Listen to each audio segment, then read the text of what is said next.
The House will be in order. The chair lays before the House a communication from the Speaker. The Speaker's Rooms, Washington, D.C., December 11, 2023. I hereby appoint the Honorable Derek Van Orden to act as Speaker pro tempore on this day.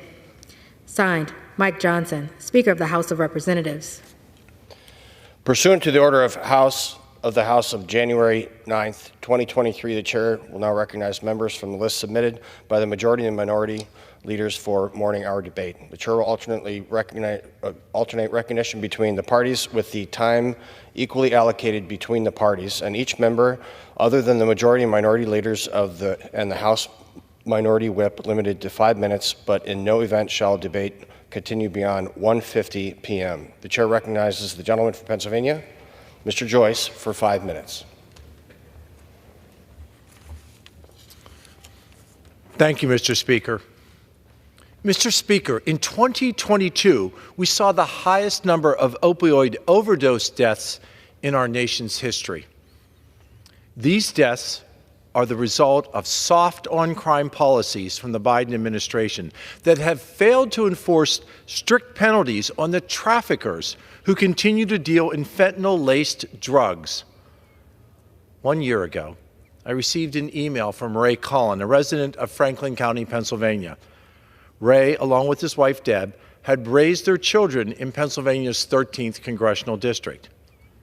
Ray told me a story about his son Zach, who had been out with his friends, and Zach was sold a combination of cocaine laced with fentanyl, a deadly poison that took Zach's life. Zach was a victim of fentanyl poisoning that night. He didn't know that the drugs that he and his friends had purchased were laced with this deadly synthetic opioid. Because of how lethal fentanyl is in small quantities, it has become the leading cause of death of Americans between the ages of 18 and 49 years. Earlier this year, I was honored to be joined by Deb and Ray when the House passed the HALT Fentanyl Act. This legislation would permanently classify these drugs as Schedule I narcotics and impose strict penalties for those who are caught trafficking these deadly poisons. For far too long, we've seen fentanyl components manufactured in China, shipped to Mexico, where they're pressed into counterfeit pills and trafficked across our porous southern border. Addressing these supply chains at every level must become a top priority for the Biden administration. Appeasing the Chinese Communist Party with half-hearted requests to, quote, cut back on production of fentanyl is doing nothing to protect families in Pennsylvania. These half measures are doing nothing to support our border towns that continue to deal with the constant threat of cartel operations moving north into the United States, while Border Patrol agents are overwhelmed with illegal immigrants. We cannot afford to wait any longer to address the opioid crisis. It is time for the Senate to pass the HALT Fentanyl Act and finally take positive and concrete steps to stop the fentanyl poisoning deaths that have continued to occur throughout the United States. During this holiday season, we remember families like the Collins who have borne the brunt of these policy failures. We pray for them and we hold them in our hearts as they prepare for another Christmas without a loved member of their family. Thank you, Mr. Speaker, and I yield. The chair recognizes the gentleman from North Carolina, Mr. Nickel, for 5 minutes. Speaker, I ask unanimous consent to revise and extend my remarks. No objection.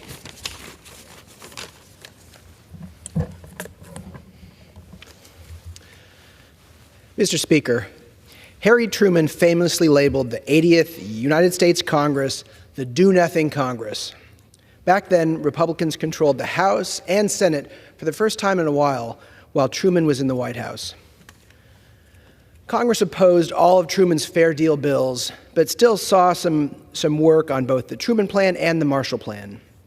They also passed the Taft-Hartley Act over Truman's veto, but generally did very little for the American people. Now, after that do-nothing Congress, Democrats were able to take back the House, take back the Senate, and reelected President Truman. I, of course, think of the famous photo of Truman standing with the newspaper that says, "Dewey defeats Truman." And it turns out the American people like having a Congress working to solve problems. This is a job about results, and that Congress did very little. And that's a big reason why voters chose to send the Republican majority in the House and Senate packing back then. But now we're in the 118th Congress, and we are on track to be one of the least productive Congresses in our nation's history. 22 bills have been signed into law. At about this point in the last Congress, 81 bills had been signed into law. At this point in the 116th Congress, the Congress just before that, 107 bills had been signed into law. Mr. Speaker, what have we accomplished for the American people? And I'll tell you what, virtually nothing. We have just 4 legislative days left this year, and we have very little to show for it. We've passed 2 CRs, we've raised the debt ceiling, but that's really about it. To this date, we've been defined by the chaos and confusion in the Republican conference and the 19 votes for Speaker of the House so far this year. We are truly the do-nothing Congress. We haven't passed funding for Israel or Ukraine. We haven't passed a farm bill or reauthorized the FAA. Border security and immigration reform are top-of-mind issues that need to be resolved. Yet we'll be facing another government shutdown when we come back in January. Mr. Speaker, the clock is ticking and the American people are counting on us to do what we were sent here to do, to vote, to get things done. The world is at a critical juncture and our inaction speaks volumes. In Ukraine, we've heard from our diplomatic and defense leaders about the precarious situation in Ukraine and in Israel. Right now, we risk Ukraine literally running out of bullets. If we do nothing by the end of the year, Vladimir Putin will win. The silence in this chamber is easily mistaken around the world as support for Moscow, and we cannot let that happen. The majority of the Republican conference, I believe, supports standing with Ukraine, but the vocal minority in the Republican conference has been able to block all action so far this year. It is the tail wagging the dog, and it is disgraceful. Let's talk about the cost. If we gift wrap Ukraine for Vladimir Putin this holiday season, we will spend 100 times more money down the road containing an aggressive Russia all over the world. This is a national security issue for the American people. Support for Ukraine is in our national interest. Let's talk about Israel. Like Russia, Hamas poses an existential threat to democracy, and it is our duty to firmly stand with our democratic allies. A majority of members of this chamber support a clean security and humanitarian aid package to Israel, and yet nothing has happened. It is shameful that our new speaker has chosen to play partisan political games with support for Israel. Listen, Mr. Speaker, something has got to give in this Congress. Democrats have a narrow majority in the Senate. Republicans have a very narrow, soon to be even more narrow majority in the House, and Democrats have the White House. We have to work together if we're going to get anything done. And until the Republican conference begins to understand that, we will continue to accomplish nothing for the American people.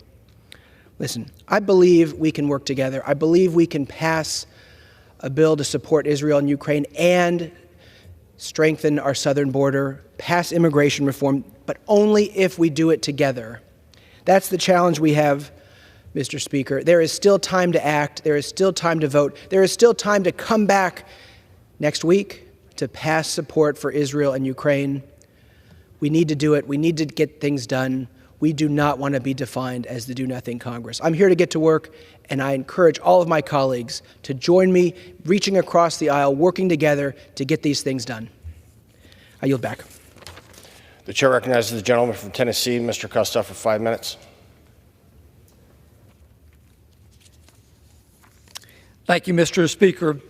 Mr. Speaker, I rise today to honor Cordell Walker for his work caring for veterans in the Memphis area. I first met Cordell probably more than 20 years ago through current Memphis Mayor Jim Strickland. Mr. Walker is retiring as Executive Director of Alpha Omega Veteran Services later this month after several decades of service to our community and to our veterans. Cordell Walker said that after seeing his friends return home from Vietnam, a shell of who they were, he decided that he wanted to dedicate his life to serving our nation's veterans. And he's done exactly that.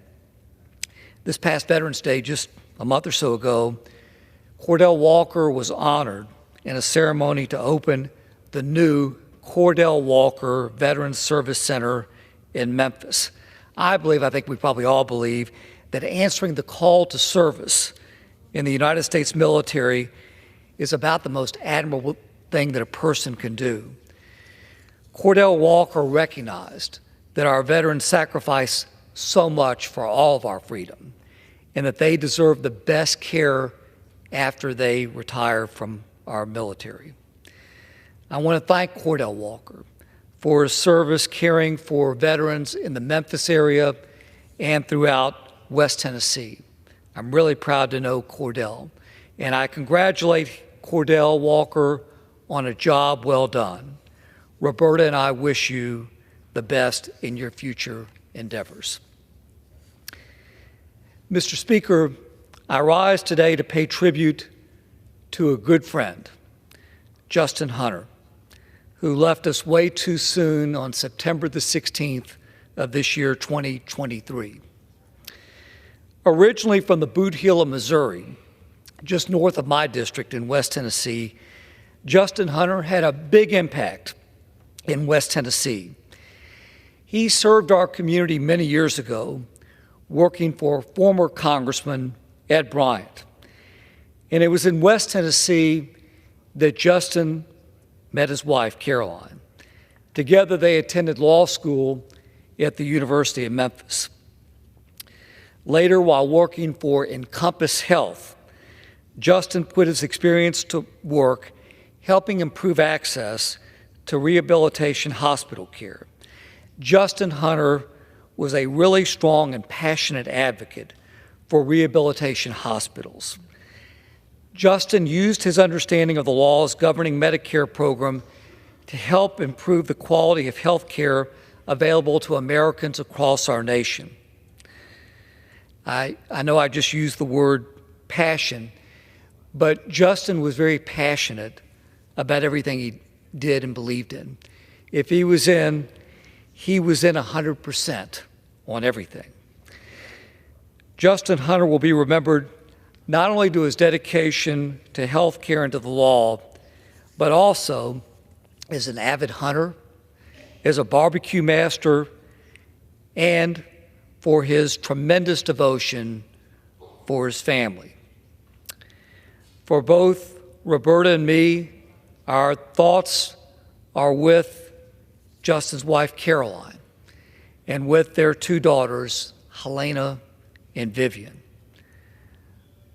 Justin is truly and sorely missed by so many, and I will always have good and fond memories of our friendship together. Mr. Speaker, I yield back. Pursuant to Clause 12 Alpha of Rule 1, the Chair declares the House in recess until 2 p.m. today.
The House will come to order.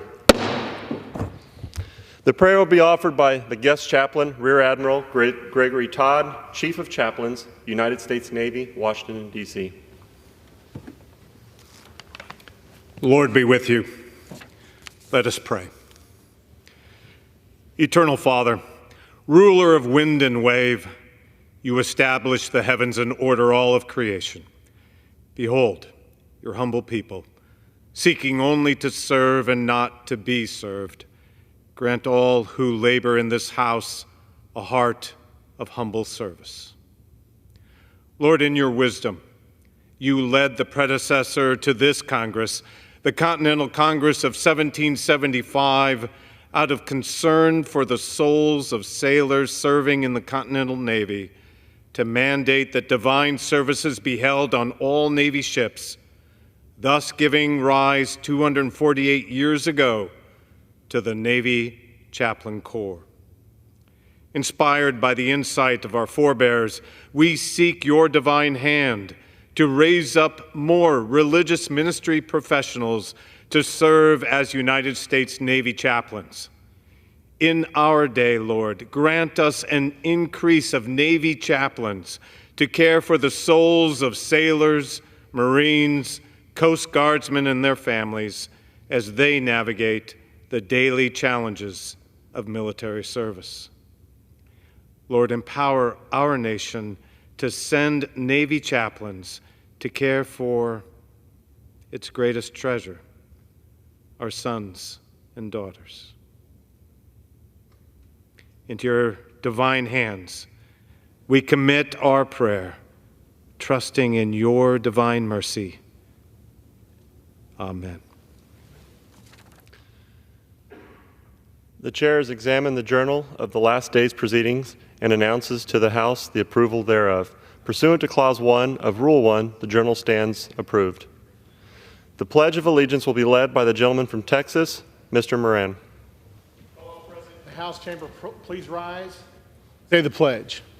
I pledge allegiance to the flag of the United States of America and to the republic for which it stands, one nation, under God, indivisible, with liberty and justice for all. The chair will entertain requests for 1-minute speeches.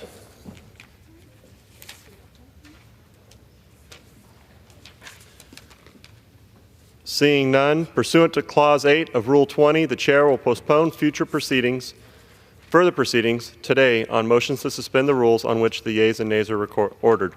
The House will resume proceedings on postponed questions at a later time. For what purpose does the gentleman from Texas seek recognition? Mr. Speaker, I move to suspend the rules and pass the bill H.R. 3315, the National Guard and Reservist Debt Relief Extension Act of 2023. The clerk will report the title of the bill. Union Calendar number 227, H.R. 3315. A bill to exempt for an additional 4-year period from the application of the means test presumption of abuse under Chapter 7, qualifying members of the reserve components of the armed forces and members of the National Guard who, after September 11, 2001, are called to active duty or to perform a homeland defense activity for not less than 90 days. Pursuant to the rule, the gentleman from Texas, Mr. Moran, and the gentleman from Tennessee, Mr. Cohen, will each control 20 minutes. The chair recognizes the gentleman from Texas. Mr. Speaker, I ask unanimous consent that all members may have 5 legislative days in which to revise and extend their remarks and to insert extraneous material on H.R. 3315. Without objection. I yield myself such time as I may consume. The gentleman is recognized. Thank you, Mr. Speaker.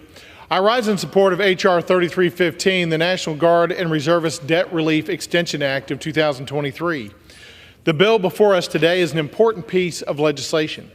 It will help National Guard members and Armed Services reservists who serve our country. Some of these individuals face financial hardships during or after active duty. Bankruptcy may be needed to resolve these hardships. In 2008, Congress recognized that Guardsmen and reservists sometimes confront unique financial challenges when returning home from active duty. Congress enacted the National Guard and Reservist Debt Relief Act in 2008 to respond to these challenges. and has extended its protection several times since. Those protections are set to expire later this month. Under current law, certain guardsmen and reservists are exempt from the Bankruptcy Code's means test. This test helps decide whether a debtor is eligible for debt forgiveness under Chapter 7 of the Bankruptcy Code. The test looks at recent income and expense data to gauge a consumer's ability to repay their debts. But the means test can be an obstacle to debt forgiveness for guardsmen and reservists. Their income and expenses can change dramatically when transitioning from civilian life to active duty and back. The means test does not account for these changes in income and expenses due to active duty service. The National Guard and Reservist Debt Relief Extension Act of 2023 responds to this concern. This bill would extend for an additional 4 years the existing means test exemption for certain qualifying National Guard members and Armed Services reservists. We continue to call on our guardsmen and our reservists to put their careers on hold to serve our country. We should ensure that those military personnel who fall on hard times are not denied access to bankruptcy because of their active duty status. I urge my colleagues to support this bipartisan legislation, and I reserve the balance of my time. Gentleman from Texas reserves. The gentleman from Tennessee is recognized. I yield myself as much time as I may consume. Gentleman is recognized. Thank you, Mr. Speaker. According to the 2022 Lifestyle Survey of Service Members and Veterans, financial issues were the top lifestyle stressor, and unfortunately bankruptcy is sometimes the best answer for those in financial distress. Under current law, National Guard members and reservists who serve on active duty are, like other active service members, exempt from the Bankruptcy Code's means test, which determines whether a debtor's income is too high to have all of his or her debts erased in bankruptcy. But this critical protection for National Guard members and reservists has to be extended every 4 years, and this is the time to do it. Unless otherwise exempted, these service members and veterans must complete the required forms and submit the specified paperwork to satisfy the means test. This burdensome requirement would even apply to National Guard and reservists who have returned to the United States from active service and thus no longer receive combat pay.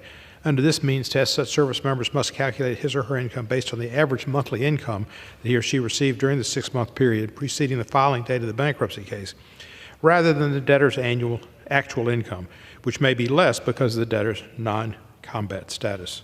Without this exemption, some service members and veterans may be prevented from seeking financial relief that they need and deserve.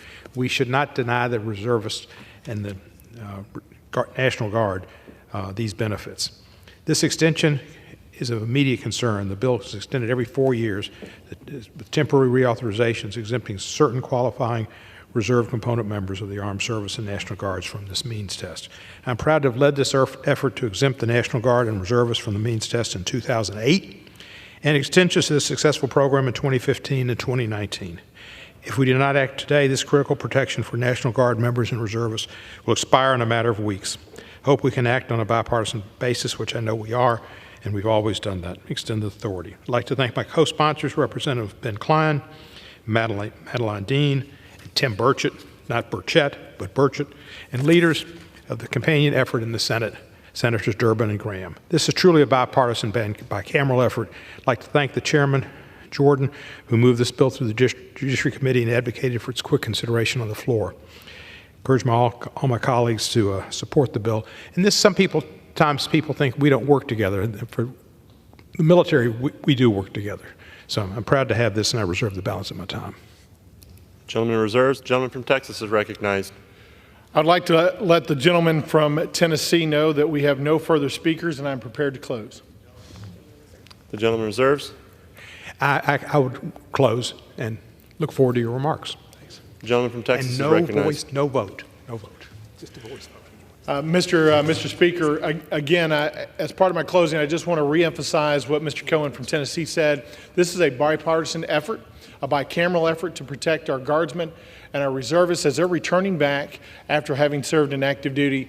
This is an important measure to protect those individuals who have fallen on hard times financially and need the protections of bankruptcy court. This exemption to the means test is important because of the variations of the income and the expenses that we see coming in and out of civilian life for these individuals.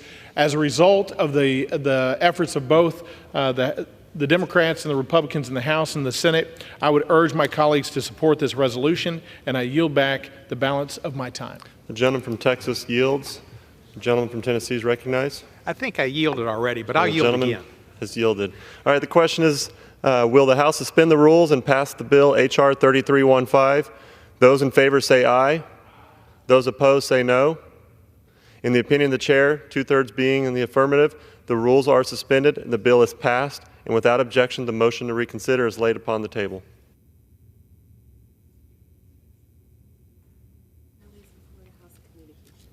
The chair lays before the House a communication. The Honorable, the Speaker, House of Representatives, sir. Pursuant to the permission granted in Clause 2H of Rule 2 of the Rules of the U.S. House of Representatives, the clerk received the following message from the Secretary of the Senate on December 7, 2023, at 3:37 p.m. that the Senate passed Senate 3250. Appointment, Member of the Commission on the Social Status of Black Men. Signed sincerely, Kevin F. McCumber, Acting Clerk.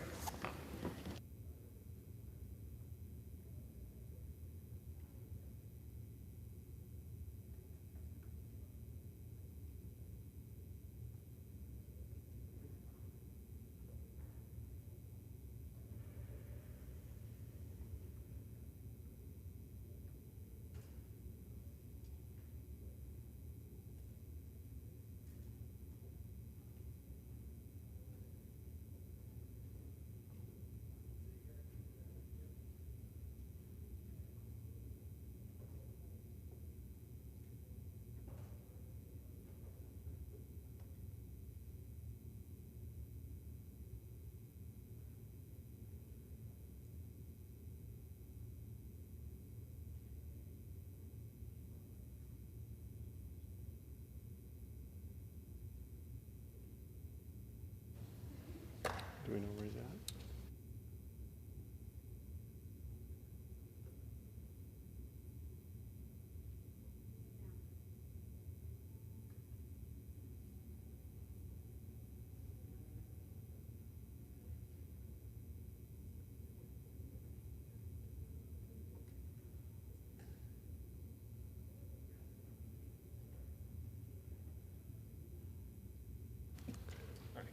For what purpose does the gentleman from Wisconsin seek recognition? Mr. Speaker, I move to suspend the rules and pass S. 2747, a bill to amend the Federal Election Commission Campaign Act of 1971 to extend the administrative fine program for certain reporting violations. The clerk will report the title of the bill. Senate 2747, an act to amend the Federal Election Campaign Act of 1971 to extend the administrative fine program for certain reporting violations. Pursuant to the rule, the gentleman from Wisconsin, Mr. Stile, and the gentleman from New York, Mr. Morelli, will each control 20 minutes. The chair recognizes the gentleman from Wisconsin. Mr. Speaker, I ask unanimous consent that the members may have 5 legislative days to revise and extend their remarks and include extraneous material on the bill. Without objection. Mr. Speaker, I yield myself as much time as I may consume. The gentleman is recognized. Mr. Speaker, I rise in support of S. 2747, a bill to amend the Federal Election Campaign Act of 1971 to extend the administrative fine program for certain reporting violations for an additional 10 years. Congress has previously extended this program 6 times, each time on a nonpartisan basis. I rise today to encourage my colleagues to again extend the authorization of this crucial program. The Federal Elections Commission, commonly referred to as the FEC, enforces federal law that requires political committees to file reports of receipts and disbursements by a certain date. Under the administrative fine program, the FEC is able to swiftly resolve infractions related to late filed or unfiled reports, ensuring transparency and accountability in our political process. Currently, the administrative fine program is set to expire on December 31, 2023. By passing this bill today, the House will extend the program for an additional 10 years, ensuring the FEC can expeditiously assess and enforce fines against campaign committees for their late filed or unfiled reports. Without the administrative fine program, the FEC would be required to go through its traditional enforcement process to achieve compliance. The process is more costly and more time-consuming. It would result in fewer available resources for the agency to devote to serious violations of campaign finance law. The administrative fine program has been successful. Before the inception of the administrative fine program, an average of 21% of campaign finance reports were filed late. Now, late filed reports are below 10%, and the agency has assessed over $9 million in fines. It's important to note that these fines do not fund the agency, but are deposited in the U.S. Treasury. Fewer late filed reports means greater transparency for the American public. Greater transparency builds Americans' confidence in our election. The bill not only accomplishes the immediate goal of efficient campaign finance regulation, but also aligns with the broader objectives of the American Confidence in Elections Act, or the ACE Act, transparency, and our shared goal to ensure confidence in our elections. By passing this bill today, we can ensure the FEC enforcement operations continue to run smoothly. In late September, the Committee on House Administration considered an identical bill, H.R. 5734, and reported it to the full House by voice vote. Our Senate colleagues passed S. 2747 by voice earlier this fall, which means this important bill would go to the President's desk following passage in the House. I'm urging my colleagues on both sides of the aisle to join the bipartisan membership of the Committee on House Administration and the Senate Rules Committee to support this important measure today. I reserve the balance of my time. The gentleman reserves. The gentleman from New York is recognized. Thank you, Mr. Speaker, and I thank my good friend and colleague from Wisconsin for advancing this bill. I rise in strong support of S. 2747, and I'll probably be underscoring some of the things and repeating some of the things my good friend said, because this is important legislation. We should take time out to acknowledge how important it is. This bill extends the Federal Election Commission's administrative fine program for campaign violations reporting, which was extended last, as my good friend mentioned. It's been extended several times in the past, last time under President Trump, and this will take it through the end of 2033. The important program allows the FEC to assess administrative fines against those who fail to timely report their receipts and disbursements. The FEC relies heavily on the administrative fine program to enforce campaign finance law, and it's been remarkably successful. It has been said since the year 2000, the FEC has made public more than 4,000 violations, and through the program has assessed more than $8.8 million in fines. Before the program began, it's important to note, an average of 21% of campaign finance reports were filed late. Since the administrative fine program has been in place, that number has been reduced to less than 10%. The FEC has made it clear to Congress that this program is one of the most effective tools it currently has to combat campaign finance violations, and the extension of the program, which expires at the end of this year, is indeed vital. Extending the administrative fine program is the Commission's top priority bipartisan legislative recommendation, and the Commissioners reiterated the need to extend the program during a hearing in front of the Committee and House Administration in September. Further, this extension has wide bipartisan support. A version of this extension is, I'll just note parenthetically, included in both the Democrats' Freedom to Vote Act and the Republicans' ACE Act. It's interesting when we can get an agreement on two bills which vary pretty dramatically, I'd say, and I was grateful to partner with Chairman Stile on the House version of this extension. Transparency and accountability in campaign finance are crucial to ensuring a healthy democracy. More than a century ago, Associate Justice of the United States Supreme Court Louis Brandeis declared that sunlight is said to be the best of disinfectants. This council, encouraging transparency, promoting good governance, remains vitally important to any strong civil society today. Transparency about who is seeking to influence federal elections is crucial to democratic self-governance. That's the purpose of the FEC, and this bipartisan act, S. 2747, will ensure that the FEC can continue to use one of its most effective tools to carry out its vital mission. I urge my colleagues on both sides of the aisle to support S. 2747 to help preserve a crucial program and key tool enforcing our nation's transparency and accountable laws. With that, I thank you, Mr. Speaker. I reserve the balance of my time. The gentleman reserves. The gentleman from Wisconsin is recognized. Mr. Speaker, I yield 2 minutes to the gentlewoman from Florida, the chair of the Subcommittee on Elections of the Committee on House Administration, the former Secretary of State of Florida, Ms. Lee. The gentlelady from Florida is recognized for 2 minutes. Mr. Speaker, I rise today to join my colleagues in expressing support of Senate Bill 2747, a bill to amend the Federal Election Campaign Act of 1971 to extend the administrative fine program for certain reporting violations. As the expiration deadline of December 31, 2023 approaches rather quickly, we, the members of the House of Representatives, have an opportunity to continue the trend of bipartisan oversight of the Federal Elections Commission. If passed, Senate Bill 2747 will mark the 7th time that lawmakers have recognized the administrative importance and financially beneficial structure of the administrative fine program. As the former Florida Secretary of State, I know firsthand that voters will always seek transparency from political candidates and political campaigns. Elections officials have a saying: elections are partisan. Election administration is not. This bill is an example of that very principle. It is an example of the transparency and the confidence that Americans want to see in their elections. These same themes can be found in the American Confidence in Elections Act, which passed out of the Committee on House Administration in mid-July, and is an example of the types of procedures and principles and laws that can be guidance for every state in America. Today, we have the opportunity to showcase the cooperation, the diligence, and the work completed by members and staff on the Committee on House Administration and the Senate Rules Committee. This bill reflects our shared values of bipartisanship, transparency, and good governance.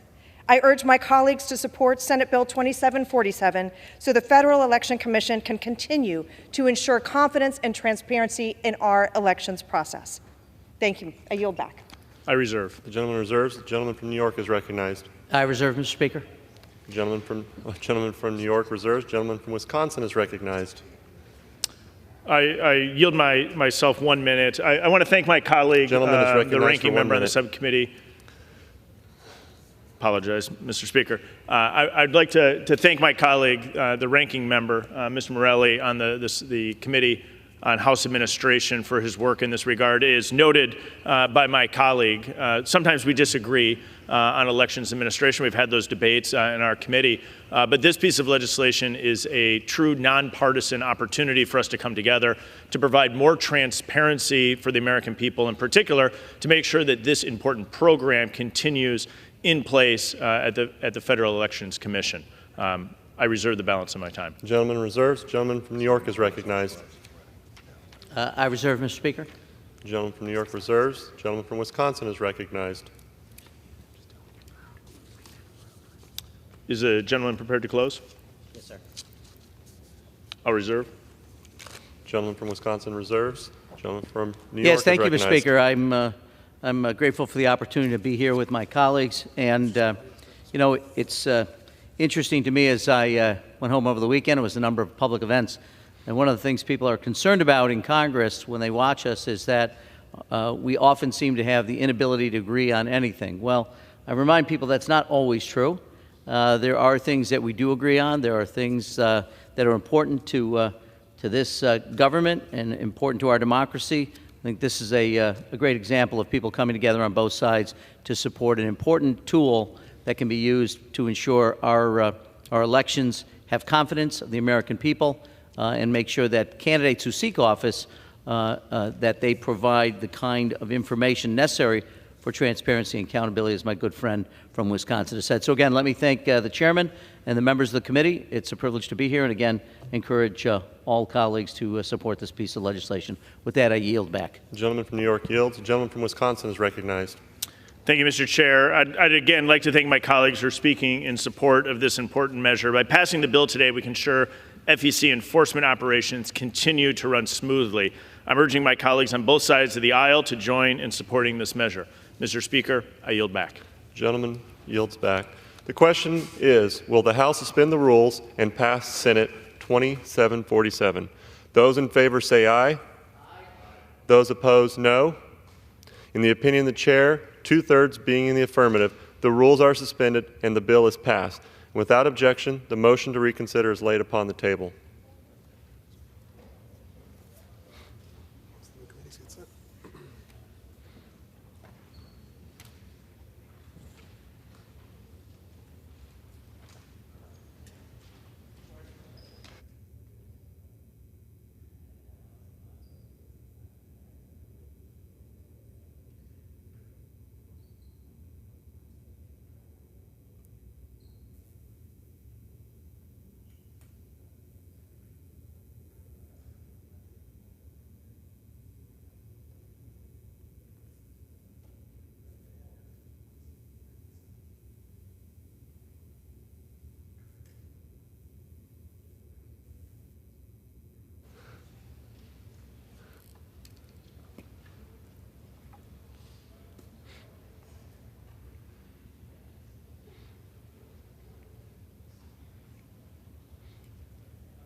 For what purpose does the gentleman from Arkansas seek recognition?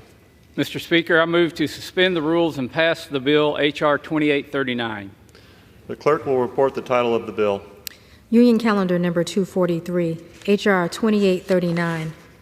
A bill to amend the Siletz Reservation Act to address the hunting, fishing, trapping, and animal gathering rights of the Confederated Tribes of Siletz Indians and for other purposes. Pursuant to the rule, the gentleman from Arkansas, Mr. Westerman, and the gentlewoman from Oregon, Ms. Hoyle, each control 20 minutes. The chair recognizes the gentleman from Arkansas. Mr. Speaker, I ask unanimous consent that all members have 5 legislative days to revise and extend their remarks and to include extraneous material on H.R. 2839, the bill now under consideration. Without objection. Mr. Speaker, I yield myself such time as I may consume. The gentleman is recognized. Mr. Speaker, H.R. 2839 would amend the Siletz Reservation Act to provide a process by which the Confederated Tribes of Siletz Indians and the state of Oregon may negotiate to amend or replace the 1980 agreement that currently serves as the final determination of the tribe's hunting, fishing, trapping, and animal gathering rights. The Confederated Tribes of Siletz Indians is a confederation of more than 27 different tribes and bands of Indians who, beginning in 1856, were removed throughout the western Oregon and placed on the Siletz Coast Reservation. The Siletz Coast Reservation was repeatedly diminished by federal actions until the Siletz tribe's federal recognition was terminated by an act of Congress in 1954. In 1977, Congress enacted a bill to restore the tribe's federal recognition. This restoration was not without conditions. The Siletz tribe's fishing, hunting, trapping, and animal gathering rights were limited through an agreement made with the state of Oregon. This agreement was finalized on May 2, 1980 by the U.S. District Court for the District of Oregon as a consent decree. The 1980 consent decree was then incorporated into the Siletz Reservation Act of 1980. The agreement provided limitation allocations for salmon fishing and deer and elk hunting, while otherwise prohibiting tribal hunting, fishing, gathering, and trapping, except as authorized under Oregon state law. H.R. 2839 would allow the Siletz tribe and the state of Oregon to negotiate, to amend, replace, or terminate the 1980 consent decree. That consent decree remains in place until there is mutual agreement for a new agreement between both the tribe and the state. The U.S. District Court for the District of Oregon would also be required to adjudicate any change in the consent decree on the merits of the case. This prevents the modification from being dismissed by the court because the matter had already been decided. Additionally, the legislation includes language preserving all other hunting and fishing treaty rights held by other treaty tribes. With that, Mr. Speaker, I reserve the balance of my time. The gentleman from Arkansas reserves. The gentlelady from Oregon is recognized. Thank you, Mr. Speaker. Mr. Speaker, I yield myself as much time as I may consume. The gentlelady is recognized. Today I rise in support of H.R. 2839, which would amend the Siletz Reservation Act to address the hunting, fishing, trapping, and animal gathering rights of the Confederated Tribe of the Siletz Indians. The Siletz tribe should be able to freely hunt, fish, and gather on their ancestral lands, just like every other tribe in Oregon, except one, and in this country. Today, the Siletz have over 5,000 enrolled members, and they're concentrated in Oregon's 4th Congressional District that I'm honored to represent. The Siletz tribe was stripped of its land and status in 1954 through the Western Oregon Termination Act. In 1980, the Siletz tribe was forced to give up their rights to hunting and fishing on tribal lands in order to have their reservation restored. This restriction is called a consent decree. It is an unjust and racist policy that should have never happened, and it needs to be changed immediately. This is a bipartisan bill, and I want to thank my colleagues for their support. It provides the legal ability for the Siletz tribe to renegotiate a hunting and fishing agreement with the state of Oregon. While the Oregon Fish and Wildlife Commission recently approved a historic new hunting and fishing agreement with the Siletz tribe, the state can choose or be forced by litigation to return to the previous unconscionable agreement at any time, which is why this bill is so greatly needed. The bill is necessary to invalidate the consent decree, and it does not impact the treaty rights of any other tribe. The Siletz tribe has worked in good faith with other tribes in the region to avoid contested areas, which is reflected in my bill. There was a lot of hard work that went into making this happen and making this right. And I'm proud that H.R. 2839 passed out of committee with strong bipartisan support. It was unanimous, in fact. That's pretty strong bipartisan support. I'd like to thank my colleagues in the Oregon delegation for their support of this bipartisan bill. I'd particularly like to thank Senator Merkley, who has a companion bill in the Senate and has worked tirelessly to right this historic wrong. The Siletz is one of only 2 tribes in the entire country that was forced to give up their sovereign rights in order to have federal status renewed. The other tribe is the Confederated Tribes of the Grand Ronde community in Oregon. I support similar legislation to allow them to renegotiate fishing and hunting rights with the state of Oregon as well, and I hope to see this legislation also move forward. H.R. 2839 is about fairness.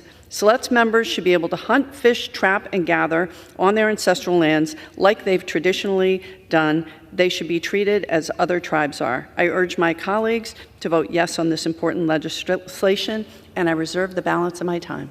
The gentlelady reserves. The gentleman from Arkansas is recognized.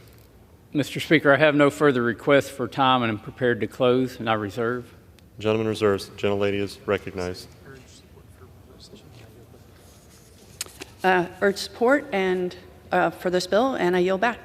The gentlelady from Oregon yields back. The gentleman from Arkansas is recognized to close. Mr. Speaker, again, this legislation would amend the Siletz Reservation Act to allow the state of Oregon and the Siletz tribe to negotiate, to amend, replace, or terminate the tribe's 1980 hunting, fishing, trapping, and animal gathering consent decree. The current consent decree would remain in place until there is a new agreement that is mutually decided on, allowing all parties to reach an agreement before changes are made. I want to again thank the sponsor of the legislation for her work on behalf of her constituents. I urge adoption of this bill, and I yield back the balance of my time. The gentleman yields back the balance of his time. The question is, will the House suspend the rules and pass Bill H.R. 2839? Those in favor say aye. Those opposed, no. In the opinion of the chair, 2/3 being in the affirmative, the rules are suspended, the bill is passed, and without objection, the motion to reconsider is laid upon the table.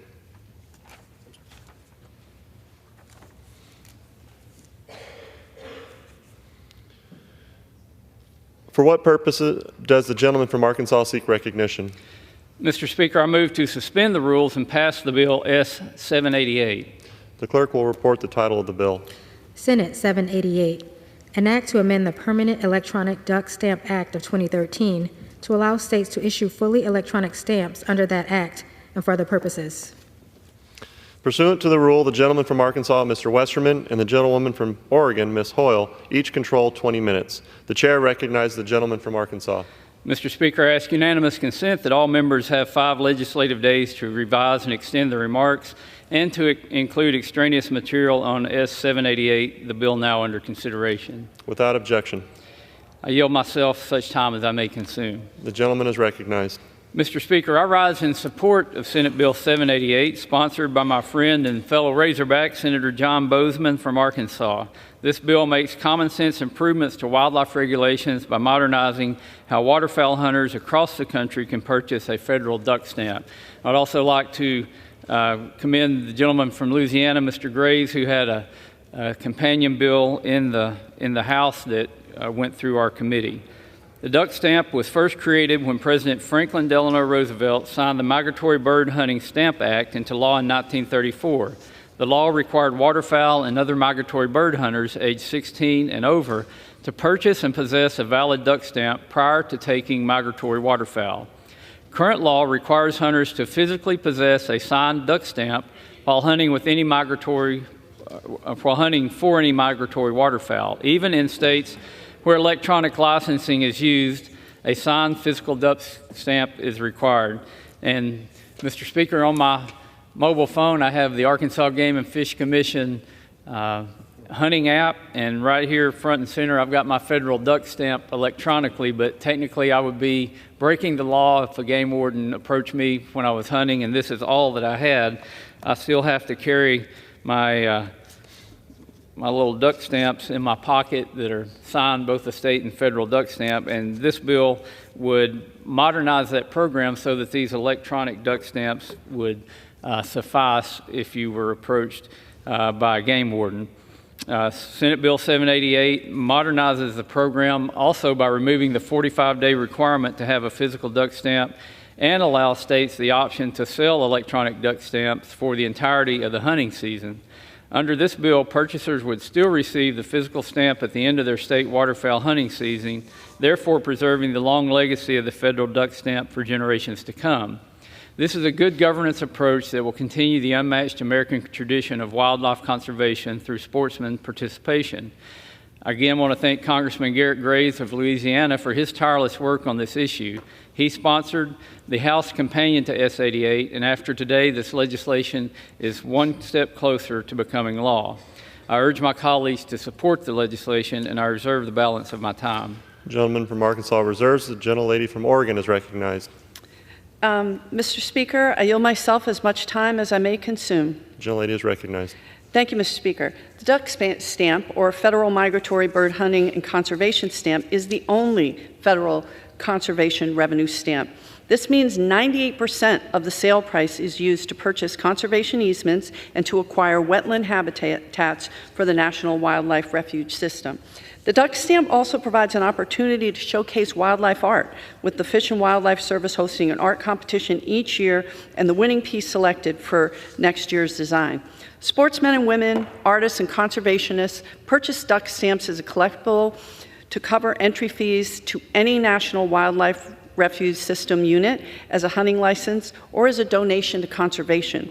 Millions of stamps have been sold in recent years, contributing tens of millions of dollars towards conservation each year. This bipartisan bill will modernize government services by allowing online access to the federal duck stamp. It'll save applicants and agency officials time and money and make it more accessible for hunters, conservationists, and collectors to purchase duck stamps and to support wetland conservation. I support this bill, and I reserve the balance of my time. The gentlelady reserves. The gentleman from Arkansas is recognized. Mr. Speaker, I want to yield 5 minutes to the sponsor of the House version of this bill, the gentleman from the great state of Louisiana, which I understand if you can't get to a hunt in Arkansas, it's not a bad place to go as a consolation. The bearded gentleman from Louisiana is recognized for 5 minutes. Thank you, Mr. Speaker. I want to thank the gentleman from Arkansas and the gentlelady from Oregon for their cooperation on this. Mr. Speaker, I first want to make note that my friend from Arkansas, whether he has the electronic stamp or the physical stamp, I feel that the ducks in Arkansas are safe. I've seen him shoot, and I'm confident that those ducks are safe. But seriously, Mr. Speaker, oftentimes when Congress acts, when the House acts, I think the American people need to be very concerned. In this case, I think it's a really good thing that's happening today. As my friends have discussed, back in 1934, President Roosevelt signed the Migratory Bird Hunting and Conservation Stamp Act into law. And today, over 1.6 million hunters go out and go buy a physical stamp, go buy a duck stamp every single year. This has resulted in over $1.1 billion being invested in conservation. This has benefited over 6 million acres of our national wildlife refuges around the United States. This is a great program. But as my friend from Arkansas indicated, there's a compliance issue with the great work that was done in 2013 to allow for an electronic duck stamp. There's a lag time between when the duck stamp is actually purchased and when the physical stamp comes in. And so you could find hunters out of compliance despite the fact that they bought a stamp. Simply, this legislation fixes that. And I do want to thank the Senate co-sponsors of this legislation that have jumped in, Senator Boozman, Manchin, Marshall, and King, for introducing the House Companion. And I want to be clear, the House Companion, because this was a House bill, and it has already passed out of the House, but now the Senate is refusing to take our bill up, so we find ourselves here. In any case, I think this is good news. We're going to take the win, and I appreciate the opportunity to move forward. Bottom line is, this ensures that hunters can be compliant, that they're not going to get fined for not having the physical stamp. Importantly, it preserves the physical stamp that will continue to be mailed. It still is available to be purchased at local sporting goods stores and post offices all around the United States. And we can continue to ensure compliance, ensure the enjoyment of waterfowl all over the United States, whether you're in North Dakota or South Louisiana, or even in my good friend, the chairman of the Natural Resources State from Arkansas. So, Mr. Chairman, in closing, I want to thank Congressman Mike Thompson from California, who's the bipartisan co-sponsor on this legislation. I urge adoption and yield back. Gentleman yields back. Mr. Speaker, I have no more speakers, and I'm prepared to close, and I reserve. The gentleman reserves. The gentlelady from Oregon is recognized.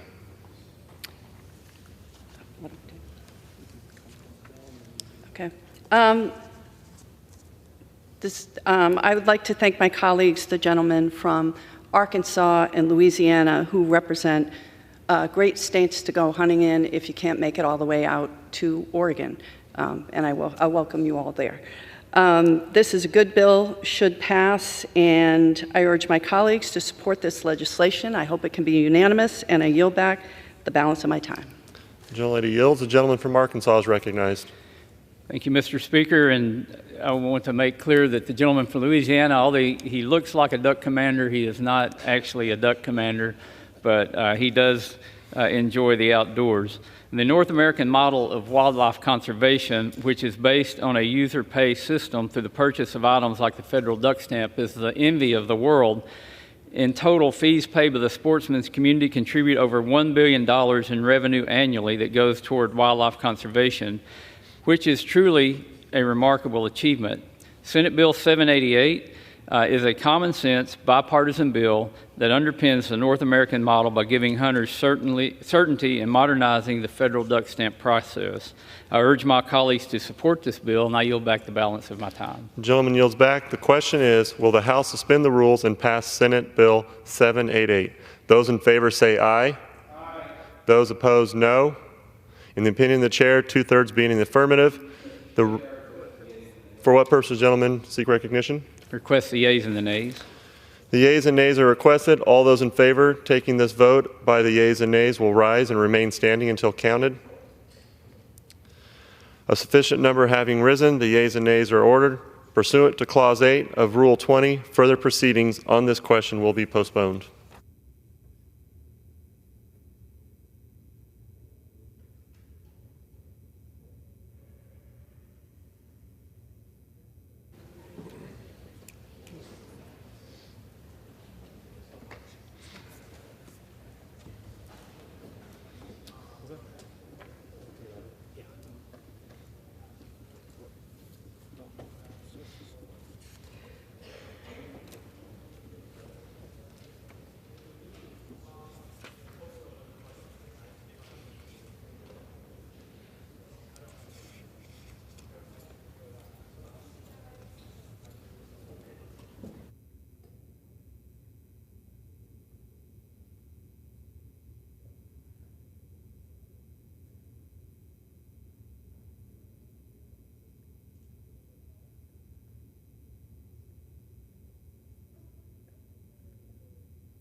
For what purpose does the gentleman from Iowa seek recognition? Thank you, Mr. Speaker. I yield myself as much time as I may consume. This gentleman will suspend. Thank you, Mr. Speaker. I move to suspend the rules and pass Bill H.R. 5119, the Protect Small Business and Prevent Illicit Financing Act, as amended. The clerk will report the title of the bill. H.R. 5119, a bill to amend Title 31 United States Code to provide small businesses with additional time to file beneficial ownership information and for other purposes. Pursuant to the rule, the gentleman from Iowa, Mr. Nunn, and the gentlewoman from Texas, Ms. Garcia, each control 20 minutes. The chair recognizes the gentleman from Iowa. Mr. Speaker, I ask unanimous consent that all members may have 5 legislative days in which to revise and extend their remarks and include extraneous material on this bill. The gentleman, without objection. Mr. Speaker, I yield myself as much time as I may consume. The gentleman is recognized. Mr. Speaker, America's small businesses are the backbone of our economy. There are nearly 32.6 million small businesses operating in our country. And in my home state of Iowa, that makes up more than half of the small businesses, those in our Main Street and our hometown communities, and right at the storefront where Americans shop and spend their daily time each week. But these small businesses are under attack from a federal bureaucracy in D.C. trying to burden them with red tape, and alarmingly, also from our adversaries overseas, specifically Chinese Communist Party entities that have infiltrated our country with shell companies that jeopardize our national security, violating our intellectual property laws, and hurting our economy, both local and globally. Recent reports suggest that the Chinese Communist Party has more than 40,000 shell companies operating in the United States today. They use these companies to launder money, peddle drugs, and collect sensitive information on our people and our nation. We cannot, we must not, and today we will not allow that to happen. In 2020, Congress passed the Corporate Transparency Act to shut down these illegal shell companies, but right now, foreign-owned entities use these shell companies and exploit a loophole in this law by checking a box on the required form claiming that they don't know who owns the company, which of course, as we all know, both Republican and Democrat, is completely absurd. Once enacted, our bipartisan Protect Small Business and Prevent Illicit Financing Activity Act will finally close this loophole and will also reduce the burdensome red tape for the legitimate American businesses who are trying to do that which they have done so well for so long, serve our hometown communities. First, these shell companies will no longer be able to exploit the system by selecting unable to obtain or unable to identify, basically saying we don't know who owns us when reporting their ownership information. By removing the option to basically claim the absentia when it comes to ownership, we can crack down on the Chinese Communist Party's economic incursion into the United States. Not only will this bipartisan bill help crack down on Communist China, it will also make it much easier for legitimate American small businesses to comply with the law, no longer putting them at a detriment to their overseas competitors. Small businesses already face unique challenges in this economy: brutal inflation, a struggling supply chain, and a bureaucracy based right here in D.C. that's intent in burying them on red tape, making them do far more work than what adversary-owned entities or foreign-owned companies do right now. Not to mention, most operate with limited resources, and that's on a good day. This bill will reduce the government-imposed burden by ensuring small businesses have sufficient time to satisfy the request for information when the government fixes this egregious loophole. Bottom line, my friends, the passage of this legislation is a critical step forward by preventing our adversaries in the Chinese Communist Party from exploiting our laws and engaging in illicit activity, while also reducing the burden of red tape on new and existing small businesses. In closing, I would like to thank my colleague from Ohio, Ms. Beatty, and the ranking member of the National Security and Illicit Financing and International Financing Institution Subcommittee for helping champion this and being a co-lead on this important legislation, and my colleagues on the other side of the aisle. With that, Mr. Speaker, I urge my colleagues to support this bill, and I reserve the balance of my time. The gentleman reserves. The gentlelady from Texas is recognized. I yield myself as much time as I may consume. The gentlelady is recognized. I rise in support of H.R. 5119, the Protect Small Businesses and Prevent Illicit Financial Activity Act, sponsored by the gentleman from Iowa, Mr. Nunn, along with the gentlewoman from Ohio, Ms. Beatty. In 2021, Congress enacted the Corporate Transparency Act, or CTA, establishing America's National Beneficial Ownership Registry.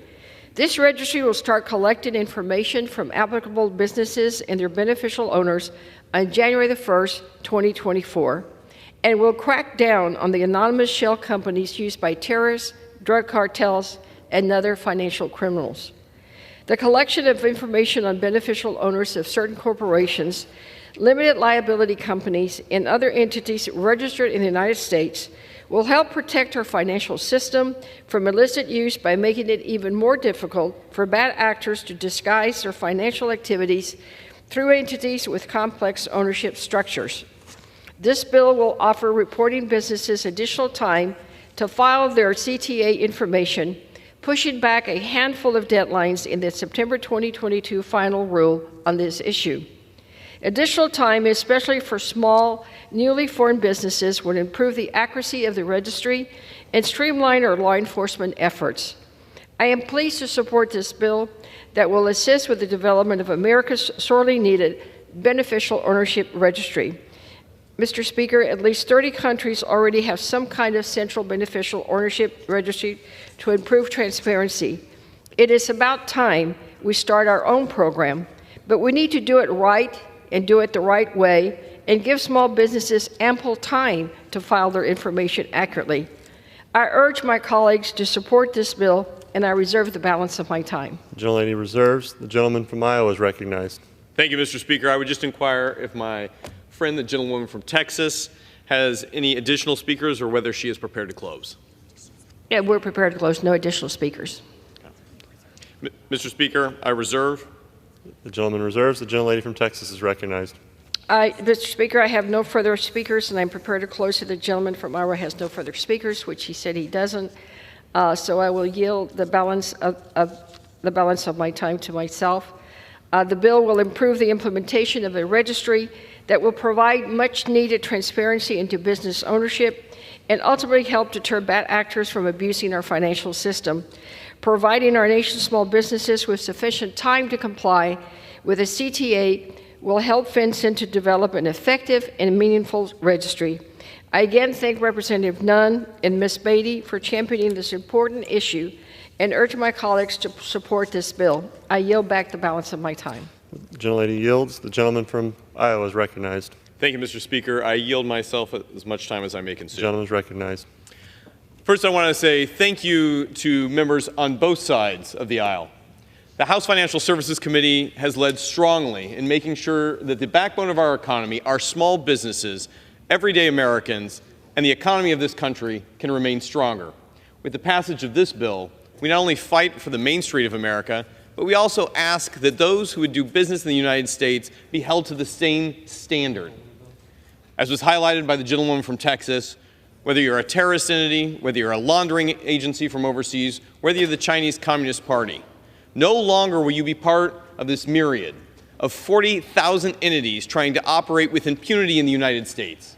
We will hold you accountable. We will move forward to support those Americans who are doing it the right way. And most importantly, we will stand strong for our national security. Mr. Speaker, it is a privilege to move this bill on a bipartisan path with this House in the interest of the American people.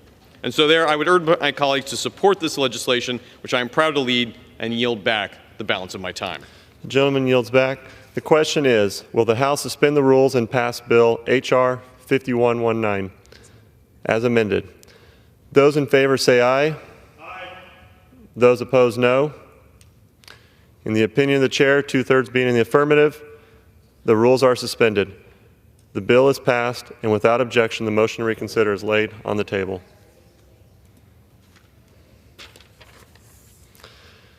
The yeas and nays are requested. All those in favor of taking this vote by the yeas and nays will rise and remain standing until counted. A sufficient number having risen, the yeas and nays are ordered. Pursuant to Clause 8 of Rule 20, further proceedings of this question will be postponed. For what purpose does the gentleman from Iowa seek recognition? Mr. Speaker, I move to suspend the rules and pass the bill H.R. 5524, the Foreign Affiliates Sharing Pilot Program Extension Act, as amended. The clerk will report the title of the bill.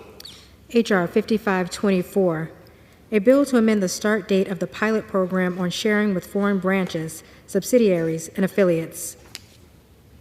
Pursuant to the rule, the gentleman from Iowa, Mr. Nunn, and the gentlewoman from Texas, Ms. Garcia, each will control 20 minutes. The chair recognizes the gentleman from Iowa.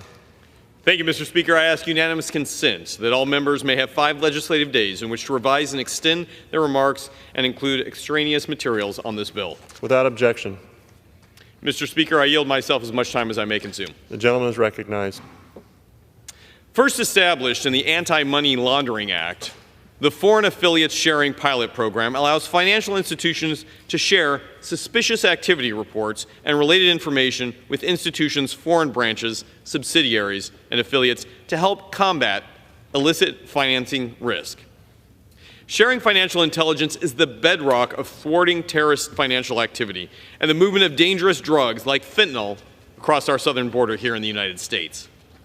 It ensures that terrorists and other criminals are not able to infiltrate the U.S. financial system. And in October of this year, an unlicensed money transmitting business admitted in court that they are illegally helping to fund foreign gamblers laundering money through the U.S. financial system to avoid scrutiny or investigation by U.S. or foreign law enforcement. In fact, from 2012 through 2020, this business helped move money through at least 15 countries, including the ones the State Department has identified as major money laundering countries like Mexico, Argentina, Switzerland, and the UAE. This is just one example of why it matters to have the opportunity to share intelligence collected from suspicious activity reports to catch illicit financing activity. Currently, this pilot program is nearing its 3-year completion mark without ever having been fully operational. The Foreign Affiliate Sharing Pilot Program Extension Act extends the termination date for 3 years after the Treasury issues rules for the pilot program. This extension allows Congress to adequately assess whether to make the program a permanent solution. I would like to say thank you to Representative Garcia, the gentlewoman from Texas, for her amazing work in supporting this important legislation. I would urge my colleagues to join me in supporting this common sense legislation to protect our national security.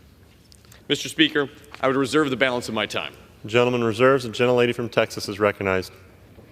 Mr. Speaker, I yield myself as much time as I can consume. The gentlelady is recognized. Thank you. I rise in support of my bill, H.R. 5524, the Foreign Affiliates Sharing Pilot Program Extension Act.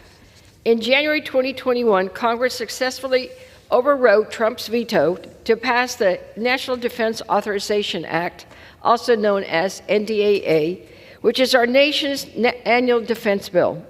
This included the enactment of the Anti-Money Laundering Act of 2020, the first significant change to America's anti-money laundering and financial-based terrorism policies since 9/11. Our bipartisan goal in passing the Anti-Money Laundering Act of 2020 was to improve the deterrence and detection of financial crime by promoting innovation, regulatory reform, and industry engagement. In doing so, the U.S. anti-money laundering and financial counterterrorism efforts would be strengthened, modernized, and streamlined. One provision of the Act established the Foreign Affiliates Sharing Pilot Program, which would permit U.S.-regulated financial institutions to share selected Bank Secrecy Act information with foreign branches and affiliates to help detect and deter illicit finance. Currently, the sharing of these suspicious activity reports information with foreign branches of U.S. institutions is not permitted because they are not subject to our nation's Bank Secrecy Act regulations. By allowing financial institutions to share information with foreign affiliates, the pilot program would improve multinational compliance and detection while still ensuring that safeguards are in place to protect the confidentiality of such reports. My bill moves the expiration date from January 1st, 2024 to 3 years after the pilot begins. This is necessary extension to give the agency sufficient time to implement the pilot program. The rulemaking has designed the pilot was noticed back in January of 2022, but Treasury has not yet issued a final rule to launch the program. So obviously an extension is needed. The new time frame proposed here will enable the department to complete its rulemaking process and finally implement this vital national security program as Congress originally intended. I urge my colleagues to support this bill, and I do reserve the balance of my time. The gentlelady reserves. The gentleman from Iowa is recognized. Mr. Speaker, I would inquire of my friend whether she has any additional speakers or whether she is prepared to close. I have no additional speakers, so I'll be prepared to close after I make my last remarks. I would reserve my time. The gentleman reserves. The gentlelady from Texas is recognized. Mr. Speaker, I yield myself the balance of my time. The gentlelady is recognized. Thank you, Mr. Speaker. Again, I would stress the importance of passing this bill to give the Treasury sufficient time to implement this very bipartisan pilot program to bolster our ability to combat money laundering and protect our national security. The pilot program would provide institutions with a pathway to better manage the risk of financial crimes. The bill received a unanimous vote at the committee markup. Now more than ever, Americans should feel confident that the proceeds of their transactions are not being siphoned off and stowed away in the coffers of criminals. I thank my colleagues on the committee for supporting this bill, and I urge all members to support it. I yield back the balance of my time. The gentlelady yields. The gentleman from Iowa is recognized. Thank you, Mr. Speaker. I yield myself as much time as I may consume. The gentleman is recognized. I want to thank the members of the Financial Services Committee, particularly the incredible staff that have helped to lead this effort, and recognize that this is a continuation of a program that has shown remarkable success. As a 20-year intelligence officer serving in both the military and the intelligence community, we know firsthand that the illicit use of financing is the blood that keeps terrorist, criminal, and foreign entities active on our own soil and a threat to us overseas.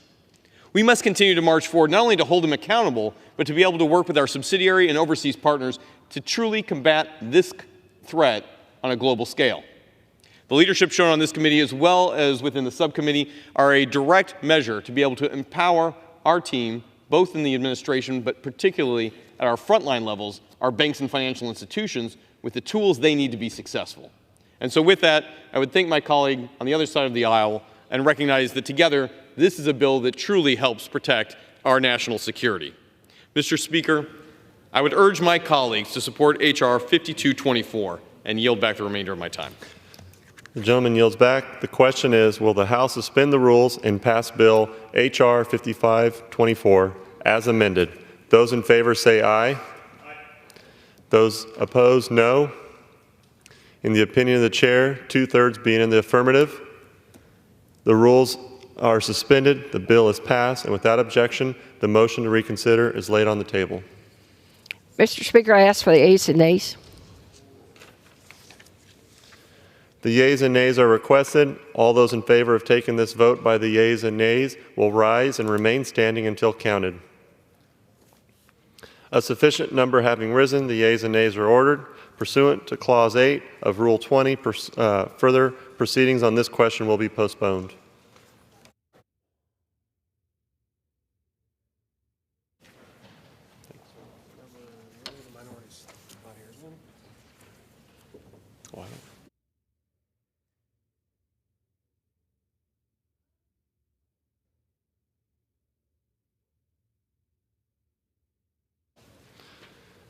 So I'll just read this and gavel. Pursuant to Clause 12A of Rule 1, the Chair declares the House in recess for a period of less than 15 minutes. The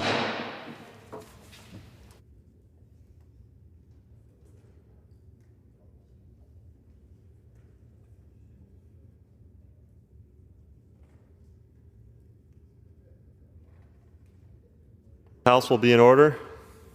For what purpose does the gentleman from Missouri seek recognition? Mr. Speaker, I would move to suspend the rules and pass H.R. 5473 as amended. The clerk will report the title of the bill. Union Calendar Number 246, H.R. 5473, a bill to amend certain laws relating to disaster recovery and relief with respect to the implementation of building codes and for other purposes. Pursuant to the rule, the gentleman from Missouri, Mr. Graves, and the gentleman from Tennessee, Mr. Cohen, will each control 20 minutes. The chair recognizes the gentleman from Missouri. Thank you, Mr. Speaker. I'd ask unanimous consent that members have 5 legislative days into which to revise and extend the remarks and insert extraneous material into the record on H.R. 5473 as amended. Without objection. Mr. Speaker, I'd yield myself such time as I may consume. Gentleman is recognized. Thank you, Mr. Speaker. First, I'd like to thank the gentleman from North Carolina, Mr. Edwards, for introducing H.R. 5473, the Promoting Resilience Act, or Buildings Act of 2023. So H.R. 5473 cuts red tape and improves resiliency against disasters like making a technical correction to the Stafford Act and extending the building code definition from the Disaster Recovery Reform Act of 2018, which expired earlier this year. This bill ensures that there's flexibility in how the Federal Emergency Management Agency, or FEMA, applies definitions for building codes and promotes individual states' abilities to consider what is best for their communities. This bill also supports homeowners in mitigating against future disasters through a pilot program intended to test and analyze whether such assistance will help further reduce costs and save some lives. Mr. Speaker, I'd urge support of this legislation. With that, I would reserve the balance of my time. The gentleman reserves. The gentleman from New York is recognized. Tennessee. Oh, yes. Yes, thank you. I also rise in support of this legislation and ask to consume as much time as I can and not yield any to the man from New York. The gentleman is recognized. Thank you, sir. Mr. Speaker, I rise in support of H.R. 5473. This bill, introduced by Representatives Edwards and Norcross, will provide the FEMA, the Federal Emergency Management Agency, with greater flexibility when incentivizing the use of hazardous-resistant building codes in its pre-disaster mitigation programs. Current law directs FEMA to only consider the latest edition of building codes when implementing pre-disaster mitigation programs. This legislation will allow FEMA to consider the latest 2 editions of codes. The additional flexibility will help states and communities that are struggling to adapt to frequent changes in building codes. Thanks to an amendment offered by Ranking Member Titus and adopted at the markup, this bill now includes a pilot program within FEMA's Building Resilient Infrastructure and Communities program called BRIC, not to be confused with Brazil, Russia, India, and China, making it possible to fund individual home retrofits for the purpose of disaster resilience. The severity of disasters has skyrocketed in recent years, putting homeowners at serious risk. Implementing recommended mitigation measures could make the difference between a family losing their home and life savings or being able to stay safe and continue their daily routines post-disaster. This pilot program will ensure financial barriers do not stand in the way of making homes safer, so no family is left behind. Homeowners might leverage this pilot to make the roof less flammable and more resilient to wildfires, and remove overhanging branches to reduce the risk of damage from severe storms or build a tornado-safe room. These measures may also come within the added benefit of reduced insurance premiums. It is critical we support ways to lower these premiums, make people more insurable as disaster risk and insurance costs are ballooning. And having a home is very important in America. The House passed the language in this bipartisan bill on suspension in the 117th Congress. I look forward to passing this measure today to improve implementation of pre-disaster mitigation programs and make homes more resilient to disaster. I urge my colleagues on both sides to join with me and Mr. Graves as we support this legislation, and I reserve the balance of my time. The gentleman reserves. The gentleman from Missouri is recognized. Thank you, Mr. Speaker. At this time, I'd yield 5 minutes to the former T&I committee member, the gentleman from North Carolina, Mr. Edwards. The gentleman from North Carolina is recognized for 5 minutes. Thank you, Mr. Chair. Thank you, Mr. Speaker, and thanks to my bipartisan co-lead, Mr. Norcross from New Jersey, for his partnership on this act. Building codes regulate new construction and major renovations, setting minimum standards for homes and commercial structures to withstand natural disasters such as hurricanes, earthquakes, or in the case of Western North Carolina communities, flooding. In 2018, the Disaster Recovery Reform Act brought consistency to the home building industry by establishing the definition of building codes as they relate to hazard mitigation, to include the latest 2 published editions of relevant codes, specifications, and standards. This definition, however, sunset in October. Left unresolved, FEMA can revert the definition to the single latest edition of codes. My bill, the Promoting Resilient Buildings Act of 2023, will codify the definition to mean the 2 latest published editions of building codes, which is expected to prevent significant administrative burdens on states and local municipalities responsible for producing hazard mitigation plans, reduce burdensome regulations on trade industries responsible for adapting their techniques to meet new building standards and codes, and to support stabilized building costs that would otherwise be interrupted by frequently changing building codes and rising construction costs. Using the 2 editions of building codes does not jeopardize home resilience and will continue to ensure our communities are prepared for disaster if it ever strikes. Additionally, the Promoting Resilient Buildings Act as amended establishes a pilot program to fund individual resilient home retrofits with FEMA's Building Resilient Infrastructure and Communities, or BRIC, program. In order to increase disaster mitigation among states, it is imperative we expand program flexibility. This expansion includes providing opportunities for individual homeowners to assess pre-hazard mitigation funding to minimize the impact of natural disasters. I'd like to thank Ms. Titus of Nevada for her amendment as reported by the committee to provide this important flexibility. Ultimately, Mr. Speaker, I ask that my colleagues support this bill, which is important to home builders and community members through NC 11 and across the nation. Thank you, and I yield the balance of my time. The gentleman from Missouri reserves. The gentleman from Tennessee is recognized. We reserve. Gentleman reserves. The gentleman from Missouri is recognized. All right, Mr. Speaker, I don't have any more speakers, so I'm prepared to close as well, and I'd reserve the balance. Gentleman reserves. Gentleman from Tennessee is recognized. I'm not going to ping-pong this back and forth. I'm ready to close and give up the rest of my time and listen to Mr. Graves. So the gentleman from Tennessee yields. The gentleman from Missouri is recognized. So in closing, this bill extends the current building code definitions set in the Disaster Recovery Reform Act of 2018 to allow greater flexibility for states and local governments, ultimately ensuring that disaster victims have an easier time rebuilding after a disaster. Mr. Speaker, I'd urge support of this legislation. With that, I yield back the balance of my time. The gentleman yields back the remainder of the time. The question is, will the House suspend the rules and pass Bill H.R. 5473 as amended? Those in favor say aye. Those opposed, no. In the opinion of the chair, 2/3 being in the affirmative, the rules are suspended, the bill is passed, and without objection, the motion to reconsider is laid on the table.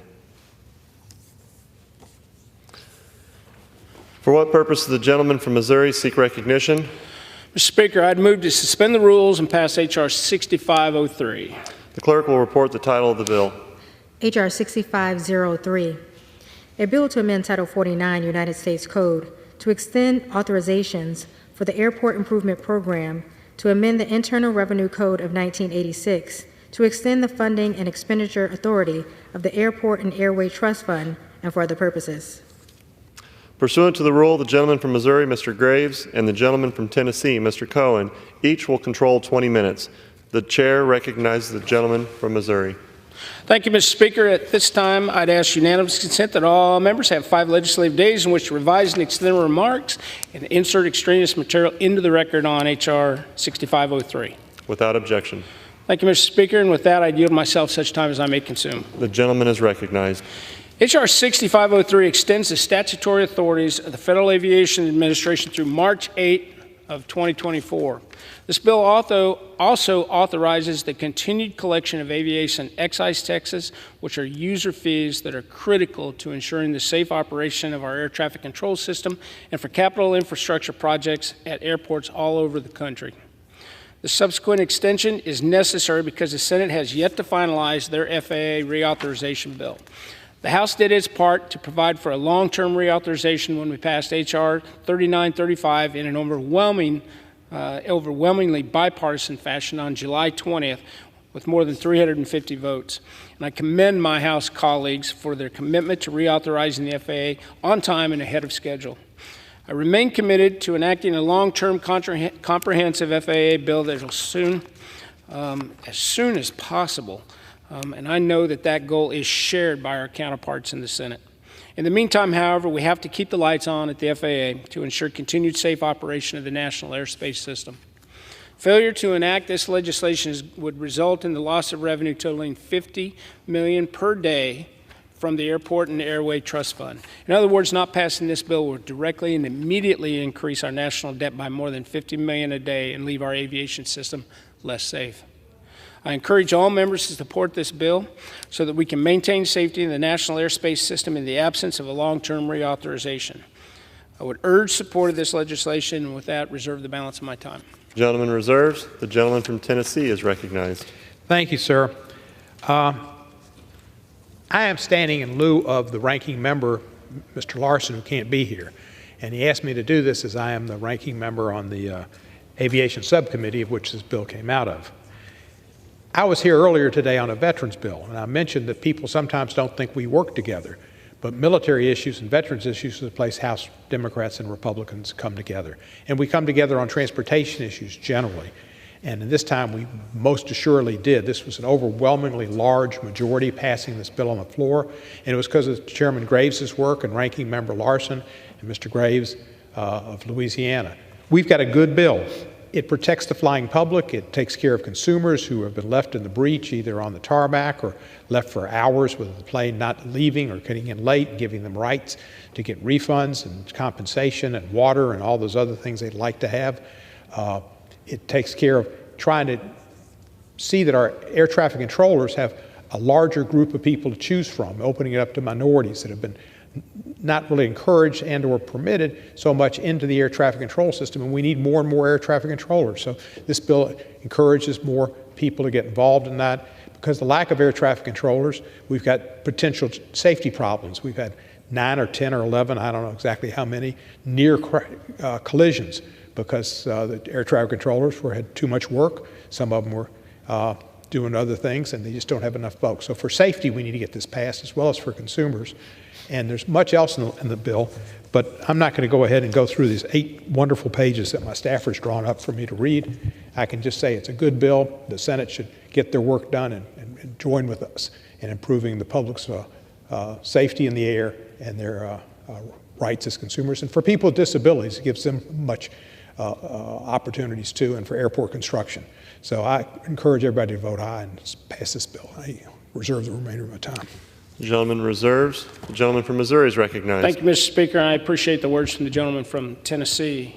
At this time, I yield 2 minutes to the gentleman from Georgia, a member of the Transportation Committee, Mr. Collins. The gentleman from Georgia is recognized for 2 minutes. Thank you, Mr. Speaker. Merry Christmas, and thank you, Chairman Graves, for yielding.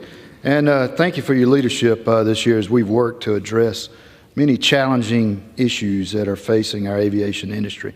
You know, hopefully soon we will be celebrating enactment of the FAA reauthorization bill that you did shepherd through the House in July rather than debating more short-term extensions. But, Mr. Speaker, here we are. And I rise in support of the Airport and Airway Extension Act. Now, this legislation will continue the current authorization of the Airport Improvement Program, Essential Air Service, and other key programs through March while we wait for the Senate to act on H.R. 3935.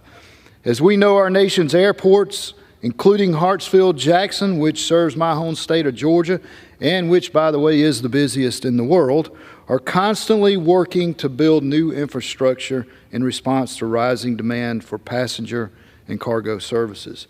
And they depend on AIP to keep those projects rolling and people and goods flying.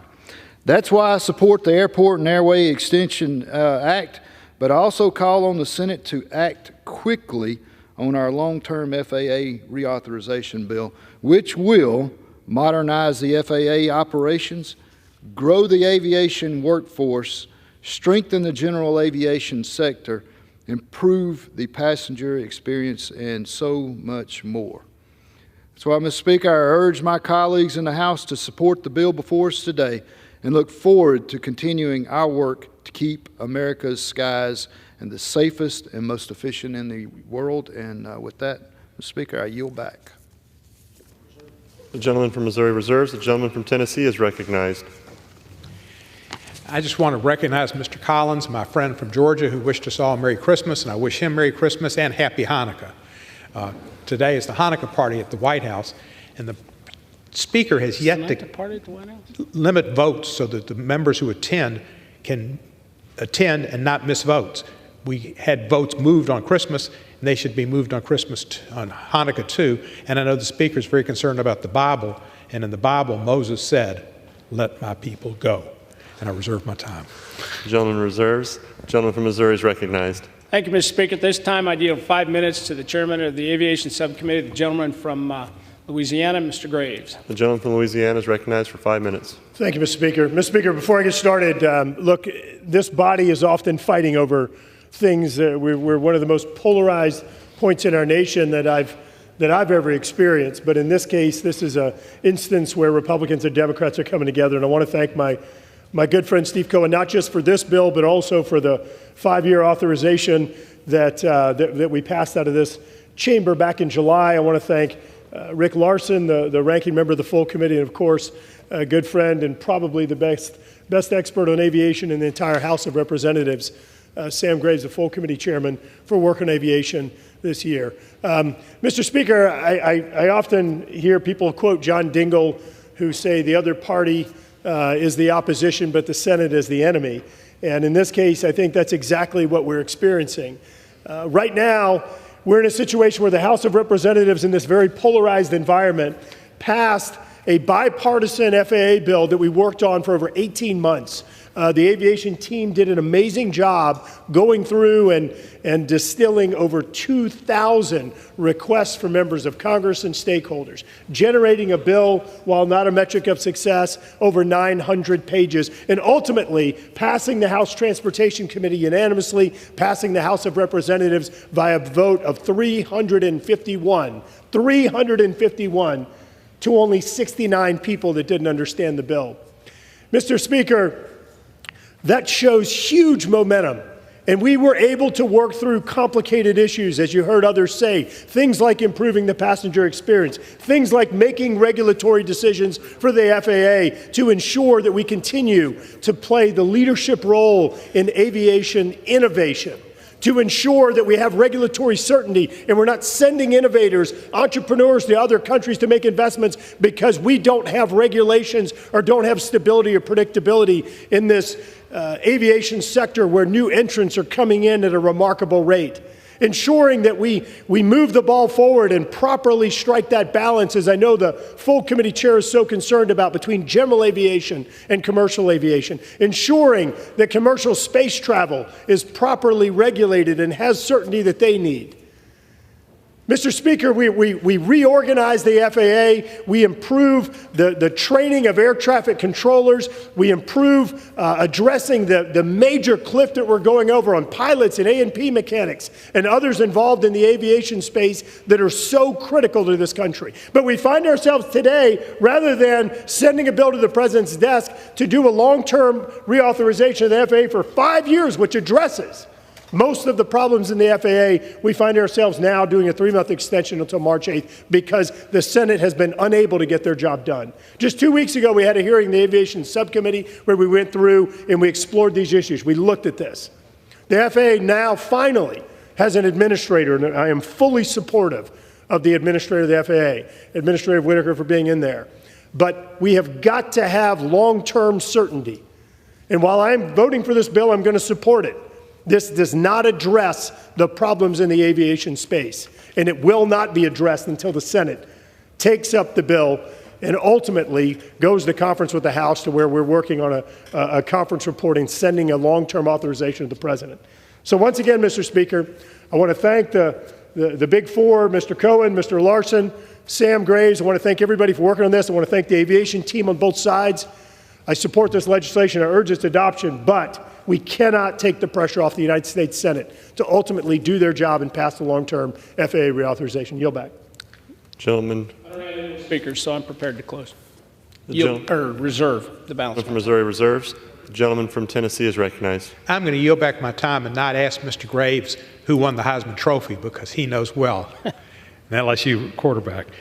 New and persistent challenges facing the U.S. aviation system makes clear that the status quo is unsustainable. We must extend the FAA's current authorization and recommit to passing a long-term comprehensive reauthorization to avoid repeating this scenario. I support H.R. 6503 fully and urge my colleagues to do the same, and I yield back the balance of my time. The gentleman from Tennessee yields back. The gentleman from Missouri is recognized. Thank you, Mr. Speaker. Again, I urge all members to support this must-pass bill so that we can keep our aviation system operating safely. Failing to pass an extension would cost the federal government more than $50 million a day in those lost revenues.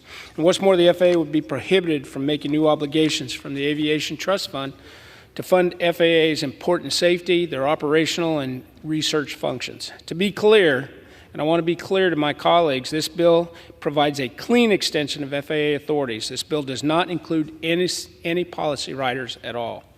So again, I know there is an appetite across the Capitol to enact a long-term and comprehensive FAA bill, and that continues to be my priority. And I'd urge the Senate to act soon on its FAA bill so that Congress can deliver certainty to the aviation industry and the FAA. And with that, Mr. Speaker, I would urge support of the bill and yield back the balance of my time. Thanks. The gentleman from Missouri yields back the remainder of his time.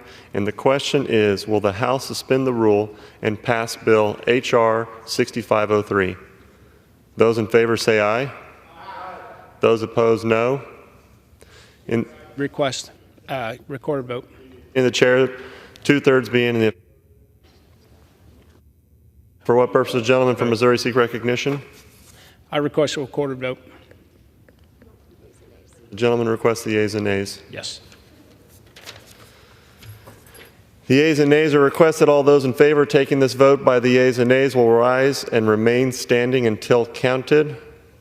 A sufficient number having risen, the yeas and nays are ordered. Pursuant to Clause 8 of Rule 20, further proceedings on this question will be postponed.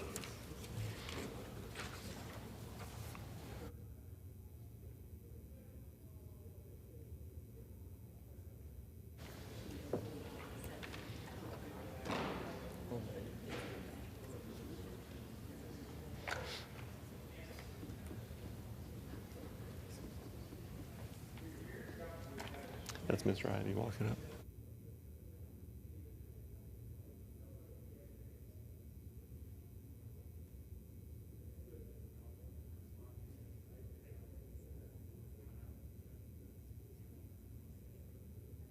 The gentleman from New York seek recognition. Mr. Speaker, I move to suspend the rules and pass the bill H.R. 3224 as amended.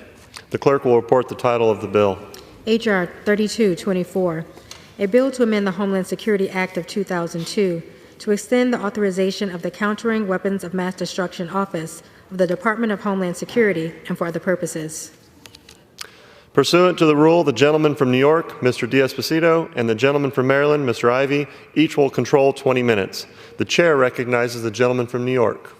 Thank you, Mr. Speaker. I ask unanimous consent that all members have 5 legislative days in which to revise and extend their remarks and to include extraneous material on H.R. 3224. Without objection.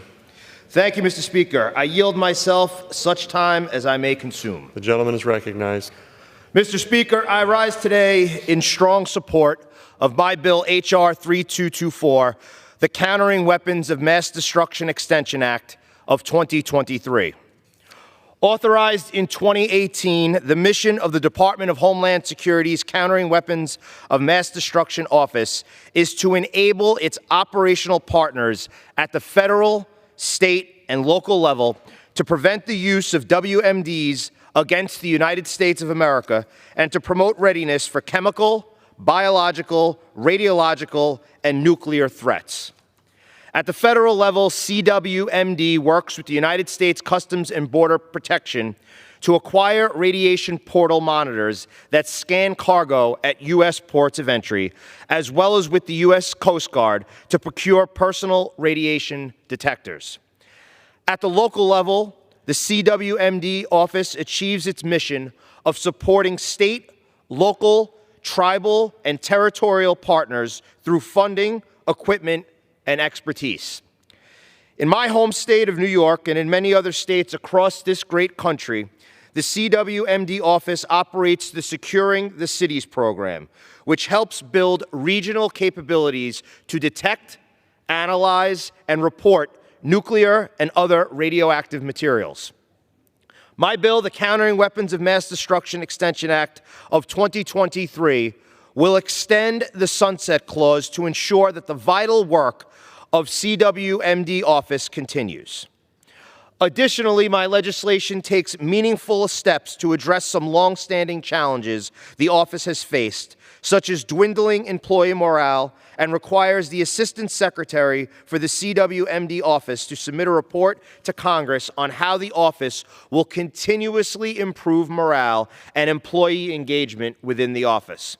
Further, my bill requires the Government Accountability Office to conduct a review of CWMD's office's coordination with stakeholders and efforts to provide the programs and activities that carry out the office's missions, among other items.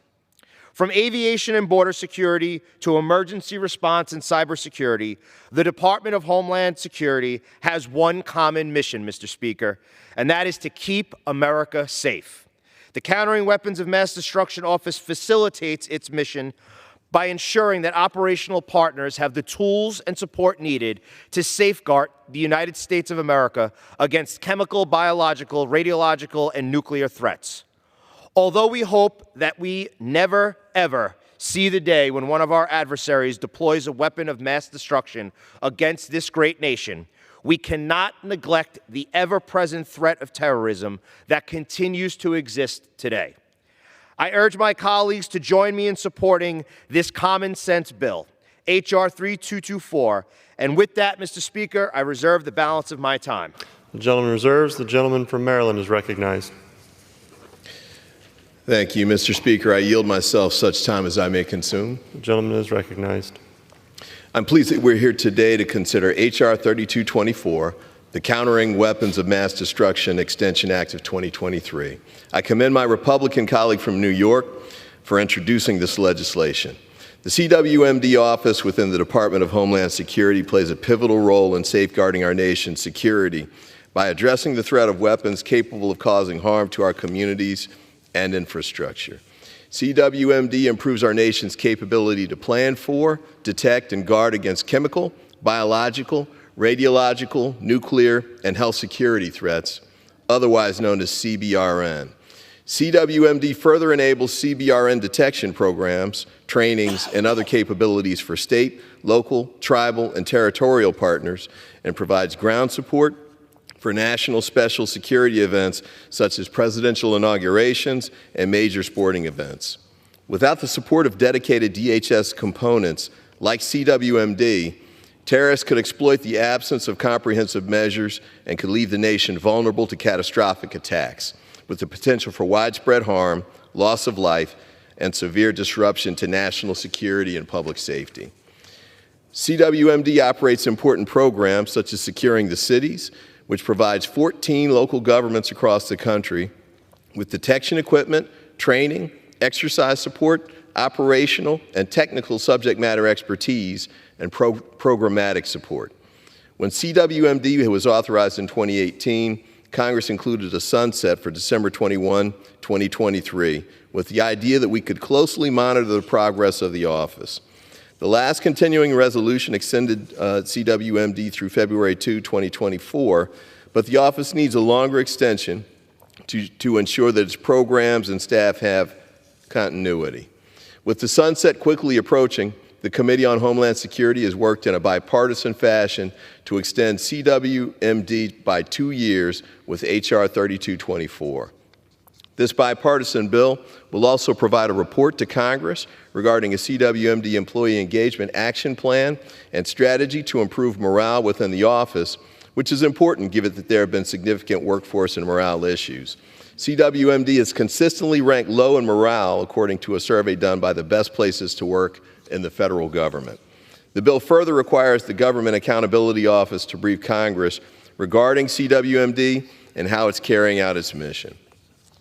While Congress continues to provide oversight of CWMD and in the future provide a permanent authorization for the office, passage of H.R. 3224 is a positive step. With that, Mr. Speaker, I encourage my colleagues to join me in supporting H.R. 3224 and reserve the balance of my time. The gentleman reserves. The gentleman from New York is recognized. I reserve. The gentleman reserves. The gentleman from Maryland is recognized. Mr. Speaker, I yield 2 minutes to the gentleman from Louisiana, Mr. Carter, the chair of the Emergency Management and Technology Subcommittee of the Committee on Homeland Security and an original co-sponsor of this measure. The gentleman from Louisiana is recognized for 2 minutes. Mr. Speaker, thank you very much, and a huge thank you to Representative Ivey for yielding, and particular appreciation and thank you to Congressmember D'Esposito, the chairman of the subcommittee. I am pleased that we're here today to consider Representative D'Esposito's bill, H.R. 3224, the Countering Weapons of Mass Destruction Extension Act of 2023, of which I'm a proud original co-sponsor. The Countering Weapons of Mass Destruction CWMD office within the Department of Homeland Security was established to elevate and consolidate the department's effort to protect our nation from chemical, biological, radiological, and nuclear threats.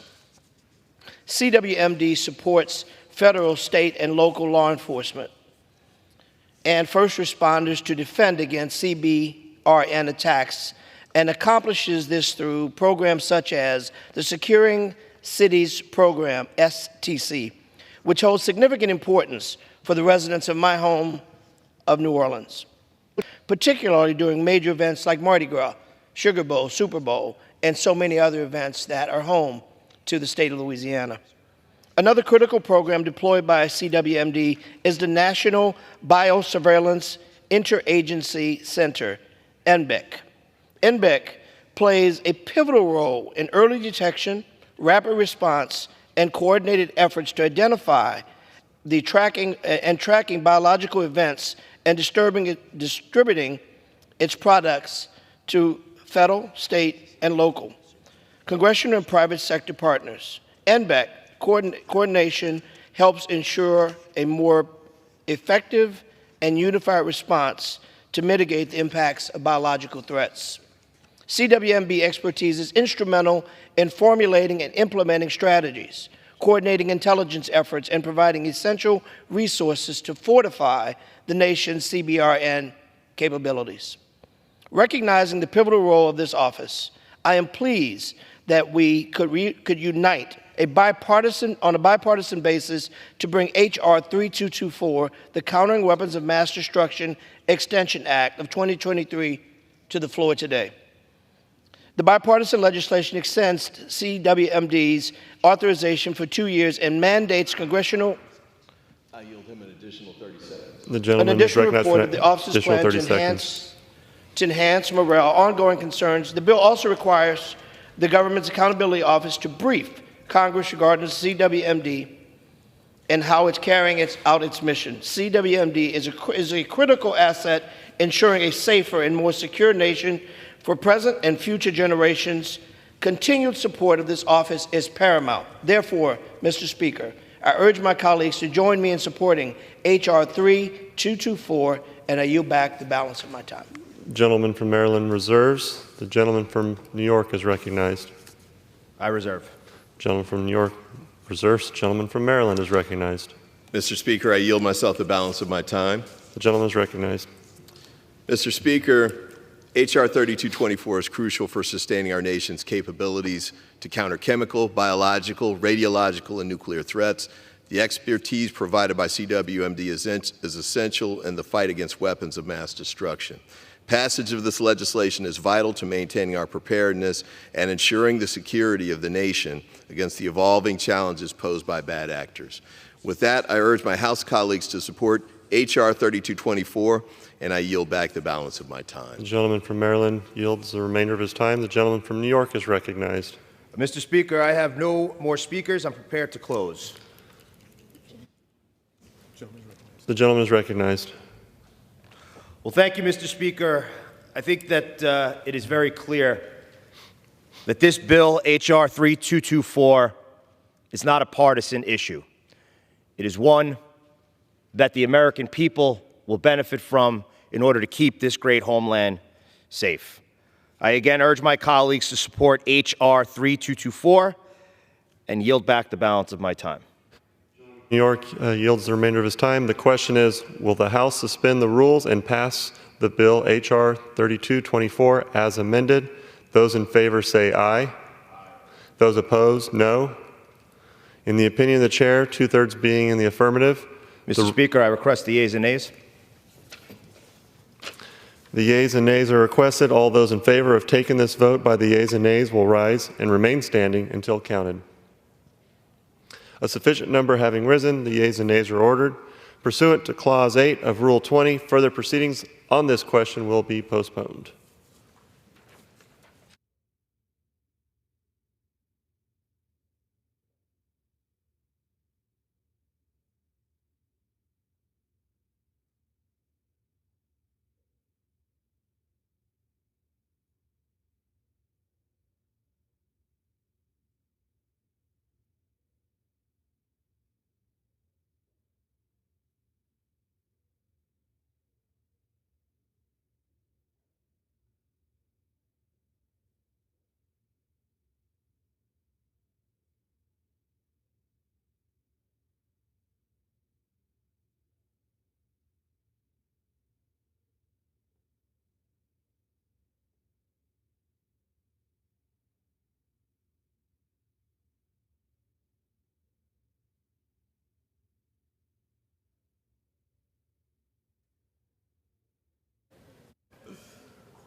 For what purpose does the gentlewoman from Washington seek recognition?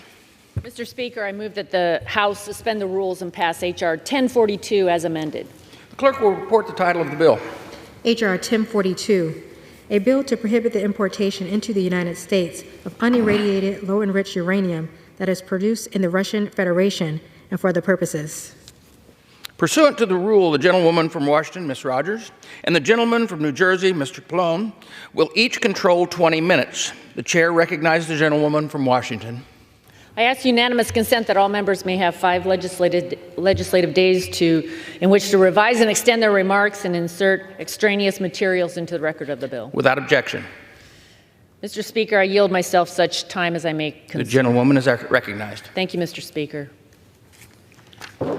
Mr. Speaker, I rise in support of my bill, H.R. 1042, the Prohibiting Russian Uranium Act, which I introduced with Mr. Latta. American leadership in nuclear energy and nuclear technology is critical to our economic and national security. One of the most urgent security threats America faces right now is our dangerous reliance on Russia's supply of nuclear fuels for our nuclear fleet. This threat has intensified as a result of the war in Ukraine. American nuclear fuel infrastructure has been stunted by policies that Russia has exploited by flooding the U.S. market with its cheaper fuel.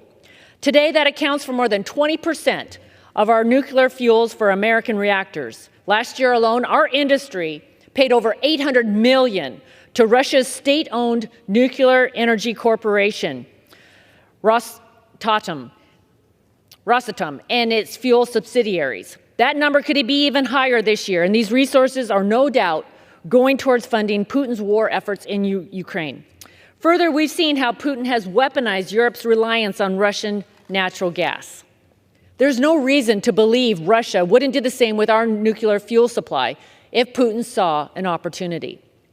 Rosatom has also supported China's nuclear energy ambitions. The risk of continuing this dependence on Russia for our nuclear fuel is simply too great.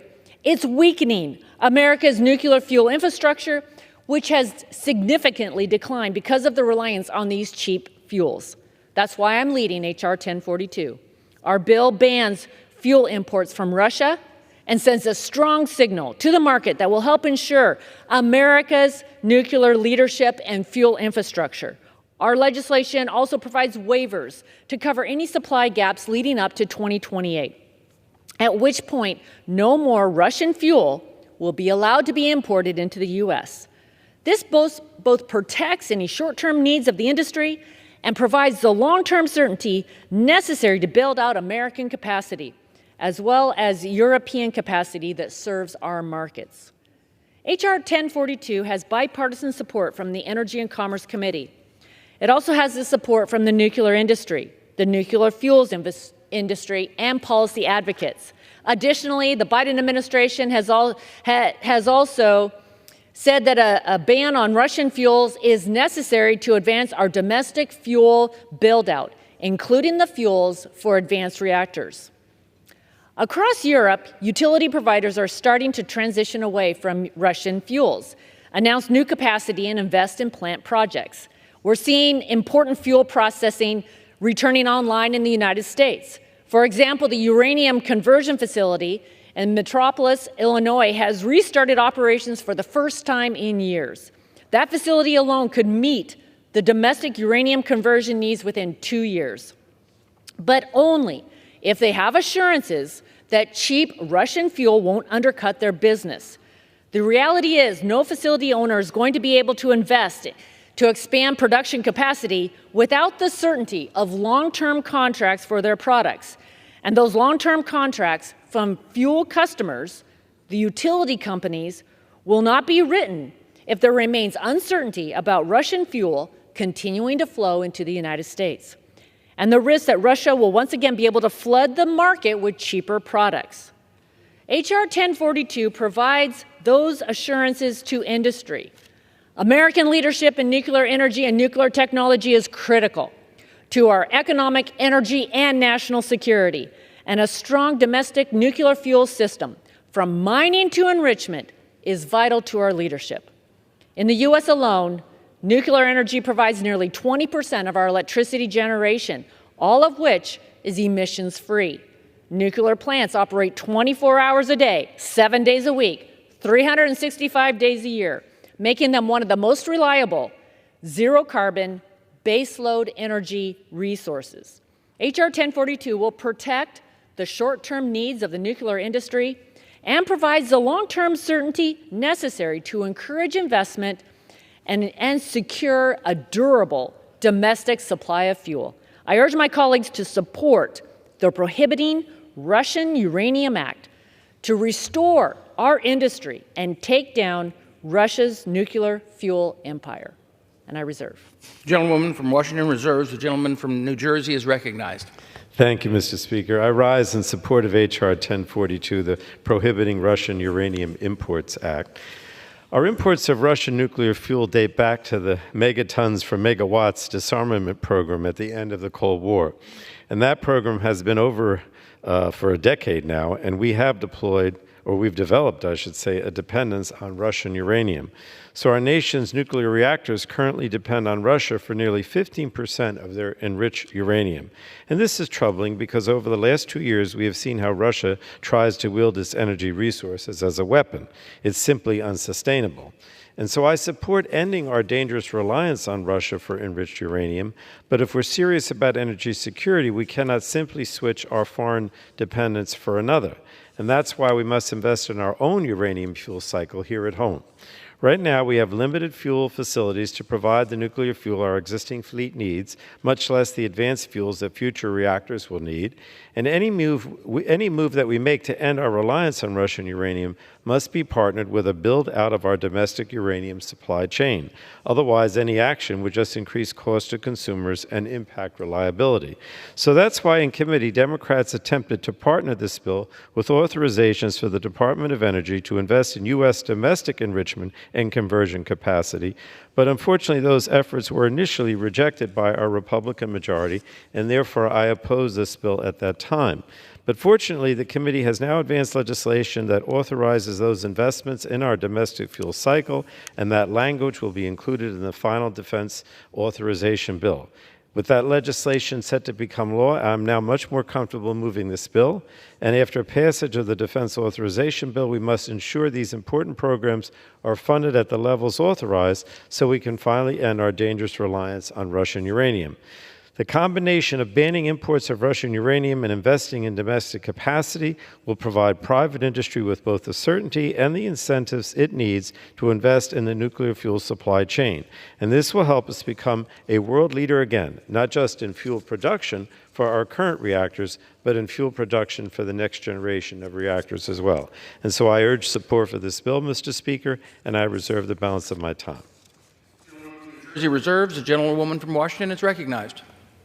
Thank you, Mr. Speaker. I'm prepared to close. The gentlewoman reserves. I reserve.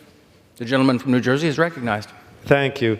I have no additional remarks. I just would ask that we support this bill on a bipartisan basis. It's a good bill at this point, and we want to get it to the Senate as quickly as possible. And with that, I yield back the balance of my time. The gentleman from New Jersey yields back. The gentlewoman from Washington is recognized. Thank you, Mr. Speaker. I, too, urge support. I'm pleased that we've been able to come together to move this legislation forward. And with that, I yield back. The gentlewoman yields back, and the question is, will the House suspend the rules and pass H.R. 1042 as amended? Those in favor say aye, and those opposed say no.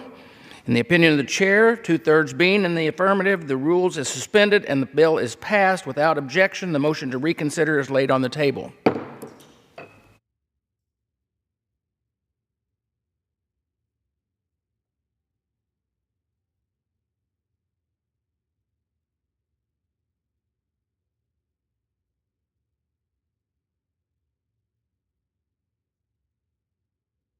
For what purpose does the gentlewoman from Washington seek recognition? Mr. Speaker, I move that the House suspend the rules and pass H.R. 5378 as amended. The clerk will report the title of the bill. H.R. 5378, a bill to promote price transparency in the healthcare sector and for other purposes. Pursuant to the rule, the gentlewoman from Washington, Ms. Rogers, and the gentleman from New Jersey, Mr. Pallone, will each control 20 minutes. The chair recognizes the gentlewoman from Washington. Thank you, Mr. Speaker. I ask unanimous consent that all members may have 5 legislative days in which to revise and extend their remarks and insert extraneous materials in the record on the bill. Without objection? Mr. Speaker, I yield myself such time as I may consume. The gentlewoman is recognized. Thank you, Mr. Speaker.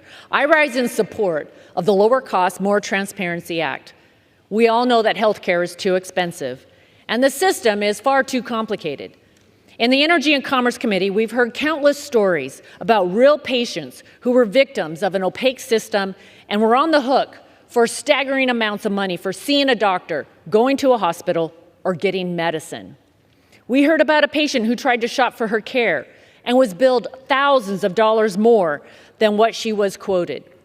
We heard about a patient who was overcharged $11,000 by a hospital for services she didn't receive.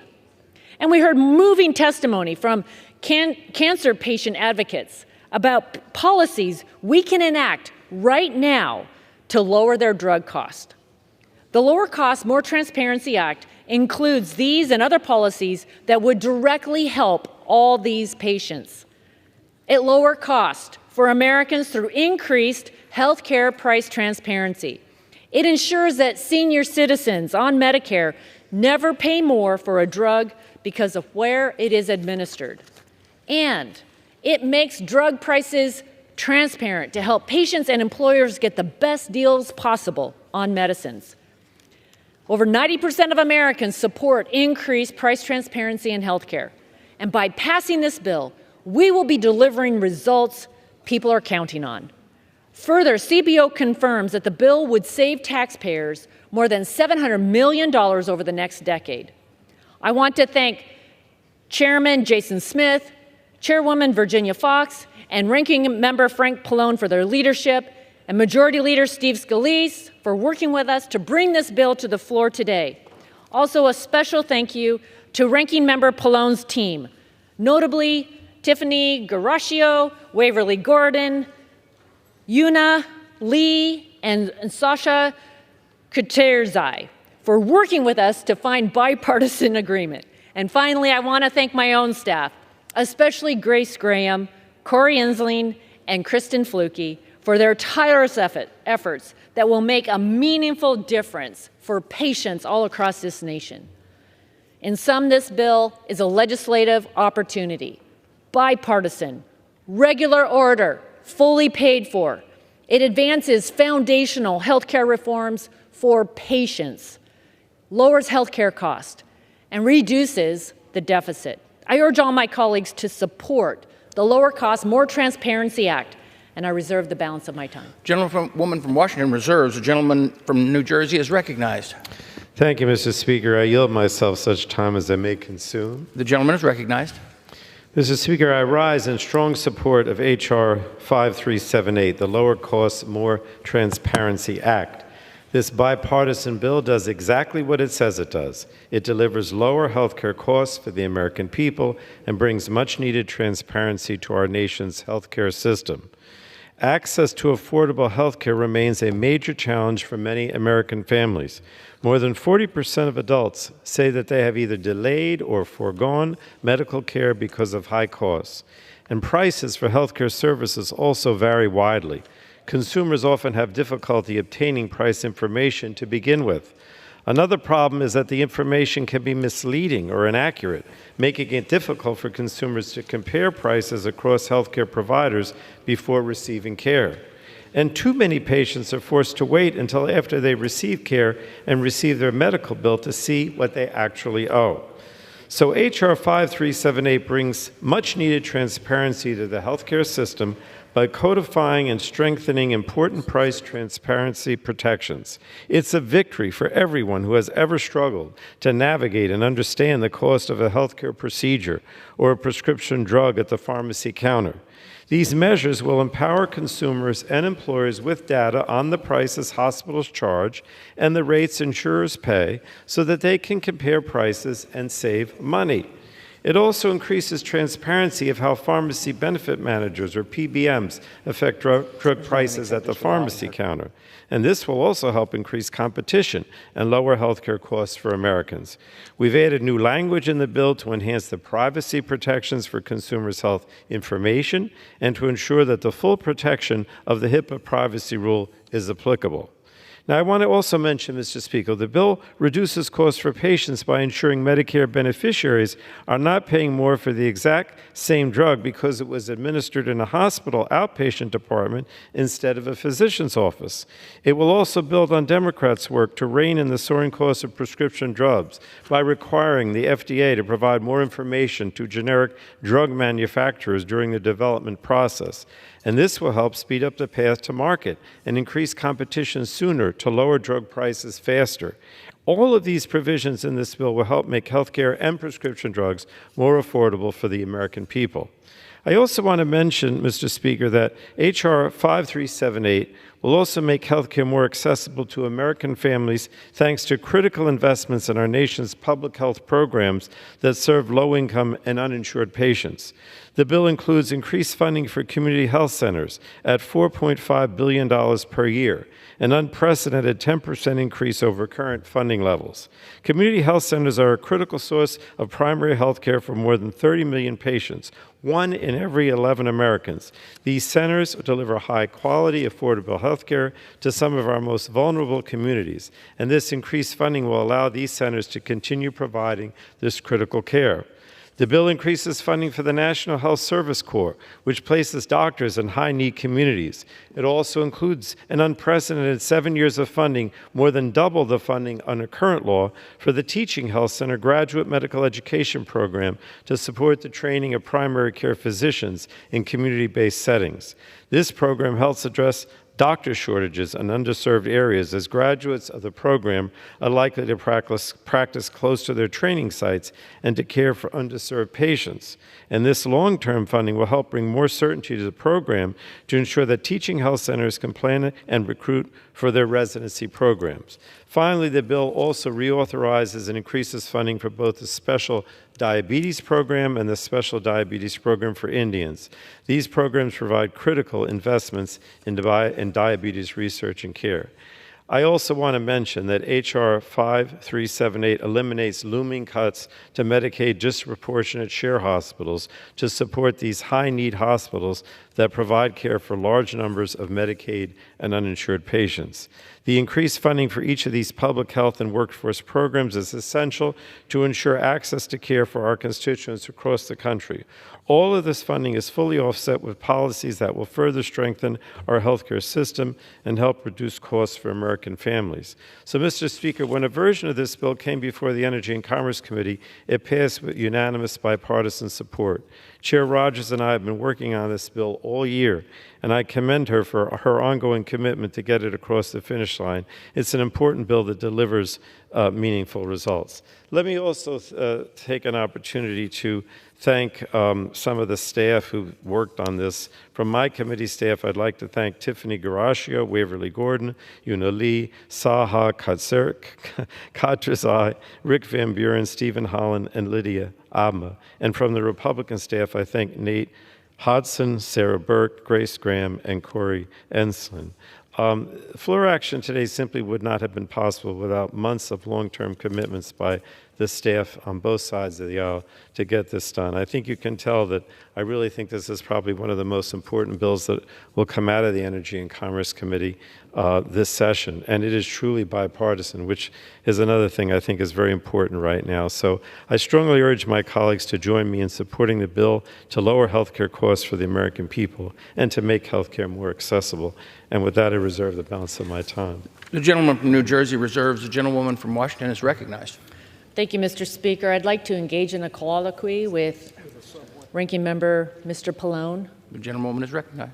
This bill codifies and strengthens healthcare price transparency requirements. Congress asserting itself to declare price transparency the law of the land is critical.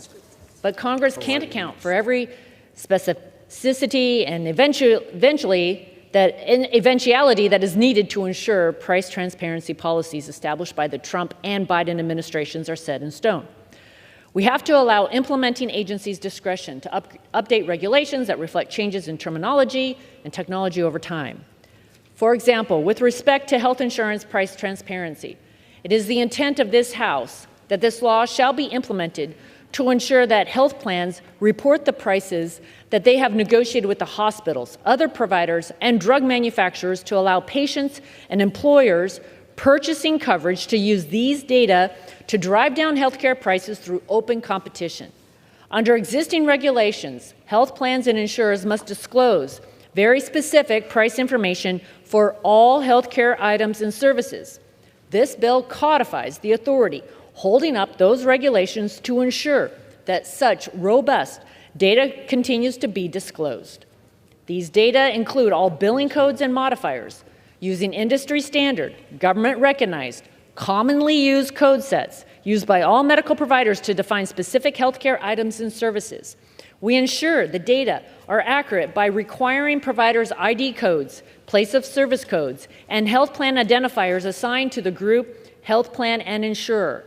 All critical information that makes price disclosures comparable across different health plans. It is our intent that the requirements for transparency and coverage should be as comprehensive as possible, without limitations. I'd like to yield time to Ranking Member Pallone. Okay. Thank you. Let me say that I concur with my colleagues and partners in crafting this important bipartisan piece of legislation that is intended to codify and improve upon the robust requirements that exist in the regulations that have been implemented by both the Trump and Biden administrations. With this bill, we seek to bring true health price transparency to lower costs for patients, employers, and unions purchasing health coverage. And this bill is a floor, not a ceiling. And I intend that the implementing agencies will use the discretion left to them to ensure that health plans and insurers disclose the detailed price information and necessary data on reimbursement rates for healthcare items and services. We intend to follow this colloquy with a bipartisan letter to the agencies reiterating our expectations in greater detail. In addition, Chair Rogers, I want to engage in another colloquy to address a technical change that needs to be made to the bill in negotiations with the Senate. In the new version of the bill, we have limited the drug price data flowing to small employers in order to strengthen health privacy protections for their employees. However, I want to make clear that we did not intend to exclude multi-employer, public sector, or retiree-only and union health plans under this new provision, and we are committed to fixing this issue before the bill becomes law. And Ranking Member Bobby Scott also agrees with this perspective. So if I could ask the Chair, would you concur with me that we will make sure this issue is addressed in our negotiations with the Senate and before the bill becomes law? Thank you, Ranking Member Pallone. Appreciate your ongoing leadership, and I agree with you. It is critical that the legislation meets our intent when it comes to ensuring that PBMs must be transparent with multi-employer, public sector, and retiree-only health plans, along with all other employer health plans. I do concur with you that we will address this issue in negotiations with the Senate, and I look forward to working with you to make sure this bill becomes law. Well, thank the Chair. Thank you again. Thank you. I reserve. The gentleman from Washington reserves. The gentleman from New Jersey is recognized. You now yield 2 minutes to the gentleman from Texas, member of the Ways and Means Committee. The gentleman from Texas is recognized for 2 minutes. This transparency bill lacks transparency on major problems that are impacting soaring health care costs. The only reason to reject transparency for first private equity and second Medicare Advantage is that they've got more to hide and apparently more lobbying power. A growing private equity takeover of health care has already undermined care in nursing homes and now threatens hospitals and medical specialty practices across the United States with higher prices, higher cost to taxpayers, and less quality. A Senate committee has just launched a major investigation into the impact of private equity on hospital costs and lower quality care.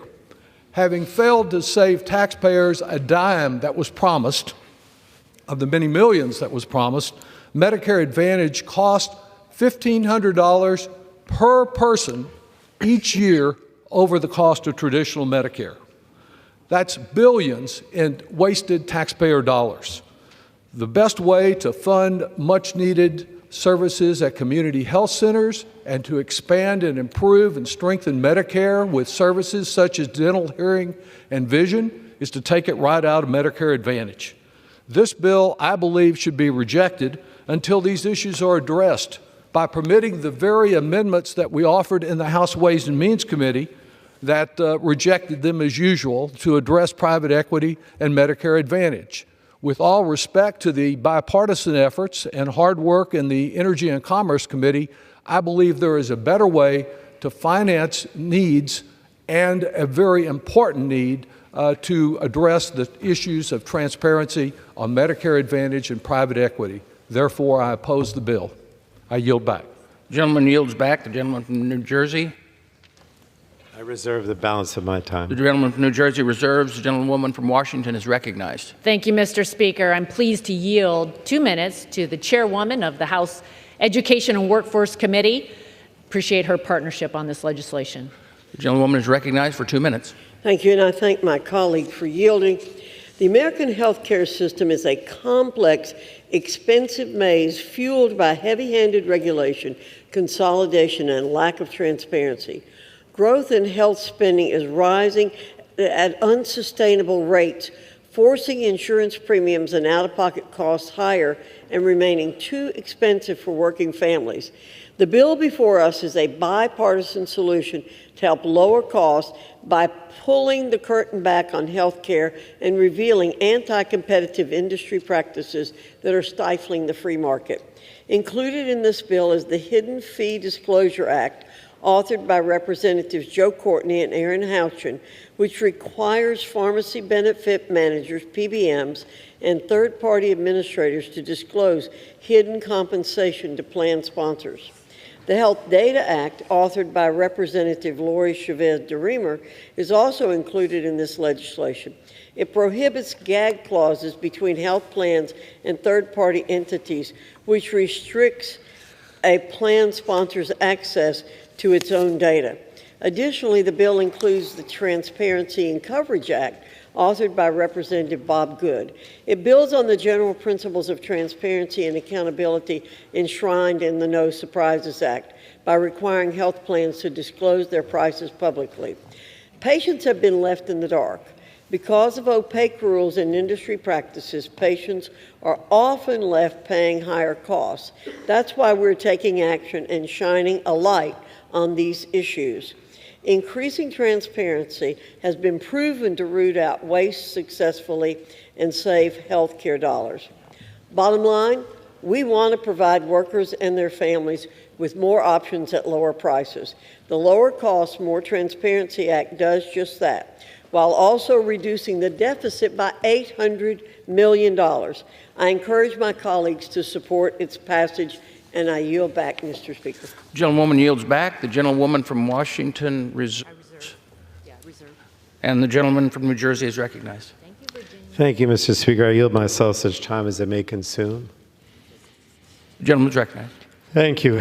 I want to thank my friend, Representative Doggett, for his hard work on the important issues that he raised and have been raised today. And I should mention that he's the ranking member of the Ways and Means Health Subcommittee, so he's very familiar with these issues. And I know he thinks that certain things should have been added to this bill, but I want to stress that I think we have to support this bill based on the important policies that we have in the bill. It's not always easy to get consensus, between Democrats and Republicans, and this is one of those rare examples, unfortunately, where we have come to a consensus, which our committee often does.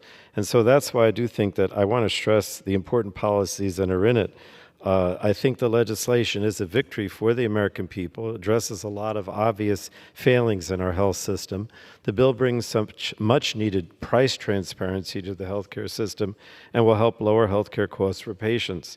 Americans have been struggling for years to obtain accurate price information before going in for a healthcare procedure, and it's difficult for patients to know how much a hospital or their insurance company will charge them for the care that they receive. All of this information should be readily available to the public, and this bill requires hospitals and insurance companies to list prices in an easy-to-understand format for patients. And the bill also prevents hospital outpatient facilities from unfairly overcharging seniors. And this policy will save Medicare beneficiaries $1.4 billion in lower premiums. And the bill helps further rein in the cost of prescription drugs by cracking down on price gouging by pharmacy benefit managers and requires the PBMs to be transparent about their price information. And this is going to help lower healthcare costs for both employers and patients and bring needed oversight to the PBM industry. So in addition to these patient protection provisions, the legislation includes a historic $15 billion in investments in safety net and workforce programs and programs to address physician shortages around the country. The legislation essentially lowers health care costs for the American people and makes health care more accessible to American families. And I think this delivers meaningful results to the American people on a bipartisan basis. So with that, Mr. Speaker, I'll reserve the balance of my time. Gentleman from New Jersey reserves. The gentlewoman from Washington is recognized. Thank you, Mr. Speaker. I'm pleased to yield 2 minutes to the gentleman from Kentucky, Mr. Guthrie, also the chairman of the Health Subcommittee. The gentleman from Kentucky is recognized for 2 minutes. Thank you, Mr. Speaker. I rise today to speak in support of H.R. 5378, the Lower Cost, More Transparency Act. Over the past several years, I've heard from countless Kentuckians about the challenges they face and the pain they're feeling due to the rising health care costs. This bipartisan landmark legislation marks the first step in driving transformational change across our health care system. The Lower Cost, More Transparency Act incorporates transparency requirements in nearly every aspect of the healthcare system. We're building on the Trump-era price transparency rules for hospitals and insurance plans. We're requiring pharmacy benefit managers to disclose prices and fees to lower costs for the patient's employers, and we're even requiring transparency for clinical labs. We have countless testimonials and data to show that transparency lowers costs. Recently, a multinational equipment manufacturer fired their PBM and started managing their own prescription drug benefits for its employees because they finally understood what they were being charged. But the most important part about this bill is that for once, it's not a top-down Washington knows best approach to the cost of health care. The American people have given Congress this mandate, with over 95% of surveyed voters supporting health care price transparency to reduce health care costs, according to a 2022 KFF poll.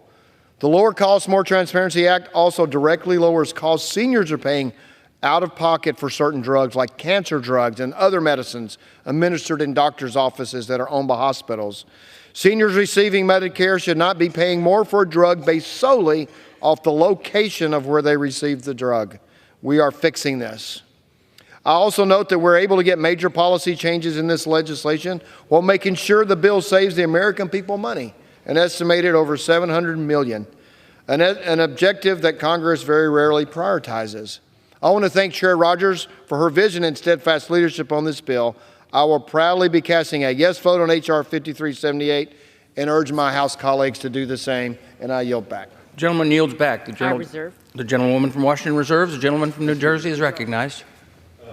Mr. Speaker, I'm going to reserve. I have no additional speakers, but I will tell the chair that if she needs some of the time for people that will support the bill, I'll give it to them. The gentleman from New Jersey reserves. The gentlewoman from Washington is recognized.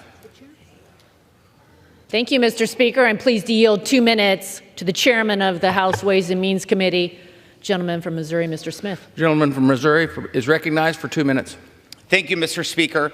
The Lower Cost, More Transparency Act empowers patients and will lower health care costs for millions of Americans.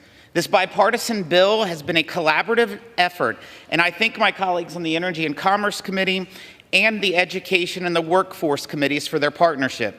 American families have struggled for far too long to afford the cost of their health care. What's worse is they have been unable to anticipate those costs because our current system makes it nearly impossible to figure out the actual price for almost any type of treatment, medicine, drug, or procedure.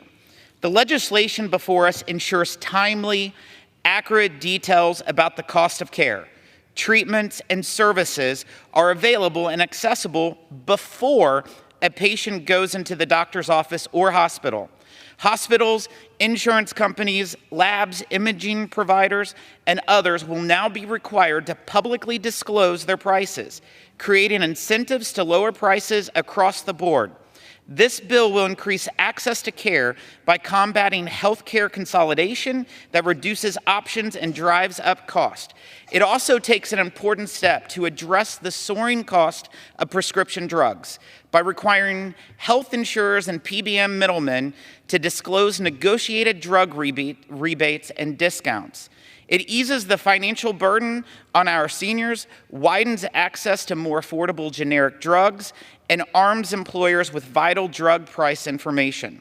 This bill makes important investments in training programs for new doctors to help address the healthcare workforce shortage, and it further invests in hospitals that serve high Medicaid populations. I urge my colleagues to support this bill to deliver a healthcare system that is more accessible and affordable for the American people. I reserve. The gentlewoman from Washington reserves. The gentleman from New Jersey reserves. The gentlewoman from Washington is recognized. Thank you, Mr. Speaker.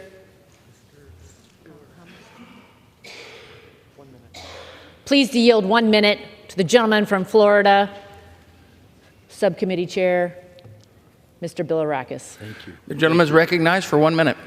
Thank you, Madam Chair. Thank you, Mr. Speaker.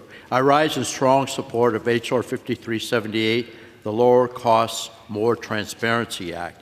I hear from my constituents on a regular basis that the cost of health care is too high, and it remains a burden for everyday Americans who are struggling to get by. This bipartisan package, led by Chair Rogers, we appreciate you so much, finally looks to turn the tide of these high costs by injecting much-needed transparency and accountability into our healthcare system. This includes updating CMS's price transparency rules so they actually work effectively for patients. It ensures we better understand and reduce consolidation amongst hospitals, insurers, and PBMs alike.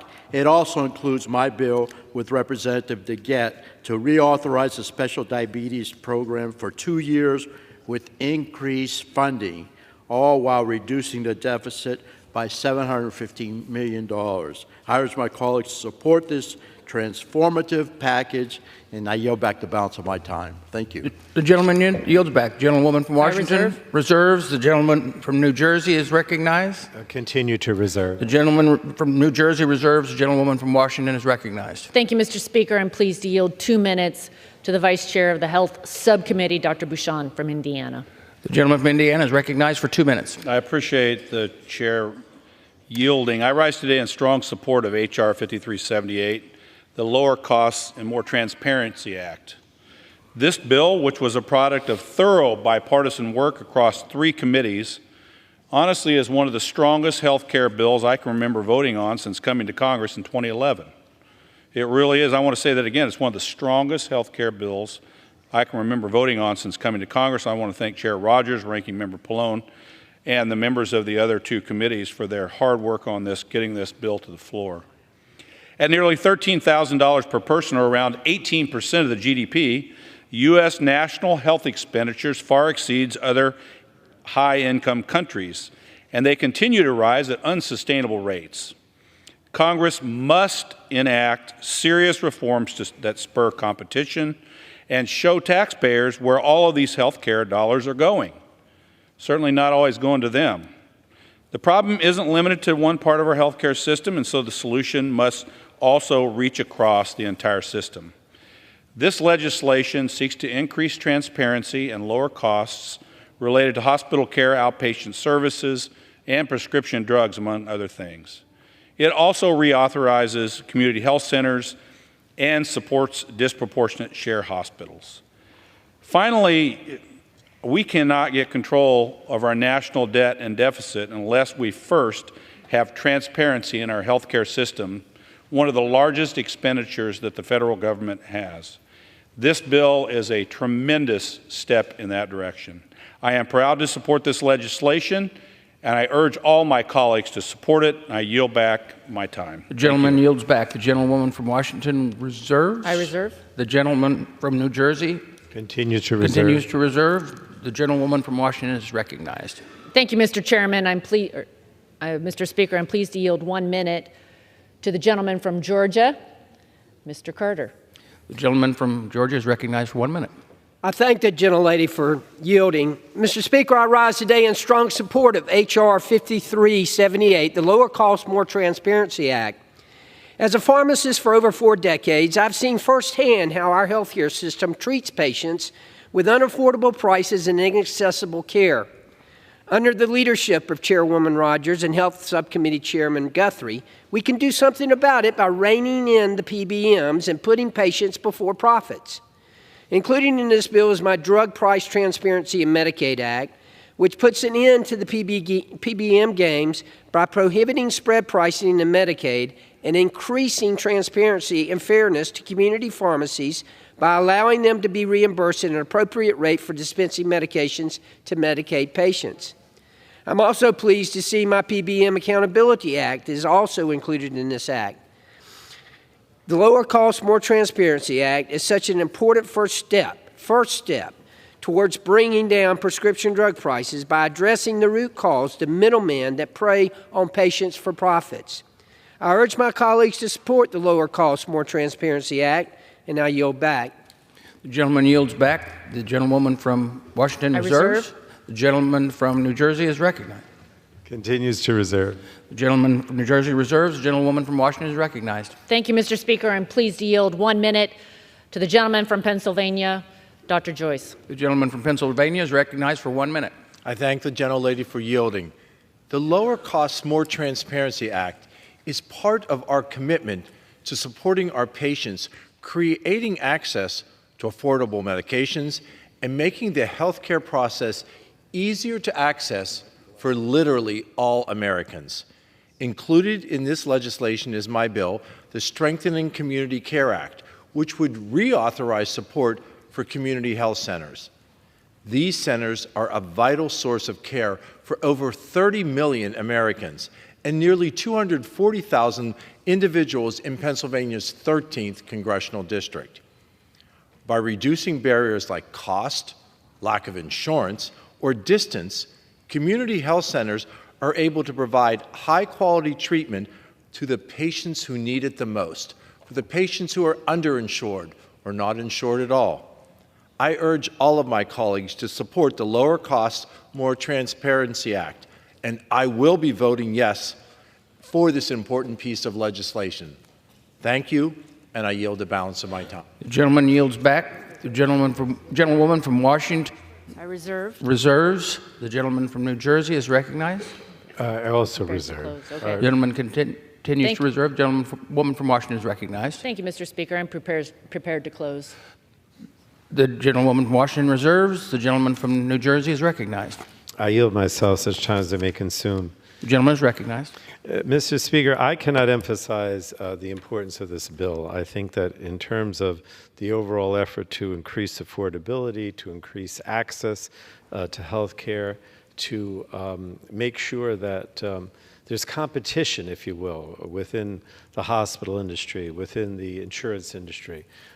This bill does all of those things, and it's really amazing, in my opinion, that we're able to do this on a bipartisan basis. This came out of the committee, I believe, unanimously, and I think it'll go far towards increasing affordability, accessibility, and competition, which also lowers prices. And for all those reasons, I would urge support for the legislation and yield back the balance of my time. Gentleman from New Jersey yields back. The gentleman from Washington is recognized. Thank you, Mr. Speaker. And I too want to urge support for this major bipartisan legislation, very important health care legislation. We're concerned about consolidation within healthcare and the rising costs within healthcare. And the first way we're going to address that is by demanding transparency. We have to know what the prices actually are, so that we can get some more, so that we can empower patients and we can get some more competition within our healthcare system. I want to thank everyone who has worked together. This was a priority we laid out at the very beginning of this Congress. It's been months worth of work, and a big thank you again to the ranking member of Energy and Commerce Committee, as well as the other committees, the chairmanship of Virginia Fox and the chairman of Ways and Means Committee, Jason Smith, for working together to, we've all contributed and we have a better product because of it.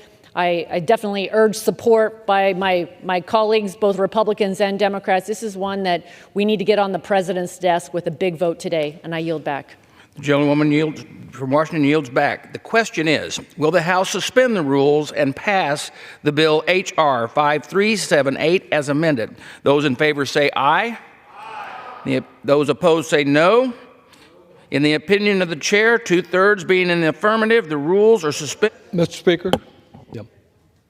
Does a woman from Washington seek recognition? I request the yeas and nays. The yeas and nays are requested, and those in favor of taking this vote by the yeas and nays will rise and remain standing to be counted. A sufficient number having risen, the yeas and nays are ordered. Pursuant to Clause 8 of Rule 20, further proceedings on this question will be postponed.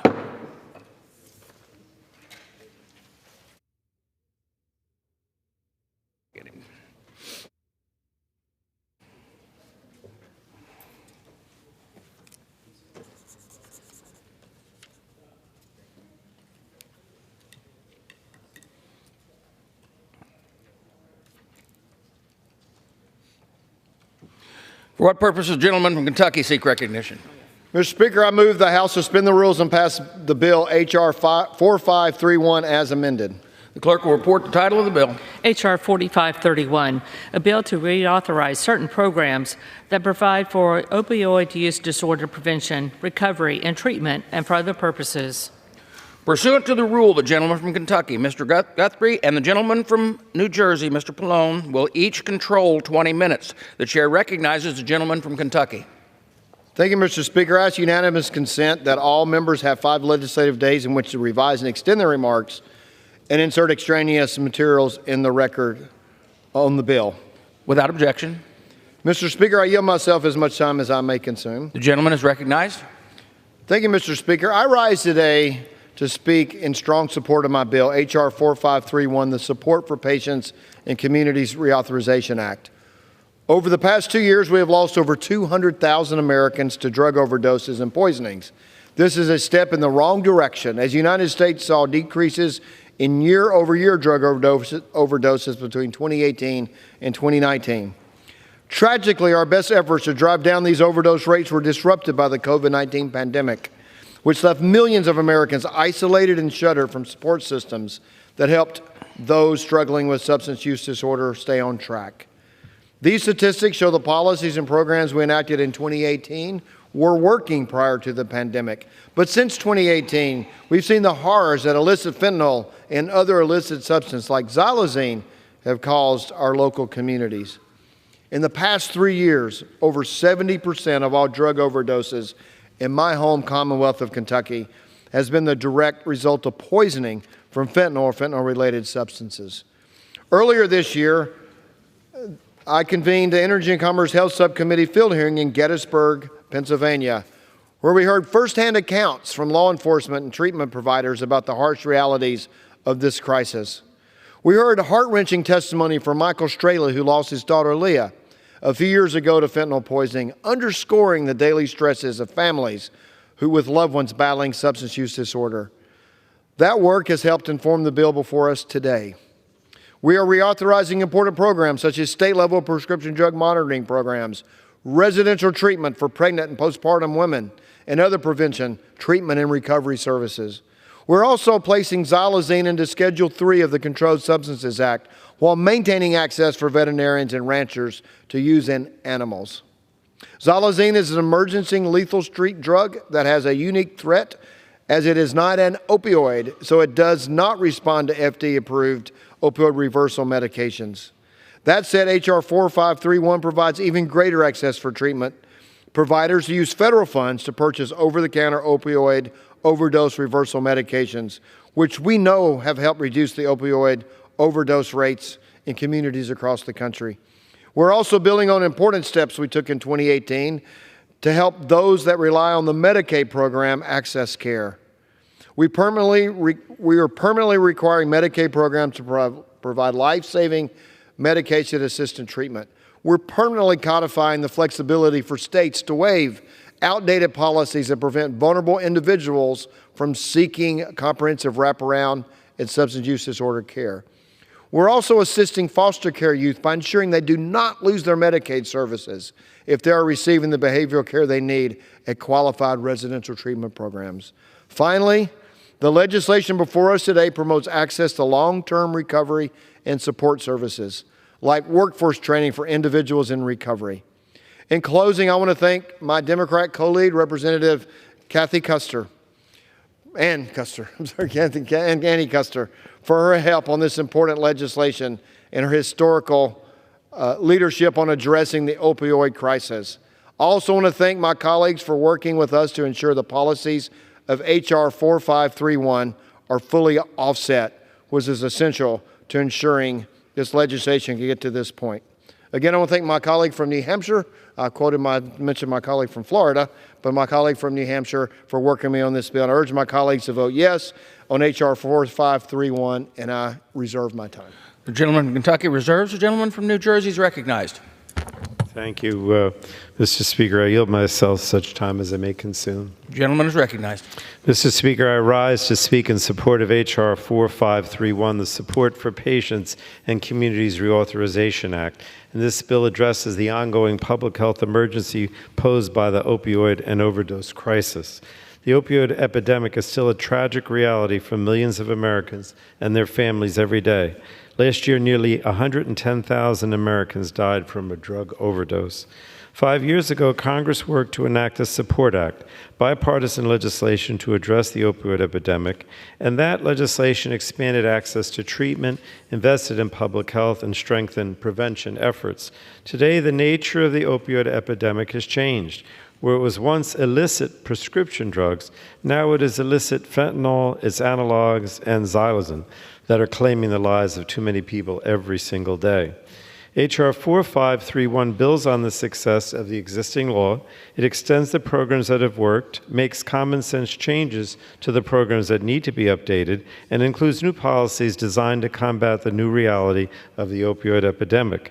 And the bill before us today would provide critical training to first responders, support recovery centers, and help individuals in recovery lead normal lives. It makes important investments in Medicaid to support the treatment of opioid use disorder. And it requires all state Medicaid programs to cover medication-assisted treatment, expands access to coverage to pregnant women in pretrial detention, and makes it easier for incarcerated individuals to regain their coverage after being released.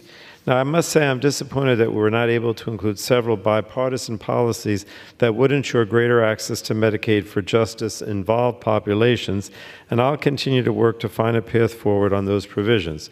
But that said, the bill before us will make meaningful changes to federal law that will strengthen our ability to respond to the ongoing opioid epidemic, and I want to thank Chairwoman Rogers, Subcommittee Chairman Guthrie, and Ranking Member Eshoo for their hard work in advance to advance this important bipartisan bill. I urge my colleagues to support the legislation. I reserve the balance of my time. The gentleman from New Jersey reserves. The gentleman from Kentucky is recognized. Mr. Speaker, I'd like to yield 2 minutes to the distinguished gentlelady from Washington, the chair of Energy and Commerce Committee, Chair McMorris Rogers. The gentlewoman is recognized for 2 minutes. Thank you, Mr. Speaker. I rise today in support of the SUPPORT Act. This bill is about offering hope to those in despair, those battling substance use disorder, their families and loved ones, and the healthcare workers and law enforcement officers who need continued support to help save lives. Since 2020, overdose deaths have surged to more than 100,000 lives lost per year. Today, illicit fentanyl poisonings are now the #1 cause of death among adults aged 18 to 49. And my home state of Washington has seen the greatest increase in drug overdose and poisoning deaths nationwide in the past year. The House took a critical step to help get illicit fentanyl off our streets in passing the HALT Fentanyl Act earlier this year. Now we're moving forward with this legislation to increase support for individuals suffering from substance use disorder and to help make sure they receive the treatment they need. H.R. 4531, the Support for Patients and Communities Reauthorization Act, modifies and reauthorizes key programs that expand access to substance use disorder prevention, treatment, and recovery. Specifically, this bill increases treatment options for intensive inpatient care, allows law enforcement to crack down on illicit xylazine distribution, and continues support for at-risk youth, among many other important provisions. A big thank you to Kristen Fluke and Seth Gold from the Energy and Commerce Committee staff for their dedicated work on this legislation. I'm hopeful that by reauthorizing programs with proven success and increasing access to treatment, we can address the troubling trend in drug-related deaths, saving lives and restoring hope and healing to those who need it. I yield back. The gentlewoman from Washington yields back. The gentleman from Kentucky reserves. The gentleman from New Jersey is recognized. Thank you, Mr. Speaker. I yield 4 minutes now to the ranking member of our Environment Subcommittee, the gentleman from New York, Mr. Tonko. The gentleman from New York is recognized for 4 minutes. Thank you, Mr. Speaker, and I appreciate the gentleman from New Jersey yielding. I rise today in support of this legislation. I thank my colleagues and friends, Representative Guthrie and Representative Custer, for their work on the Support for Patients and Communities Reauthorization Act. As you may know, I serve as co-chair of the Addiction Treatment and Recovery Caucus, or better known as the ATR Caucus. The ATR Caucus is a bipartisan group of over 70 members committed to advancing bipartisan solutions to the country's multifaceted addiction crisis. Next year will mark the 20th anniversary of the caucus, the first in Congress to recognize that addiction indeed is a disease. As a longtime champion for those facing addiction, I'm all too familiar with the devastating impact of the disease for individuals, their families, and their communities. This is a loss many of us know too well. The loss of a daughter, a son, a father, a mother, a sister or brother, a neighbor dying much too young and leaving behind a grieving family. Communities being ripped apart by poison seemingly beyond their control. Last year in our nation, there was an estimated 109,680 overdose deaths. That's 109,680 lives lost. Think of how many people that is every day needlessly dying and having their lives cut so short. Think of the magnitude of all those impacted by those 109,680 loved ones. For each of those individuals, there is a whole universe of friends, of family, and, of course, communities impacted. As we consider the SUPPORT Act reauthorization, let me share that clearly there are some good policies we are moving forward. I'm glad that we are reauthorizing several programs that have been successful. I'm pleased that we are including my Extending Access to Addiction Treatment Act that I was proud to work on with my friend Representative Armstrong. As you may know, medication-assisted treatment for addiction significantly reduces the risk of overdose death. However, despite the effectiveness, approximately 87% of individuals with opioid use disorder who may benefit from life-saving medication-assisted treatment simply do not receive it. My Extending Access to Addiction Treatment Act makes permanent the requirement that Medicaid provide coverage for addiction medication for Americans who need it. I also think we are taking a step in the right direction by requiring states to suspend rather than terminate coverage of Medicaid for justice-involved individuals, making it easier to restart those benefits upon release. We also include a provision to allow pregnant incarcerated individuals who are being detained pretrial to maintain their Medicaid coverage. I fully support the legislation and remind everyone that we have a lot more work to do in order to take the necessary steps to address the deep need of this crisis. We also know the scale of the devastating disease of addiction. We also know that our justice system is a revolving door for those struggling with addiction and mental health issues. Over 1/2 of people in state prisons and 2/3 of individuals in jails have substance use disorder or SUD. To truly address it, I urge us to take bold action and move forward as soon as possible with the Reentry Act and the Due Process Continuity of Care Act by allowing inmates to receive addiction treatment and other services before returning home. My Reentry Act would bring targeted treatment to those at the highest risk of overdose. The Reentry Act would be a game changer for reducing overdose deaths and suicides by allowing all states to provide pre-release care to Medicaid-eligible individuals up to 30 days prior to release from incarceration. The Due Process Continuity of Care Act would make certain that pretrial detainees are not kicked off Medicaid prior to even being found guilty of a crime. The gentleman's time has expired. One additional minute. 30 seconds. Yeah. Another 30 seconds. The gentleman is recognized for 30 seconds more. Thank you for that. We know the human cost of inaction. To be precise, last year it was that 109,680 lives we lost. Is that a cost we are willing to bear? With that in mind, our work is not done, and I hope we can find the will to truly meet the moment. This legislation is a good step forward, but it is not the end of the road.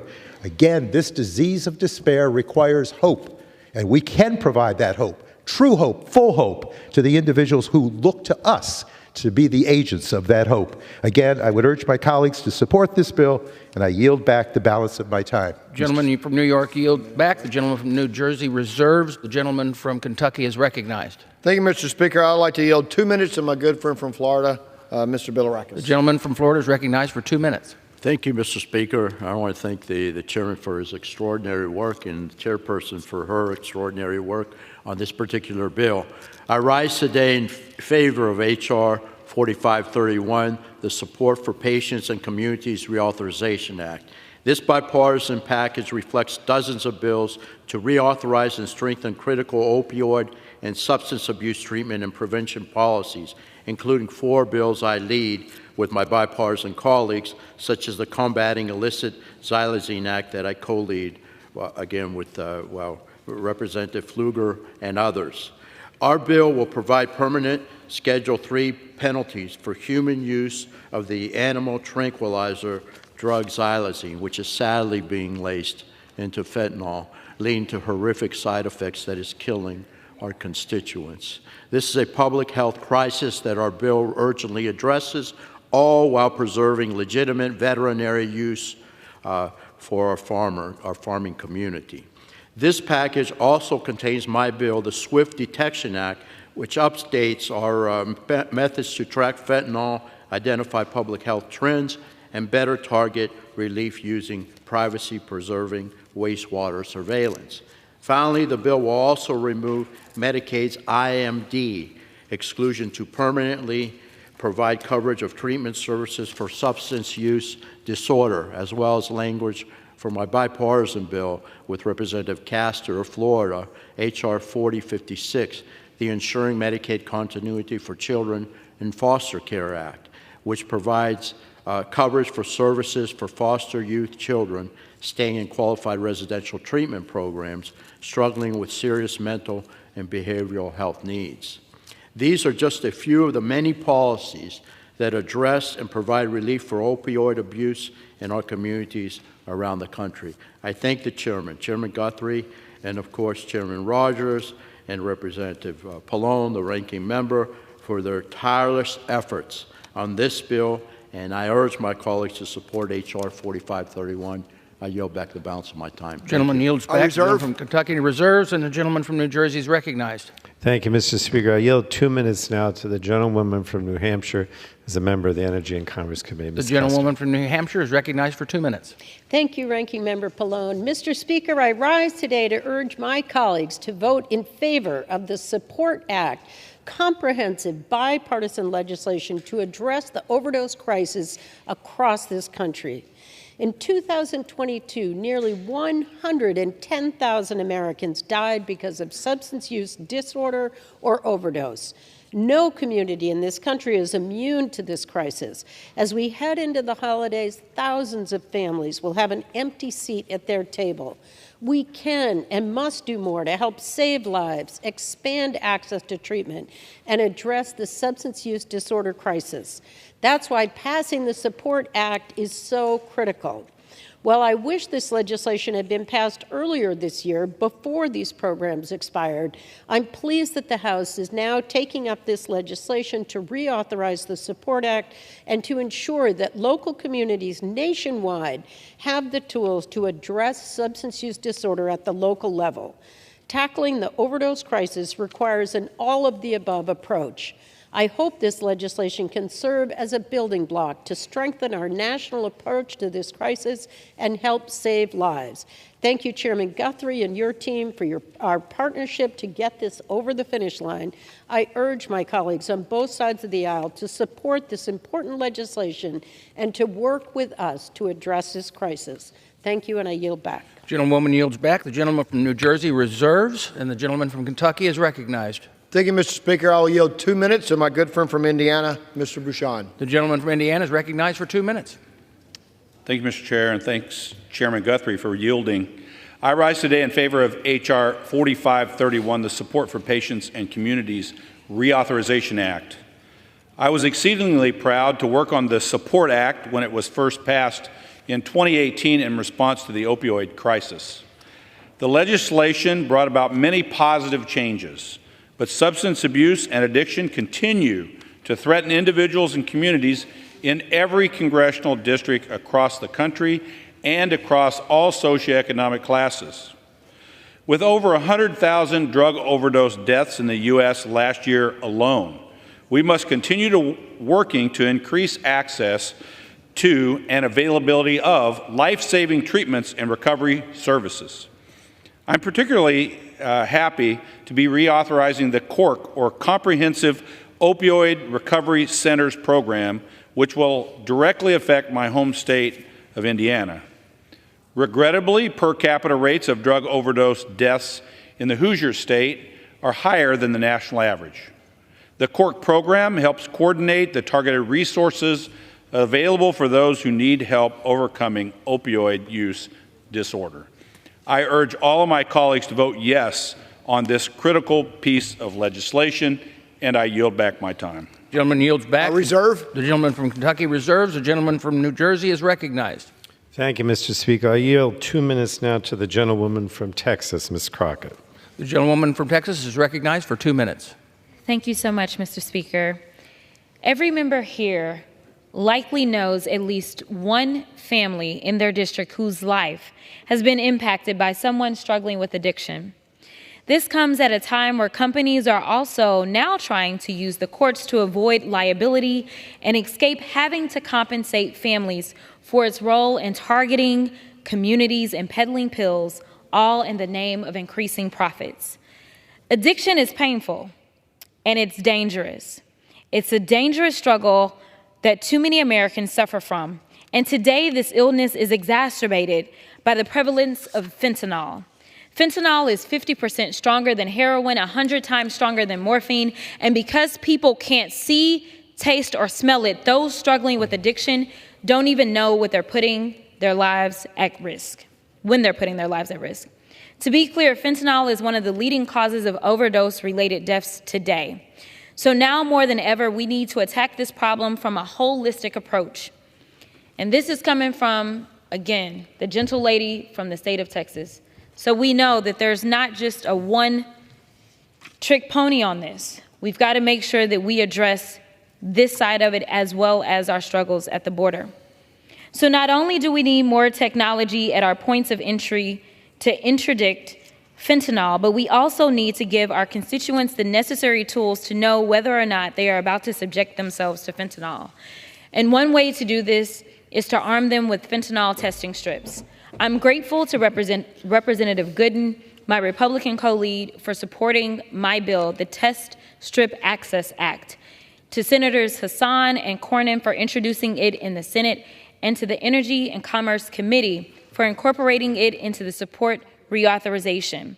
My bill will allow fentanyl and xylazine testing strips to be purchased under the Overdose Prevention Program's grants. Access to these testing strips can literally mean the difference between life and death.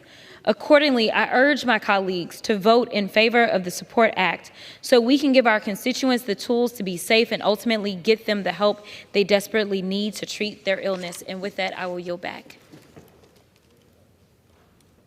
The gentleman from New Jersey reserves. The gentleman from Kentucky is recognized. Thank you. Thank you, Mr. Speaker. I will yield 2 minutes to my good friend from Georgia, Mr. Carter. I thank the gentleman for yielding. Mr. Speaker, I rise today in strong support of the Support for Patients and Communities Reauthorization Act, which reauthorizes important programs that bolster prevention, treatment, and recovery services for Americans with substance use disorders and mental illnesses. Mr. Speaker, it's no secret that the opioid and mental health crises are continuing to tear our families and communities apart. In 2022, a record number of our sons and daughters' lives were taken by opioid overdoses, the majority of which were caused by illicit fentanyl poisoning. Every day, we are losing almost 300 Americans as a result of drug overdoses and poisonings. This is impacting every single one of us in the communities we call home. Fortunately, we have an opportunity here today to pass one of the single largest congressional efforts to address our opioid and mental health crisis. The Support Act is responsible for increasing access to prevention, treatment, and recovery services for opioid and substance use disorders, including fentanyl. Another important part of this legislation is making opioid overdose reversal agents like naloxone easier to obtain. The Support Act also includes my Responsible Mental Health Medications Prescribing Act, which standardizes the oversight and reporting of antipsychotic medications prescribed to Medicaid recipients. This reauthorization ensures that programs supporting our most vulnerable Americans do not lapse and can reach all communities. I urge my colleagues to support the reauthorization of this bill, which will help save lives and help us fight the opioid crisis. Thank you, Mr. Speaker, and I yield back. I reserve. The gentleman from Kentucky reserves. The gentleman from New Jersey is recognized. I'm going to continue to reserve. The gentleman from New Jersey reserves. So, Mr. Speaker, I will yield 2 minutes to my good friend from Texas, Mr. Pfluger. The gentleman's recognized. Thank you, Mr. Speaker, and I'd like to thank Chair Guthrie as well as Chair Rogers for their work on this. I rise in strong support of H.R. 4531, the Support for Patients and Communities Reauthorization Act, the Support Act. And looking back at this, it was originally created in 2018 and as a significant investment in overdose prevention. There's an urgent need to actually reauthorize the Support Act with nearly 110,000 annual overdose deaths in this country last year. This reauthorization ensures that individuals seeking assistance for substance use disorders have access to critical life-saving treatments, recovery support services, prevention programming, and long-term recovery services. I want to draw attention to an emerging public health concern addressed by this legislation, the illicit use of xylazine. Xylazine is a veterinarian tranquilizer that has become drug traffickers' preferred substance for cutting fentanyl. Xylazine's current ease of access, as it can just be purchased online for as little as $6 per kilogram, directly threatens our communities. DEA Administrator Milgram warned that xylazine is making the deadliest drug threat our country has ever faced, fentanyl, even deadlier. To counter this growing threat, the bill proposes scheduling illicit xylazine under Schedule 3 of the Controlled Substances Act while safeguarding, and this is important, safeguarding crucial access for veterinarian use within the livestock industry. The fentanyl crisis has already inflicted severe damage on treatment clinics and throughout our entire country, and adding another highly toxic substance to the illicit drug supply only intensifies the crisis. Congress must take action against this emerging threat, and I'm pleased that the SUPPORT Act builds upon Congressman Panetta and I's collaboration within the agriculture and veterinarian industry and law enforcement to ensure this legislation cracks down on illicit uses of xylazine while preserving its critical role within agriculture and veterinarian medicine. I urge my colleagues to support the SUPPORT Act.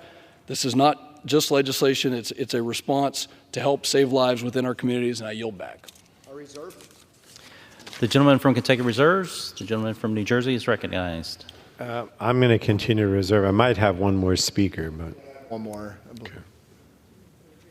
The gentleman from New Jersey reserves. The gentleman from Kentucky is recognized. Thank you, Mr. Speaker. I will yield 2 minutes to my friend from Iowa, Mr. Nunn. The gentleman is recognized. Thank you, Mr. Speaker, and thank you to my good friend from Kentucky. Mr. Speaker, I rise in support of the Patient and Community Reauthorization Act, which includes my bipartisan Communities Recovery Reauthorization Act program with Representative Brittany Peterson from Colorado. Communities across this country are struggling with the opioid epidemic. More than 60 million Americans are fighting substance abuse disorders. These are our families, our friends, and America's sons and daughters. Tragically, death due to overdose has skyrocketed to 150 citizens every day dying from overdose. And that is why we must work together to help pass this bill. There's no doubt that we must do more to stop the illegal flow of fentanyl and other drugs into our country. Fentanyl made in China and arriving on U.S. shores daily. But we can do much to help right here at home. By passing this critical legislation, we will enhance and support community organizations that are on the front line, helping people recover from addiction and return with rehabilitation programs to their communities and their families. This is not a battle that anyone should have to fight alone. I urge my colleagues to lead with compassion and vote for this critical bipartisan piece of legislation and start saving lives today. Thank you, Mr. Speaker. I yield back. Mr. Speaker, I reserve, but I'm prepared to close. The gentleman reserves. The gentleman. I'll Jersey close recognized. because my other speaker hasn't arrived. I just want to say, if I could yield myself such time as I may consume, Mr. Speaker, I would just want to say The gentleman's that recognized. this is very important in our ongoing efforts of our committee to continue the battle against opiates and other related illicit drugs that are very dangerous. The number of overdoses, unfortunately, continues to be way out of proportion to what it should be. And so I think we need to support this bill and other measures that deal with this crisis that continues to plague the American people. And with that, I'll yield back the balance of my time. The gentleman yields. The Mr. gentleman Speaker, I recognized. give myself as much time as I may consume. The gentleman is recognized. Thank you, Mr. Speaker, and thank you. I appreciate the ranking member. I appreciate the chair of the committee and everybody working together, my friend from New Hampshire, Ms. Custer, for all of us working together to what every American family is facing or knows someone or has some relation. This touches everybody far and wide, urban and rural, suburbs and small towns.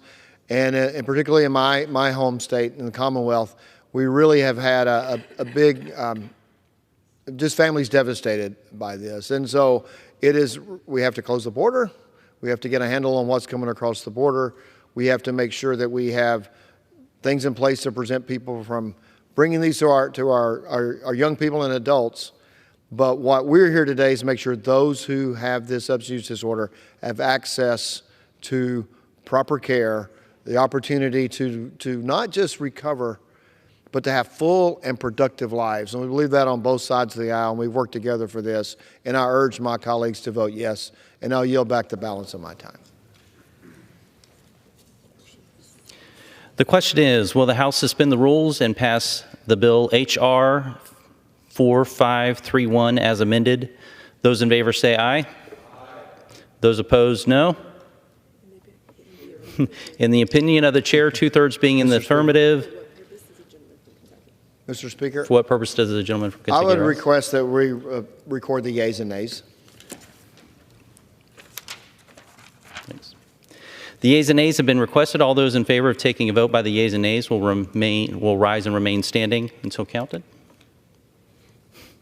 A sufficient number having risen, the yeas and nays are ordered pursuant to Clause 8 of Rule 20. Further proceedings on the question will be postponed.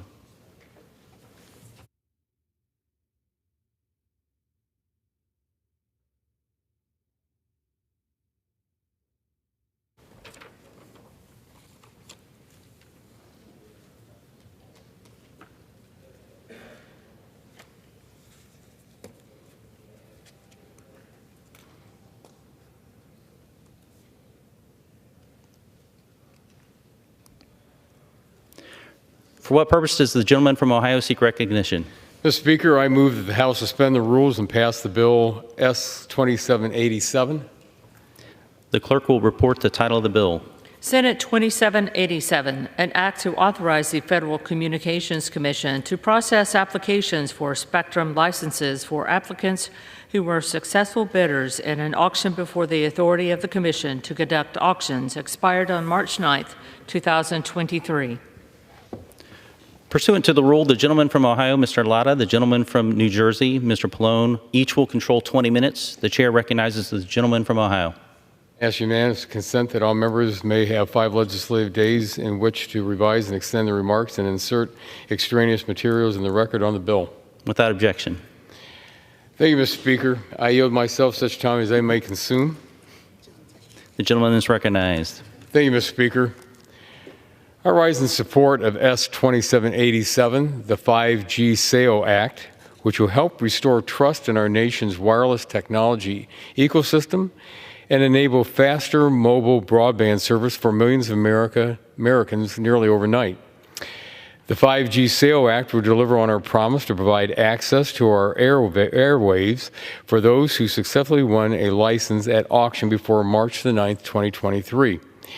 These licenses have been locked up since the expiration of the Federal Communications Commission's auction authority earlier this year. While I will continue to work with my colleagues on a long-term solution to reauthorize auction authority, today's legislation is a positive step to ensuring that the FCC can finalize the review and award licenses to companies whose checks have already cleared the Treasury. The 5G SAO Act will ensure that those relying on advanced mobile broadband services, especially our veterans who access VA telehealth services, will benefit from American investment in these technologies. I encourage my colleagues to support this bill, and I reserve the balance of my time. The gentleman reserves. The gentleman from New Jersey is recognized. Thank you, Mr. Speaker. I yield myself such time as I may consume. The gentleman is recognized. Mr. Speaker, I rise in support of S-2787, the 5G Spectrum Authority Licensing Enforcement Act, or the 5G SAIL Act. Spectrum is one of our country's most important natural resources. These radio waves are a critical component in building next-generation wireless networks and delivering connectivity to Americans across the country. Without Spectrum, our wireless networks would not be able to help millions of Americans study for school, meet with their health provider, connect with family and friends, and place a call to 911 during a time of need. But we have to have this kind of connectivity that we all have come to expect and have to ensure that consumers have access to the spectrum that has been available for commercial wireless use. So S-2787 achieves these objectives.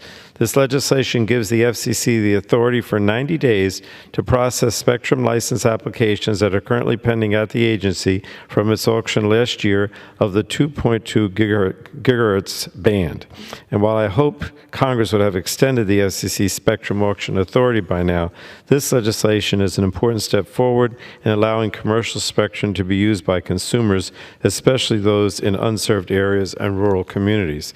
It's important that we pass this bill today, but even with this action, our work will still not be done. We must find a way forward on a bipartisan, bicameral spectrum agreement that can be sent to the President's desk for his signature. As Chair Rogers and I have said for months, it's critical that we reauthorize the FCC Spectrum Action Authority as soon as possible. I'm concerned that this lapse will hinder us on the international stage, especially with the World Radio Communications Conference taking place right now in Dubai. So I commend Representatives Custer and Joyce for their bipartisan work on the House companion to this bill, H.R. 5677. This important bill helps advance America's wireless leadership by ensuring that 5G spectrum is deployed quickly so that we can further improve consumers' wireless service all around the nation, especially in rural communities. And Mr. Speaker, I urge my colleagues to support this legislation in a bipartisan manner so it can be sent shortly to the President's desk, and I reserve the balance of my time. The gentleman reserves. The gentleman from Ohio is recognized. Well, thank you, Mr. Speaker. At this time, I yield to my good friend, the gentleman from Pennsylvania's 13th District, 2 minutes. I thank the gentleman for yielding. The gentleman's recognized. This bipartisan bill will grant the FCC temporary authority to issue over 7,500 licenses that have been stalled while the Spectrum Auction Authority has lapsed. To address this issue, I'm proud to be the sponsor of the 5G Sale Act, which was unanimously reported out of committee. It has now been more than a year since Auction 108 was conducted by the FCC for these 2.5 gigahertz band licenses. During the auction, more than $400 million was raised by 63 bidders. Releasing these licenses will mean greater competition among providers and money funneled into our economy. The 5G Sale Act would cut through bureaucratic red tape and help get more Americans connected to high-speed coverage than ever before.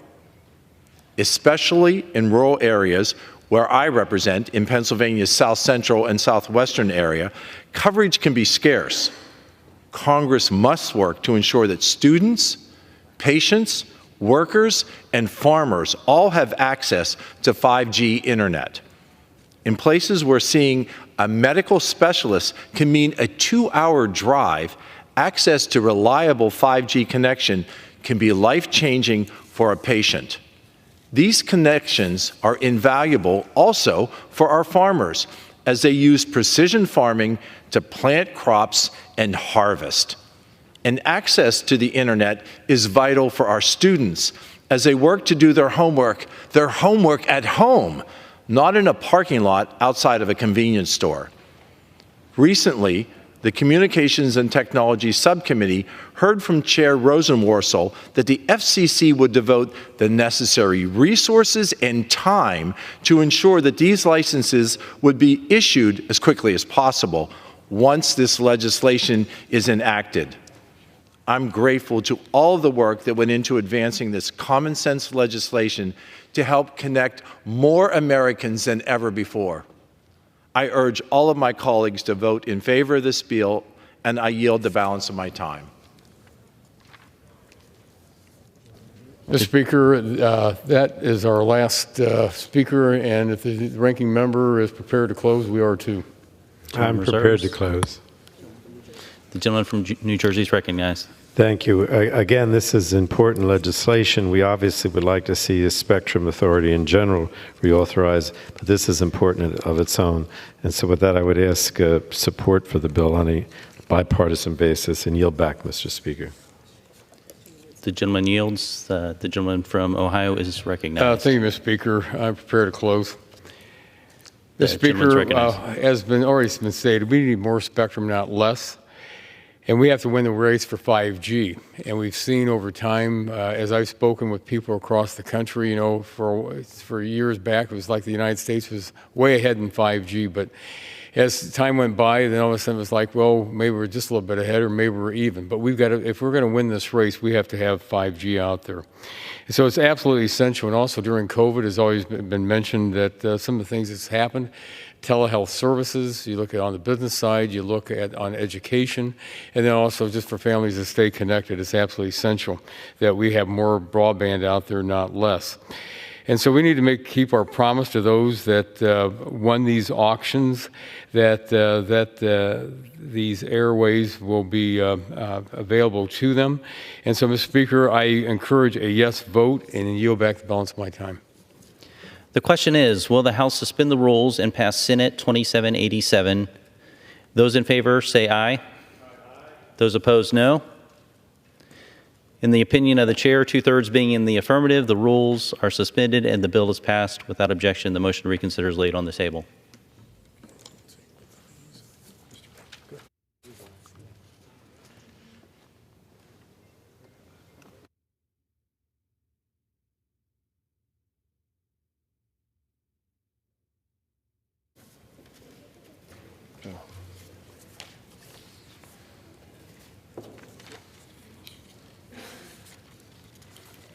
For what purposes does the gentleman from Kentucky seek recognition? Mr. Speaker, I move that the House suspend the rules and pass Bill H.R. 3226 as amended. The clerk will report the title of the bill. Union Calendar Number 130, H.R. 3226, a bill to reauthorize the Prematurity Research Expansion and Education for Mothers Who Deliver Infants Early Act. Pursuant to the rule, the gentleman from Kentucky, Mr. Guthrie, and the gentleman from New Jersey, Mr. Pallone, each will control 20 minutes. The chair recognizes the gentleman from Kentucky. I ask unanimous consent that all members have 5 legislative days in which to revise and extend their remarks and insert extraneous materials in the record on the bill. Without objection. Mr. Speaker, I yield myself as much time as I may consume. The gentleman's recognized. Thank you, Mr. Speaker. I stand here today firmly committed to the principle that every life is worth living. That starts with giving babies born prematurely a fighting chance at growing up and living their lives to the fullest. In 2021, the preterm birth rate increased to 10.5%, which was the highest recorded rate since 2007. Last year, 1 in 10 babies were born prematurely. Premature babies have a higher risk of infant mortality, developmental delays, and chronic health conditions. This is why I rise today in support of H.R. 3226, the Preemie Authorization Act of 2023. Led by Energy and Commerce Committee members Dr. Burgess, Dr. Miller-Meeks, Health Committee Ranking Member Eshoo, and Representative Robin Kelly. The legislation would authorize programs that are critical to federal research, education, and intervention activities to reduce preterm birth and infant mortality. The bill would also authorize a study to identify best practices to help detect and prevent preterm births, as well as better understanding the factors that lead to such births. This critical legislation will help to reduce preterm births and ensure that babies have effective treatments to give them the best start in life. I encourage my colleagues to support this bill, and I reserve the balance of my time. The gentleman reserves. The gentleman from New Jersey is recognized. Thank you, Mr. Speaker. I yield myself such time as I may consume. The gentleman's recognized. Mr. Speaker, I rise to speak in support of H.R. 3226, the Preemie Reauthorization Act of 2023. This bipartisan legislation, sponsored by Representative Eshoo, the ranking member of our Health Subcommittee, plays a crucial role in improving the care and outcomes for premature babies and their families. According to the March of Dimes, about 383,000 premature babies were born in the United States last year. These babies oftentimes have more health problems or need to stay in the hospital longer than full-term babies. And some premature babies also face long-term health effects like problems that affect the brain, lungs, hearing, or vision. The reauthorization of the Preemie program will help us to better understand the cause of preterm birth and what more can be done to prevent preterm births. In 2006, Congress passed the Preemie Act, which marked a significant milestone by pioneering a comprehensive public-private national agenda aimed at spurring innovative research initiatives. In 2013 and then again in 2018, we reauthorized 5-year extensions of the program to continue our country's commitment to address preterm birth through federal research, promoting known interventions, and promoting successful community outreach programs. With this legislation today, we will reauthorize key programs at the Centers for Disease Control and Prevention and the Health Resources Service Administration.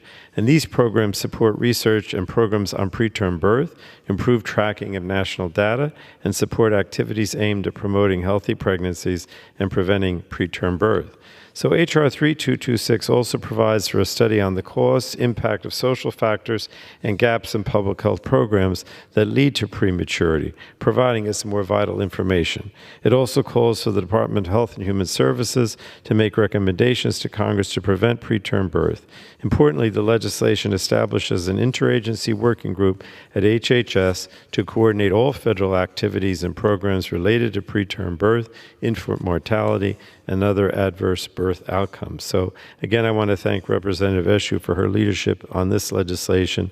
I know that she always takes leadership on issues particularly that affect the health care of children, and I encourage all my colleagues to support this legislation to make a significant impact in the fight against preterm birth complications in all our districts and communities, and I reserve the balance of my time.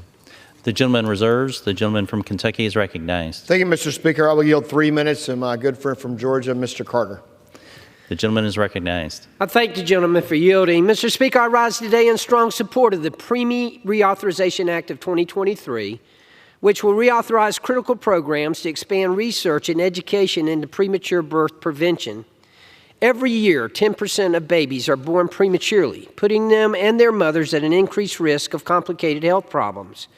In 2022, there were over 380,000 preterm births, and every year, almost 20,000 babies in the United States will die before their first birthday, many of them from complications of premature birth. Unfortunately, Georgia has one of the highest preterm birth rates in the country. Babies born prematurely shouldn't be at a disadvantage because of a lack of resources. Every single baby born deserves a healthy start and a fair chance at life. That's why it's so important for us to reauthorize the Preemie Act, which will continue life-saving research to prevent premature births and give mothers and babies healthy starts in both motherhood and life. The bipartisan effort will reauthorize critical federal research, education, and intervention activities to reduce preterm birth and infant mortality. I encourage my colleagues to support the reauthorization of this bill and support maternal health. Thank you, Mr. Speaker, and I yield back. I reserve. The gentleman reserves. The gentleman from New Jersey is recognized. Thank you, Mr. Speaker. I yield 3 minutes now to the gentlewoman from California, Ms. Eshoo, who is the ranking member of our Health Subcommittee. The gentlewoman is recognized. Thank you, Mr. Speaker, and I thank the ranking member of the full committee. Today, the House is going to vote on my legislation, H.R. 3226, the Preemie Reauthorization Act, and I want to thank the co-leads of this legislation, Representatives Miller Meeks, Kelly, Burgess, Blunt Rochester, and Kiggins, for their work on this important effort. I first introduced the Preemie Act in 2005. It is the first and remains the only law to focus solely on the prevention of preterm births. H.R. 3226 will improve future policy by studying the current gaps in our healthcare system that have kept rates of preterm births high and crafting recommendations for how to address them. Every day in the United States, 1 in 10 infants are born prematurely, placing them and their mothers at an increased risk of complicated health problems. America's prematurity rate is one of the highest in the developed world, and it's the leading cause of newborn death. Even babies born just a few weeks prematurely too soon can face serious health challenges. We saw a significant 4% increase in preterm births in 2021, the highest recorded rate since 2007. This bill was advanced by the Health Subcommittee and the full Energy and Commerce Committee unanimously and enjoys bipartisan co-sponsorship. The Preemie Act will help prevent newborn death and disability, expand research into the causes of preterm birth, and promote the development availability, and uses of evidence-based standards of care for pregnant women. I urge all of my colleagues to support it, and with that, I yield back. Thank you. The gentleman reserves. The gentleman from Kentucky is recognized. Mr. Speaker, I have no further speakers and prepared to close. I'll reserve. The gentleman reserves. The gentleman from New Jersey is recognized. Thank you. I just will ask support for the bill on a bipartisan basis. Obviously, reauthorizing and expanding this program for preemies is very important for children. And I yield back, Mr. Speaker. The gentleman is yielded. The gentleman from Kentucky is I yield recognized. myself as much time as I may consume. The gentleman is recognized. I just want to, I think she just stepped off the floor, but Mr. Speaker, a good friend from California announced she's not running for re-election, is one who just spoke and said that she is the primary sponsor of this bill in the House. It's an important bill. All life's important. It is important that we move forward and give everybody an equal chance to live a full, productive, and happy life. And I encourage my colleagues to vote for this bill. I appreciate my friend from, Mr. Speaker, my friend from California for all of her hard work. And we'll miss her. We got another year to continue to work on good things like this. But Mr. Speaker, I will yield back the balance of my time. The question is, will the House suspend the rules and pass the bill H.R. 3226 as amended? Those in favor say aye. Aye. Those opposed, no. In the opinion of the chair, 2/3 being in the affirmative, the rule is suspended, the bill is passed, and without objection, the motion to reconsider is laid on the table.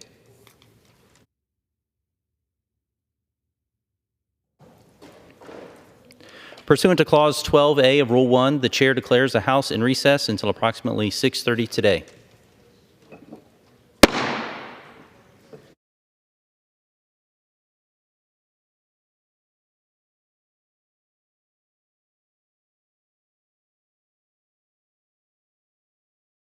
Order. Pursuant to Clause 8 of Rule 20, proceedings will resume on motions to suspend the rules previously postponed. Votes will be taken in the following order: H.R. 3224, H.R. 5378, and H.R. 6503. First electronic vote will be conducted as a 15-minute vote. Remaining electronic votes will be conducted as 5-minute votes. Pursuant to Clause 8 of Rule 20, the unfinished business is the vote on the motion of the gentleman from New York, Mr. D'Esposito, to suspend the rules and pass H.R. 3224 as amended, on which the yeas and nays are ordered. The clerk will report the title.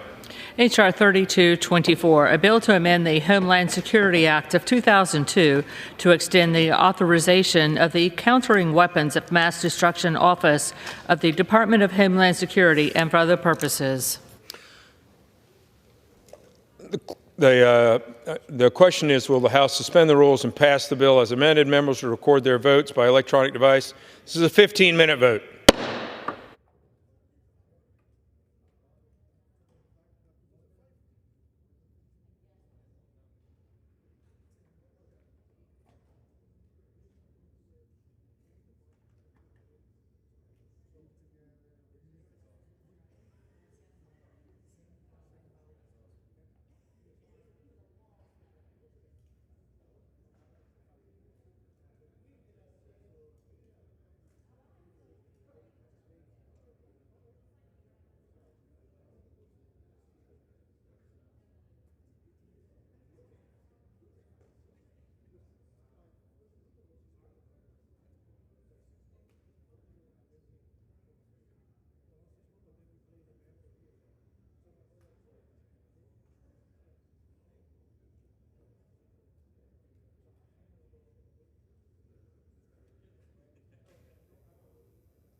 On this vote, yeas are 394, nays are 0. The bill is passed. Two-thirds being in the affirmative, the rules are suspended. The bill is passed without objection. The motion to reconsider is laid upon the table. Pursuant to Clause 8 of Rule 20, the unfinished business is the rule of motion of gentleman from Washington, Mrs. Rogers, to suspend the rules, pass H.R. 5378 as amended, on which the yeas and nays are ordered. The clerk will report the title. H.R. 5378, a bill to promote price transparency in the healthcare sector and for other purposes. The question is, will the House suspend the rules and pass the bill as amended? Members will record their votes by electronic device. This is a 5-minute vote.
On this vote, the yeas are 320, nays are 71, 1 vote's present, 2/3 being in the affirmative. The rules are suspended. The bill is passed.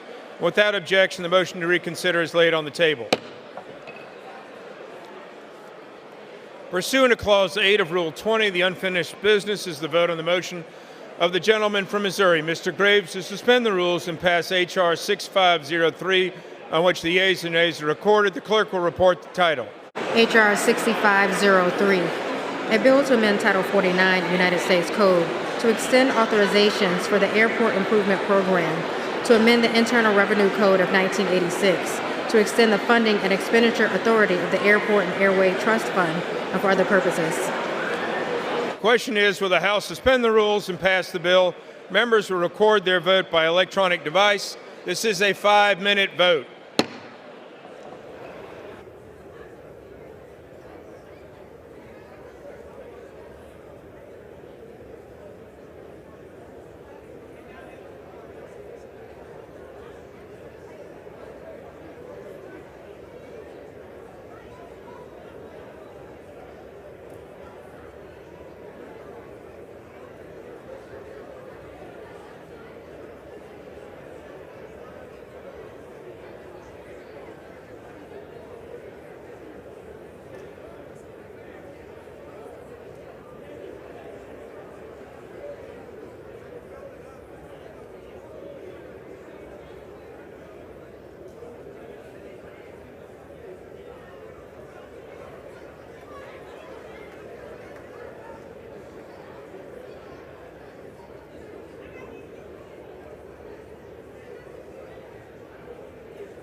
all members voted?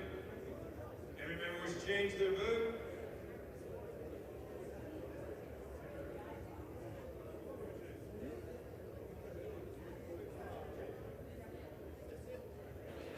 On this vote, the yeas are 376, nays are 15, two-thirds being in the affirmative. The rules are suspended. The bill is passed, and without objection, the motion to reconsider is laid on the table.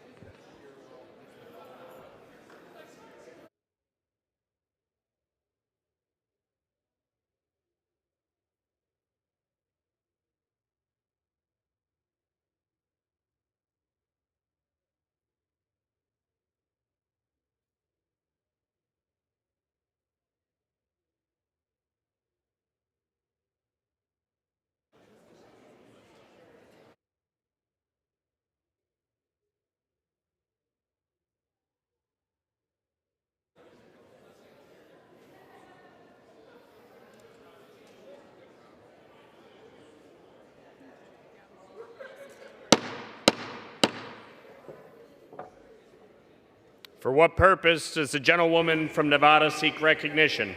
Mr. Speaker, I ask unanimous consent to speak out of order. The House will be in order.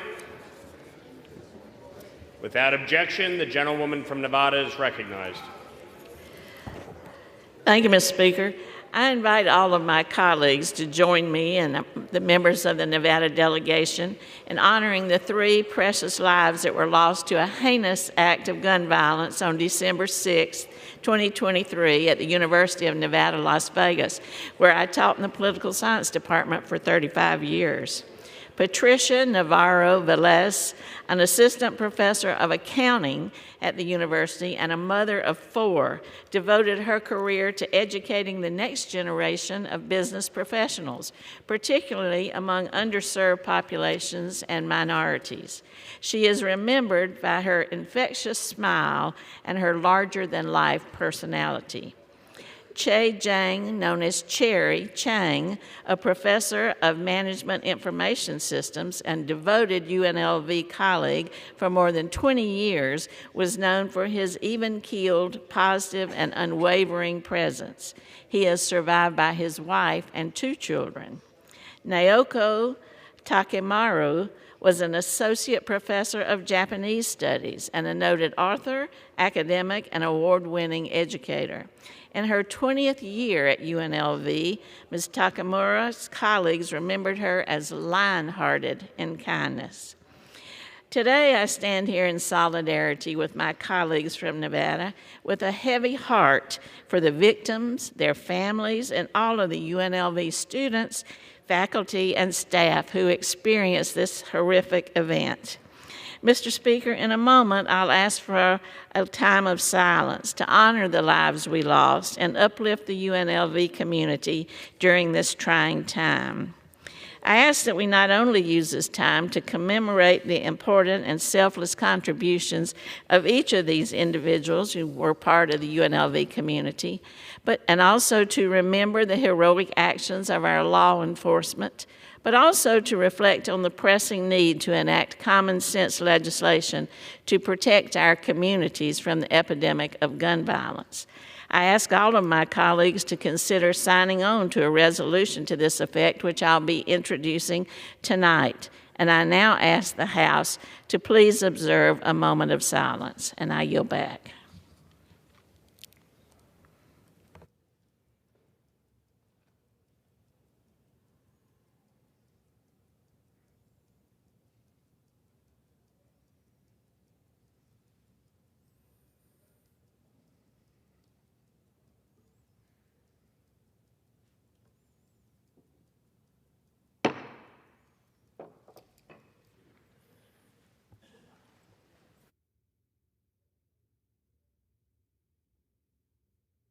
The Chair will now entertain requests for 1-minute speeches.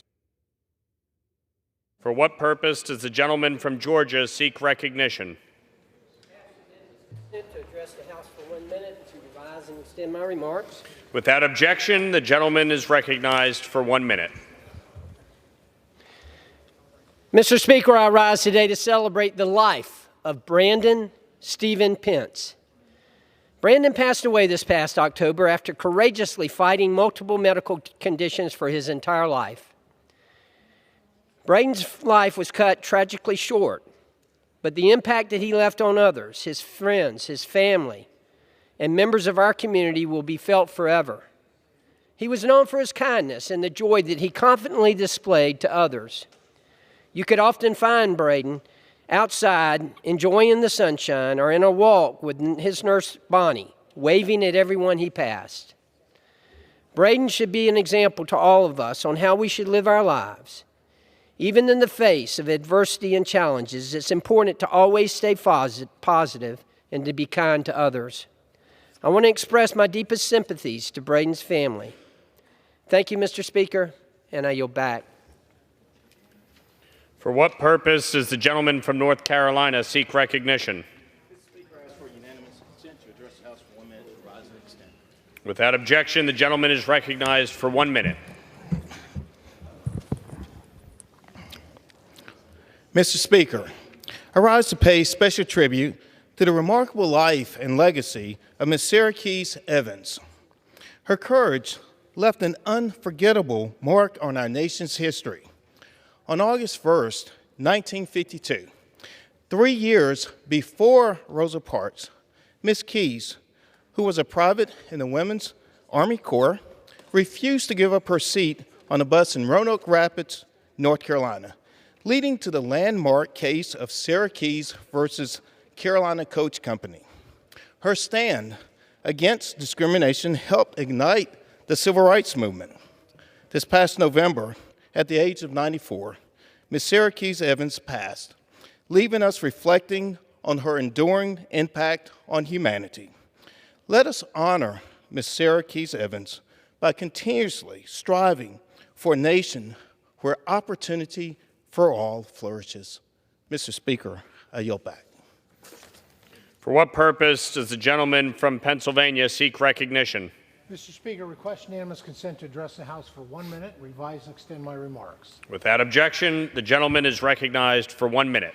Thank you, Mr. Speaker. Mr. Speaker, I rise before you today to recognize the A&B Heating and Sheet Metal Company from Warren County. Originally founded in 1953 by World War II veteran Carl Papalia, the family-owned small business continues to provide excellent services to those in the Warren area for the last 70 years. Before creating the company, Carl served his country honorably as a flight engineer on a B-24 bomber in the South Pacific. Carl and his brothers Ralph and Joe were first-generation Americans who together paved the way for the success of the business for more than 40 years. Following Carl and Ralph's passing, Carl's son David took over the ownership of the company, leading to substantial growth. Today, the company has 20 employees specialized to assist customers in a 60-mile radius. 70 years later, the company's mission statement, "The satisfaction of helping the community is not about what you do, it's about who you are," remains the same. I'm so proud of the A&B Heating and Sheet Metal Company and all the work that they have done for those in Warren County and across the northern tier. God bless them. Thank you, Mr. Speaker, and I yield back the balance of my time. For what purpose does the gentleman from New York seek recognition? Mr. Speaker, I ask unanimous consent to address the House for 1 minute and to revise and extend my remarks. Without objection, the gentleman is recognized for 1 minute. Thank you, sir. I rise this evening to celebrate the life and service of Mr. Ron Byrne, a pillar of New York's Capital Region community, who sadly passed away on November 8th. When Ron's mother experienced a debilitating fall, he saw a group of local retirees come together to assist her with her daily needs. Inspired by that outpouring of support, Ron devised an idea, an organization that would connect handy retirees and certified contractors with elderly homeowners who need help with errands, home repairs, or landscaping. In 1995, Ron brought this idea to life and founded Umbrella of the Capital District. Today, this organization serves more than 500 homes in Albany, Saratoga, Schenectady, and Rensselaer counties, enthusiastically helping seniors and people with disabilities to maintain their homes, their independence, and yes, their dignity. His unwavering commitment to service and community is a beacon to us all, and his impact will continue to be felt by all in my district. So, Ron Byrne, rest in peace. For what purpose does the gentleman from South Carolina seek recognition? Mr. Speaker, I ask unanimous consent to address the House for 1 minute while advising to extend my remarks. Without objection, the gentleman is recognized for 1 minute. Thank you, Mr. Speaker. Over 110 times since Biden appeasement in Afghanistan, I have warned the global war on terrorism is not over as terrorists plan to attack American families with Biden open borders. The threat is clear, with the shocking number of trained, well-financed mass murderers who are invading America reaching 169 persons this year. Ukraine was invaded, then Israel, now America invaded. House Republicans addressed the issue earlier this year with the Secure the Border Act, blocked by Senate Democrats. It promotes restarting wall construction, advancing technology, adding Border Patrol, transparency on illegals, ending catch and release, and reversing executive authorities. Each congressional office has a rally point in the event of an attack, and I urge all families to plan a rally point. Communications may be disrupted, and every family member should know where to go for safety before roads are closed. In conclusion, God bless our troops who successfully protected America for 20 years. It is sadly clear there will be more 9/11s across America imminent, as the FBI has finally last week revealed. I yield back. For what purpose does the gentlewoman from Ohio seek recognition? Without objection, the gentlewoman is recognized for 1 minute. Mr. Speaker, I rise today to urge the Biden administration to launch the Great Lakes Authority, as passed by Congress last year. Don't leave our region out. For decades, the Great Lakes watershed, the largest body of fresh water on Earth, has endured atypical economic stress, job loss due to disastrous trade policies, underinvestment, and major deindustrialization. Now, with democratic economic recovery initiatives that passed in the last 3 years, our region is beginning to see major reinvestment, starting with the long-delayed Sulak modernization so vital to our ports and maritime trade. For decades and decades, the Great Lakes region lacked authorization for a regional development instrumentality that might begin to emulate the successes of the Tennessee Valley Authority. Now, coupling the Great Lakes Authority with the Bipartisan Infrastructure Law and Inflation Reduction Act, our region stands poised for new investment in good-paying jobs and economic opportunity to turbocharge revitalization. Our need is no different than the TVA, which for nearly 100 years has uplifted that formerly neglected region. All our Great Lakes region asks the Biden administration is equal footing. Don't leave us out. Thank you, Mr. Speaker. I yield back.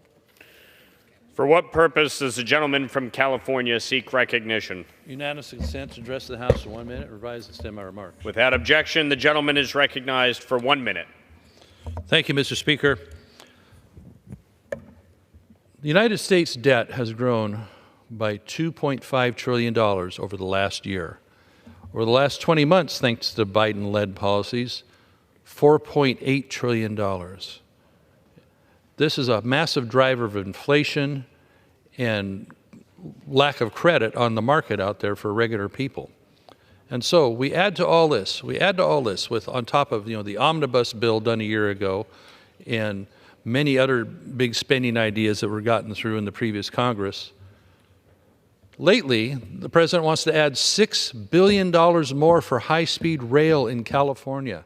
$3 billion for the project that's already 15 years late and 4 times its budget price, and $3 billion more now for what was going to be a private concern from LA to Las Vegas, the Gambler Special. We need highways to be rebuilt. We need less debt causing people to not be able to make ends meet. Why are we putting it on these boondoggles in Southern California? It's crazy.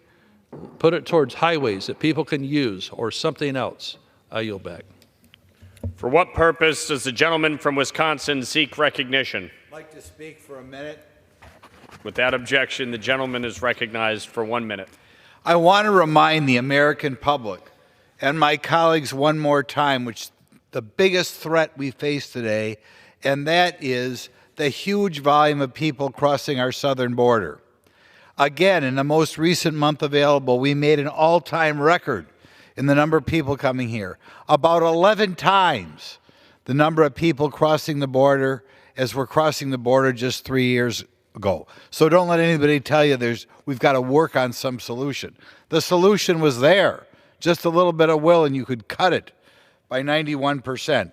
But above that, don't forget, over 1 million people are sworn in legally. So don't let anybody ever tell you that we have a problem and there's no way, we need more people here and we got to get more people here. 1 million people a year come here legally. And don't forget that during the Trump administration, when Trump was criticized for not deporting enough criminals from this country, we were deporting about four times the number of people here today. So the American public has to wake up and tell this body to get in gear and do something about this illegal immigration. Thank you. The chair lays before the House a communication. The Honorable, the Speaker, House of Representatives, sir. I hereby resign from the House Committee on Science, Space, and Technology. Signed, Ted W. Lieu, Member of Congress. Without objection, the resignation is accepted. Under the Speaker's announced policy of January 9th, 2023, the gentleman from Colorado, Mr. Lamborn, is recognized for 60 minutes as the designee of the Majority Leader. Mr. Speaker, before I begin, I ask unanimous consent that all members may have 5 legislative days in which to revise and extend their remarks and include extraneous materials on the topic of my special order. Without objection. Mr. Speaker, for over 80 years, our country has recognized the week of Thanksgiving to be National Bible Week. This week was first established by President Franklin D. Roosevelt in 1941 to create an annual event where Christians could celebrate the Bible. The very first Psalm of David expresses the importance of the Bible, and I quote, "Blessed is the man who walks not in the counsel of the ungodly, nor stands in the path of sinners, nor sits in the seat of the scornful, but his delight is in the law of the Lord, and in his law he meditates day and night. He shall be like a tree planted by the rivers of water that brings forth its fruit in its season, whose leaf also shall not wither, and whatever he does shall prosper." King David found that his greatest counsel was not found in human philosophy, but rather in the words of God. America is a nation that from its beginning has respected the Bible. The evidence is all around us here in Washington, D.C. Numerous memorials that quote the Bible, the buildings that house our executive, judicial, and legislative branches have Bible verses etched in stone. And more importantly, the values and principles that have made us a secure, free, and prosperous nation come from the Holy Word of God. In this hour, we will hear from members of Congress from various faith traditions and denominations speak about what the Bible means to them. We are here in keeping with that 80-year tradition to recognize National Bible Week. And I'd like to begin by recognizing for 3 minutes my friend and colleague from the state of Michigan, Representative Tim Walberg. I thank the gentleman for leading this again, as you've done for many years now. And I've had a privilege to speak in each of those years in talking about the Bible and its importance in my life. The psalmist in Psalm 119, 105, a psalm, the longest psalm in the Bible, the longest chapter in the Bible, is written entirely about the Word of God and the impact on this psalmist's life, where he says, "Your word is a lamp to my feet and a light to my path." That's been my experience, and over the years, my friend from colleague, as he's led that, he's heard me talk about my experience from the Word of God. But tonight I thought I'd let the Bible, God's Word, speak for itself. We know in Genesis 1:1 it says, "In the beginning, God." But in John 1:1, it says, "In the beginning was the Word, and the Word was with God, and the Word was God." That speaks of the foundational truth that God makes up the Word, the truth, and the revealed Word in His Son, Jesus Christ, as a Christian, I accept that. But the Bible, the written Word of God, is powerful. Every Word of God is tested. We have a lot of books that are out there today, self-help, but not all is tested. Every Word of God is tested according to Proverbs 30. He is a shield to those who take refuge in Him. Talks about the impact of the Word of God in our challenges of life, where in Ephesians 6, verse 17, the Apostle Paul says, "And take the helmet of salvation and the word of the Spirit, which is the Word of God." But in Luke, the writer says, "On the contrary, blessed are those who hear the Word of God and observe it." Oftentimes we speak about the Bible, we speak about the principles, but it doesn't work until we use it, we observe it. Then the impact of Scripture on the life that goes through the entire life of an individual. Paul, writing to his son in the faith, Timothy, said, "And that from childhood you have known the sacred writings, which are able to give you the wisdom that leads to salvation through faith which is in Christ Jesus. All Scripture is inspired by God and profitable for teaching, for reproof, for correction, for training in righteousness, so that the man of God may be adequate, equipped for every good work." Then the power of the Bible continues. It doesn't go away. It says in Isaiah the prophet, "The grass withers, the flower fades, but the word of God stands forever." What else can we say that lasts forever? Peter said in 1 Peter 1:25, "But the word of the Lord endures forever. And this is the word which was preached to you." And finally, for our impact in our daily life that can go on, in 2 Peter 1, verse 20 and 21, it says, "But know this first of all, that no prophecy of Scripture is a matter of one's own interpretation. For no prophecy was ever made by the act of human will, but men moved by the Holy Spirit spoke from God." That's the power of the Bible. It's God's truth revealed to us to be used in our lives. Thank you, and I yield back. I thank the gentleman. I'd now like to recognize my friend and colleague from the great state of Georgia, Representative Rick Allen. Well, I thank my colleague, and it's an honor to stand here in this chamber and commemorate National Bible Week along with my colleagues here tonight. Tonight, I want to talk about what the Bible has meant to me and its impact on our nation's history, divisions we see across our country, including in this chamber, highlight the challenges we're facing. I'm currently reading the Bible with a prayer group here in Congress in its entirety for the third time. And I'm constantly reminded of the answers this book provides to the current issues we're facing in our nation. Unfortunately and regrettably, we are a Bible illiterate society. Just above our flag here in this chamber is "In God We Trust." How do you put your faith and trust in God if you don't know Him and understand His Word? I was baptized in a small rural church at the age of 9 in Georgia, and of course I began to go my own way in high school and college, but after marrying my wife, we found another church home. And, you know, for some 30 years, that meant so much to our family and raising our children in that church, but it became more of a ritual and somewhat meaningless to me. I had my priorities out of order. A friend asked me to join him in a Bible study, and some 6 months later, I realized that God didn't want my rituals, He wanted my heart. I've had this urge to know God since then and study His Word intently and try to, in my best, to understand His will for me. What I have learned is that God created the church through Jesus Christ to evangelize, and God created government to moralize and restrain evil. Today, both the church and the government are divided on these issues. We have Moses looking down his full face on the entire chamber, who gave us the first 5 books of the Bible, the moral law. It should be pretty plain to us what God expects. As I said earlier, "In God We Trust" is on the flag and it's on our money. Yet in this body we are without excuse. Joshua 1:8 says, "This book of law, the Bible, shall not depart from your lips, but you shall meditate on it day and night, so that you may be careful to do what it says and what is written in it. For then you will make your way prosperous, and then you will have success." God's Word is full of great promises. So where are we today? My fellow Americans, this prayer was offered on the, Billy Graham offered a prayer on the inauguration in 1969, and I asked you, I'd like to read it, but I don't have time.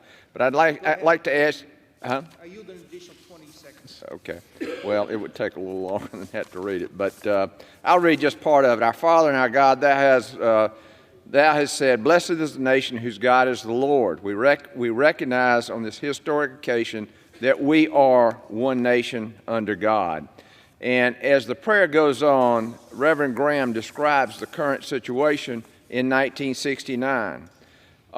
Today, we are struggling with the same issues. Emotional health has become an epidemic because so many do not have hope and understanding. So with that, I ask you to seek God's Word, pray, and meet with others, your colleagues, and seek understanding. And with that, sir, I yield back. I thank the gentleman. I thank you, Rick, for sharing from your personal story. I'd now like to recognize for 3 minutes the gentlelady from the great state of Washington, who's also chairman of the Energy and Commerce Committee, Kathy McMorris Rogers. Thank you. Thank you for bringing us all together tonight. You know, the Bible is a book that has endured for generations. Around the world, it's the #1 bestseller. For 6,000 years of history, it's the Bible that has shaped who we are, how we govern, our laws, morality, education, our family values. The Bible has influenced the greatest philosophers, scholars, artists, musicians, and scientific work and discoveries. The Bible answers questions like, who am I? What makes me human? What is the purpose of life? At a time when we are divided, angry, fearful, the Surgeon General says we have a public health crisis of loneliness and isolation, driving record suicides, deaths of despair, divorce, substance abuse, depression, anxiety. Perhaps more of us should read the Bible. In 1863, Abraham Lincoln proclaimed, "We have forgotten God. We have forgotten the gracious hand which preserved us in peace and multiplied and enriched and strengthened us. And we have vainly imagined in the deceitfulness of our hearts that these blessings were produced by some superior wisdom and virtue of our own." In 2023, have we forgotten God? How about doing something new in 2024? How about reading the Bible? All 435 members of the House of Representatives, with our family, with our friends. It's only 15 minutes a day. We can read through the old book together for wisdom, like in Proverbs, to trust the Lord with all your heart and lean not on your own understanding. God is with us in everything that we do. May we discover the truth and freedom of His ways as revealed in the sacred Scripture. Together, with His abundant grace, we can bring hope and healing to our land. I yield back. Thank you.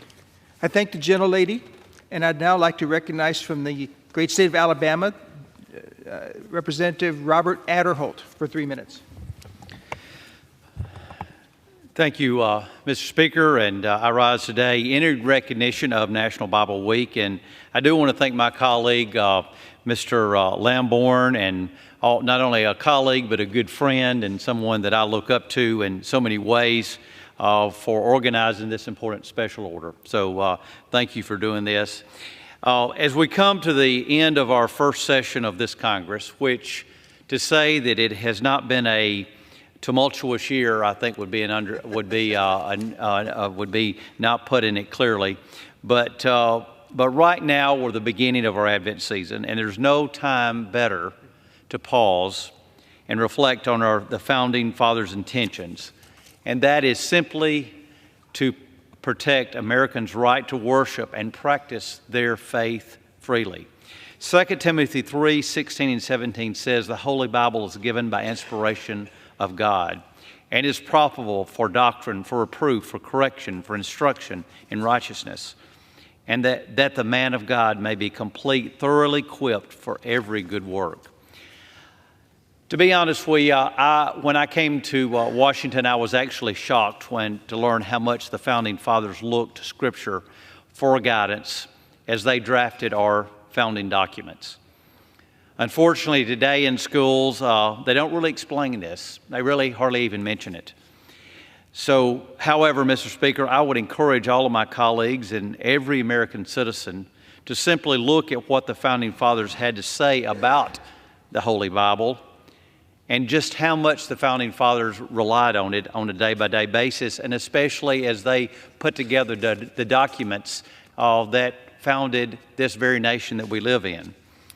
During the days following the inception of this nation, this body, most people would be surprised to learn that this body, the U.S. Congress, authorized the publication of Bibles. The Holy Bible is a firm foundation in which we can build our lives, filter decisions through, be encouraged by, and seek guidance from. And let me just say, from a personal standpoint, as an individual who is imperfect but made a decision to trust Christ Jesus at a young age, and someone who tries to look to Scripture on a daily basis, we need to continue to lean into God's Word as we seek to do the good work for the American people, grow in our faith, and contribute to a culture of renewed light in this nation. Thank you, and I yield back. I thank the gentleman. As the gentleman from California comes forward, I'm going to give my own story. My own story shows a life that was changed by the Bible. When I went to college, I thought I knew what the Bible was all about, but in reality, I had never read any of it for myself. When I was urged to do so, I realized that it was different than what I had assumed. I read the Gospel of John, and I realized that I was separated from God and that the way for me to find Him was through Jesus, who said He is the way, the truth, and the life, and that no one comes to the Father but through Him. When I accepted Him as my Lord and Savior, my life changed dramatically, and I can attest to the reality of the Bible. I'd now like to recognize for 3 minutes the gentleman from California, Douglas Lee LaMalfa. Thank you to my good colleague from Colorado with almost the same name as me. Appreciate it. Appreciate you leading this important time for us here tonight, especially as we encroach upon Christmas, which a lot of times can be made into something else besides, indeed, the celebration of our Savior. So as you know, the Bible indeed serves as a compass guiding us through life's journey, illuminating the path with its teachings, its parables, and wisdom. It is indeed more than a collection of words. It is a living testament to the grace, the power, and unwavering love of our Lord and Savior, Jesus Christ. Its narratives reveal the depth of God's faithfulness, His miraculous interventions, and His promise of salvation if we would just ask for it. It's played, of course, an integral role in shaping the values, principles, and vision of the early pioneers who sought freedom in this country, who did not want to be dictated to by a monarch as to what religion they would follow. And so we have that freedom in this country. We don't have a state-sponsored religion. We don't have a preferred one, even though many based the founding on this country on Christian and biblical values, the Judeo-Christian ideal. They don't force it on anybody in this country. So we hear a lot of fuss about, the separation of church and state. That's really a misnomer. It's not in the Constitution, and it's not what everybody's about. No one has to prescribe to any particular type. But we encourage it because there is salvation in it. There's, as we celebrate the week of the Bible here, it is the inerrant Word of God, inspired. And so the teachings in it are positive values for anybody. They stand the test of time. They stand above whims of Congress or of people, of governing. And so if we embrace that, it is indeed better for all of us, for all of our families. The Pilgrims sought that religious freedom 300 plus years ago, and many have been seeking it since. So as we see more and more persecution of people with religious beliefs, we have to put a stop to that and indeed honor what has helped be so formative to this country and its basic freedoms. So as we honor National Bible Week, we do recognize the impact that it extends far beyond individual faith practices. It's indeed part of our nation's story. It serves as an anchor, offering solace, hope, and guidance in the world. Indeed, inspired by God, given to mankind. So I appreciate this time, this opportunity to put the spotlight on this, because it's a very selfless thing. We just hope you will take time to read it. It will inspire. I yield back. I thank the gentleman. And Representative Aderholt made passing reference to an early action of our Congress in authorizing publication of a Bible in the 1700s. So I'm going to amplify on that just a little bit here. Many of the early American settlers who came to the New World wanted to live out their faith in God and His Word according to the convictions of their own consciences. So it is true that one of Congress's first acts in the infancy of our nation was the authorization of an American published Bible. You see, the Revolutionary War with the British had cut off all shipments of Bibles from England. And our founding fathers understood how important it was for the American people to have access to Bibles. Robert Aitken, a private citizen, brought this need to the attention of Congress. And he said in a letter, quote, "This work is an object worthy of the attention of the Congress of the United States of America, who will not neglect spiritual security while they are virtuously contending for temporal blessings," unquote.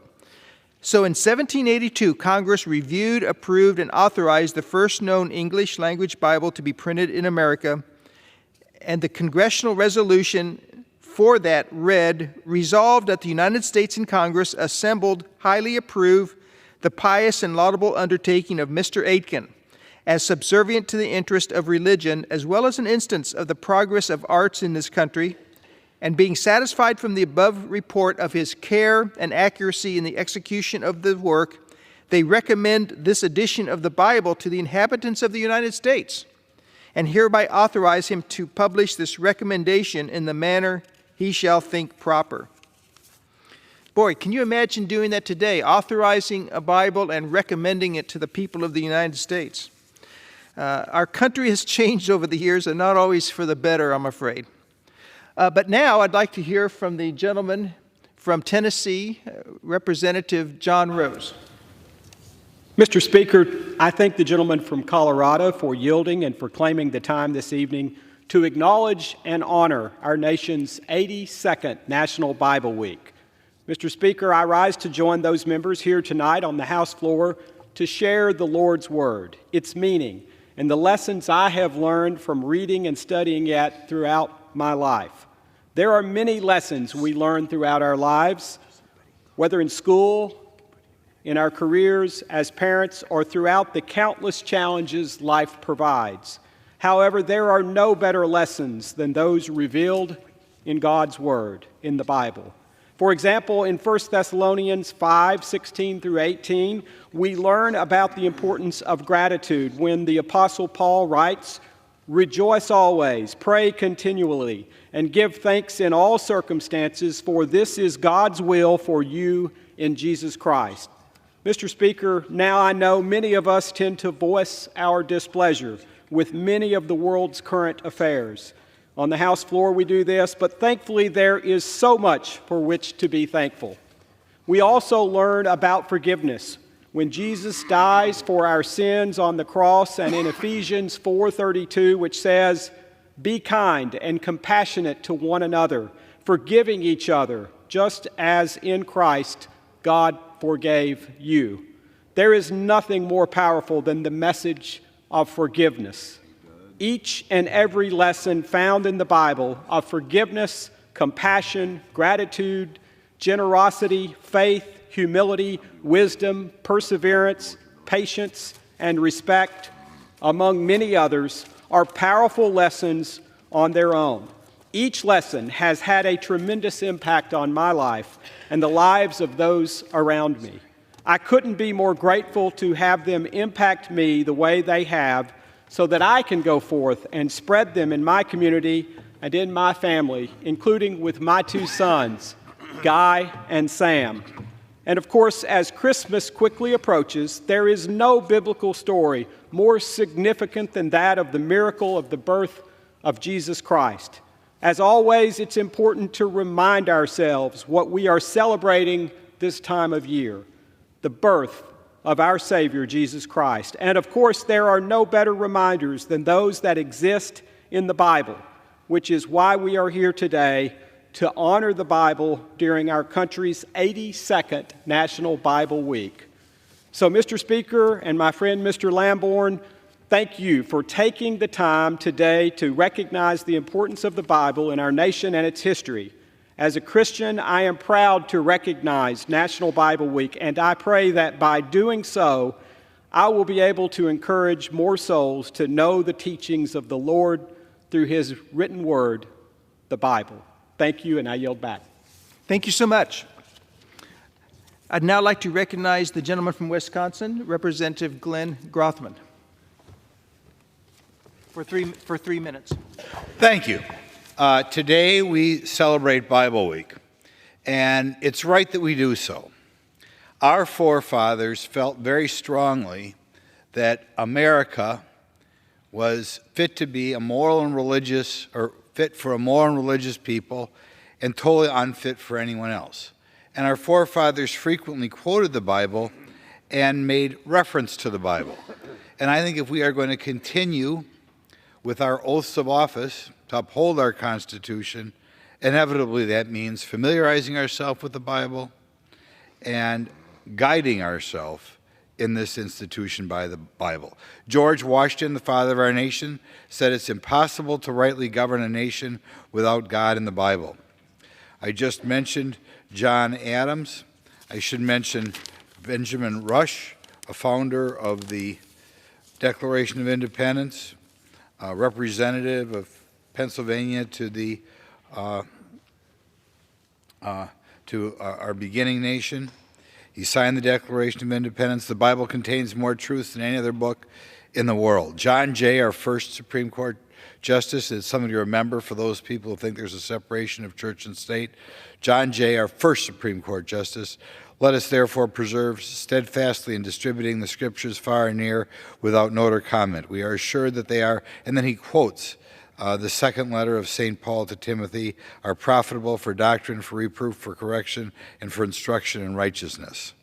John Quincy Adams, son of John Adams, the Bible is of all books in the world that which contributes most to make men good, wise, and happy. Of all the books in the Old Testament, other than, of course, Psalms, which is a very long book, the book quoted most by our forefathers was Deuteronomy. I think that's kind of interesting because normally when you hear somebody quote something in the Bible, you never hear Deuteronomy. But I think what I take it to mean is that Deuteronomy was kind of the book laying out the type of government that our Lord expected the Jewish people to have when they left Egypt and established their land, even before they had a king. And therefore, if you look at it that way, it's not surprising at all. But in any event, I do think it's time for the American public, there are some churches who do it more than others, American public to read some of the Bible, to try to live by its precepts, and insofar as we raise our younger people in this country, familiarize them with the Bible and have them led by its precepts. So I'd like to thank Congressman Lamborn for allowing me these few minutes to talk about the Bible, and hope the members of Congress, when they return after this week to their districts, make a special point of reading parts of the Bible. Thank you. And I thank the gentleman. It is that time of year where we, as Christians, celebrate the birth of Jesus Christ. And of course, his story is found in the Bible that we're talking about tonight. So it all ties together very well at this time of year especially. I'd now like to recognize Buddy Carter, a gentleman from the great state of Georgia, for 3 minutes. I thank the gentleman for yielding, and I thank you for hosting this here tonight. Mr. Speaker, I rise today in honor of National Bible Week. As the Christmas season approaches, and with all the conflict going on in our world right now, I can't think of a better time to discuss the good news that is our Bible. For many Americans, the Christmas season is a time of giving, a time of joy, and a time for family. For many Christians across the world, this season looks a lot different. Conflict rages in Eastern Europe and Israel. Many lives have been lost. Here at home, fentanyl plagues our country, with Americans being poisoned daily. Sometimes it's easy for us to get lost in the bad, and we forget who is really in control. I'm certainly guilty of this, and I'm sure you are too. Fortunately, we can turn to the word of the Lord for comfort in these troubling times. The book of Romans, chapter 8, verses 38 and 39 remind me that no matter what we go through as individuals or as a nation or as a planet, it can't separate us from Christ's love. The verse says, "For I am sure that neither death nor life, nor angels nor rulers, nor things present nor things to come, nor powers, nor height, nor depth, nor anything else in all creation will be able to separate us from the love of God in Christ Jesus our Lord." This Christmas season, pray for our world, pray for our country, pray for our leaders, pray for our military. And remember that God loved us all so much, He sent His one and only Son to die for our sins so that we may be forgiven. It is for that reason that we celebrate this Christmas season. Thank you to my colleague from Colorado for inviting me to speak today and for hosting this. Thank you, Mr. Speaker, and I yield back. I thank the gentleman so much. As the next speaker from the great state of Texas comes up, let me mention something about archaeology. There are many archaeological discoveries which have validated biblical accounts, giving trustworthiness to the Bible that we're acknowledging now during the recent National Bible Week. Archaeology has time and time again shown the biblical personalities, locations, and events actually existed in time and space. Claims by critics that a biblical statement was simply made up have been later debunked by archaeological discoveries more times than we can say. For instance, the discovery of the Dead Sea Scrolls in the late 40s and 50s proved the credibility and authority of Scripture. The discovery of these scrolls shined light on the oldest records of the worldwide flood and the long-standing authority and accuracy of the Bible. Jewish archaeologist Nelson Gluck has stated, quote, "It may be stated categorically that no archaeological discovery has ever controverted or contradicted a biblical reference," unquote. I'd now like to recognize for 3 minutes my friend and colleague from the great state of Texas, Randy Weber. I thank the gentleman from Colorado. Mr. Speaker, the reason we study the Bible is it is the history of God's creation of earth, starting in the book of Genesis and then the creation of man and his fall in Genesis 3. Friends, if you study the Bible, you will note that in Genesis 3:15, God promises to Adam and Eve that He will send someone to atone for their sin. You might further note that God promises that the one whom He will send will be wounded in the heel, but that the atonement, or what I call the at-one-ment, to be one with God, which is Jesus, will crush the serpent or Satan's head. Also note that He promises that the woman or Eve's seed will crush the head of Satan. This is the only time I know of in God's holy word that the woman's offspring is referred to as seed, because the term is usually for the offspring of men, not for women. Understand the virgin birth. There was no man's seed involved with the woman's pregnancy. It was the Spirit, the Holy Spirit of the living God. In this way, God was stating way back in the first book of the Bible that Jesus was coming to atone for our sins. Thousands of years later, Jesus shows up as prophesied by Isaiah in Isaiah chapter 7, where under the influence of the Holy Spirit, Isaiah writes, quote, "Therefore the Lord Himself will give you a sign. Behold, the virgin shall conceive and bear a son, and shall call his name Emmanuel," which being interpreted means God with us. This is the one in the New Testament whom John the Baptist pointed to and said, yes, this is the one. Jesus did live a sinless life, and he did go to the cross to pay for our sins. For me, he saved me on July 2nd, 1973 at 5:30 in the afternoon in Pearland, Texas. Jesus is the Holy One of Israel and the anointed one who God uses to save people from their sins. That's why we study the Bible, Mr. Speaker. We pray for the peace of Jerusalem. It's important to study the Bible. And Merry Christmas, and I yield back. I thank the gentleman. I'm going to go ahead and begin wrapping up here. It's been an honor and a pleasure to commemorate National Bible Week this evening, and I'm grateful to my colleagues who joined me to honor the Word of God. Mr. Speaker, I would simply restate my gratitude for the words of Jesus about the Bible. Quote, "Therefore, whoever hears these sayings of mine and does them, I will liken him to a wise man who built his house on the rock. And the rain descended, the floods came, and the wind blew and beat on that house, and it did not fall, for it was founded on the rock. But everyone who hears these sayings of mine and does not do them will be like a foolish man who built his house on the sand. And the rain descended, the floods came, and the wind blew and beat on that house, and it fell, and great was its fall." So I am thankful for the Word of God that we have to live by. I thank God for the stability and foundation the Bible has given in my life, for the lives of those who have spoken here today, and for the life of our great nation. Thank you, Mr. Speaker, and I yield back the balance of my time. Under the Speaker's announced policy of January 9th, 2023, the gentleman from Illinois, Mr. Jackson, is recognized for 60 minutes as the designee of the Minority Leader. Mr. Speaker, I ask unanimous consent that all members have 5 legislative days to revise and extend the remarks and include any extraneous materials on the subjects of this special order. Without objection. Mr. Speaker, I rise today to give special recognition to the members of the Democratic caucus that have been able to accomplish many things in spite of the sound and fury of dysfunctional politics in a small but vocal part of the House Republican Conference.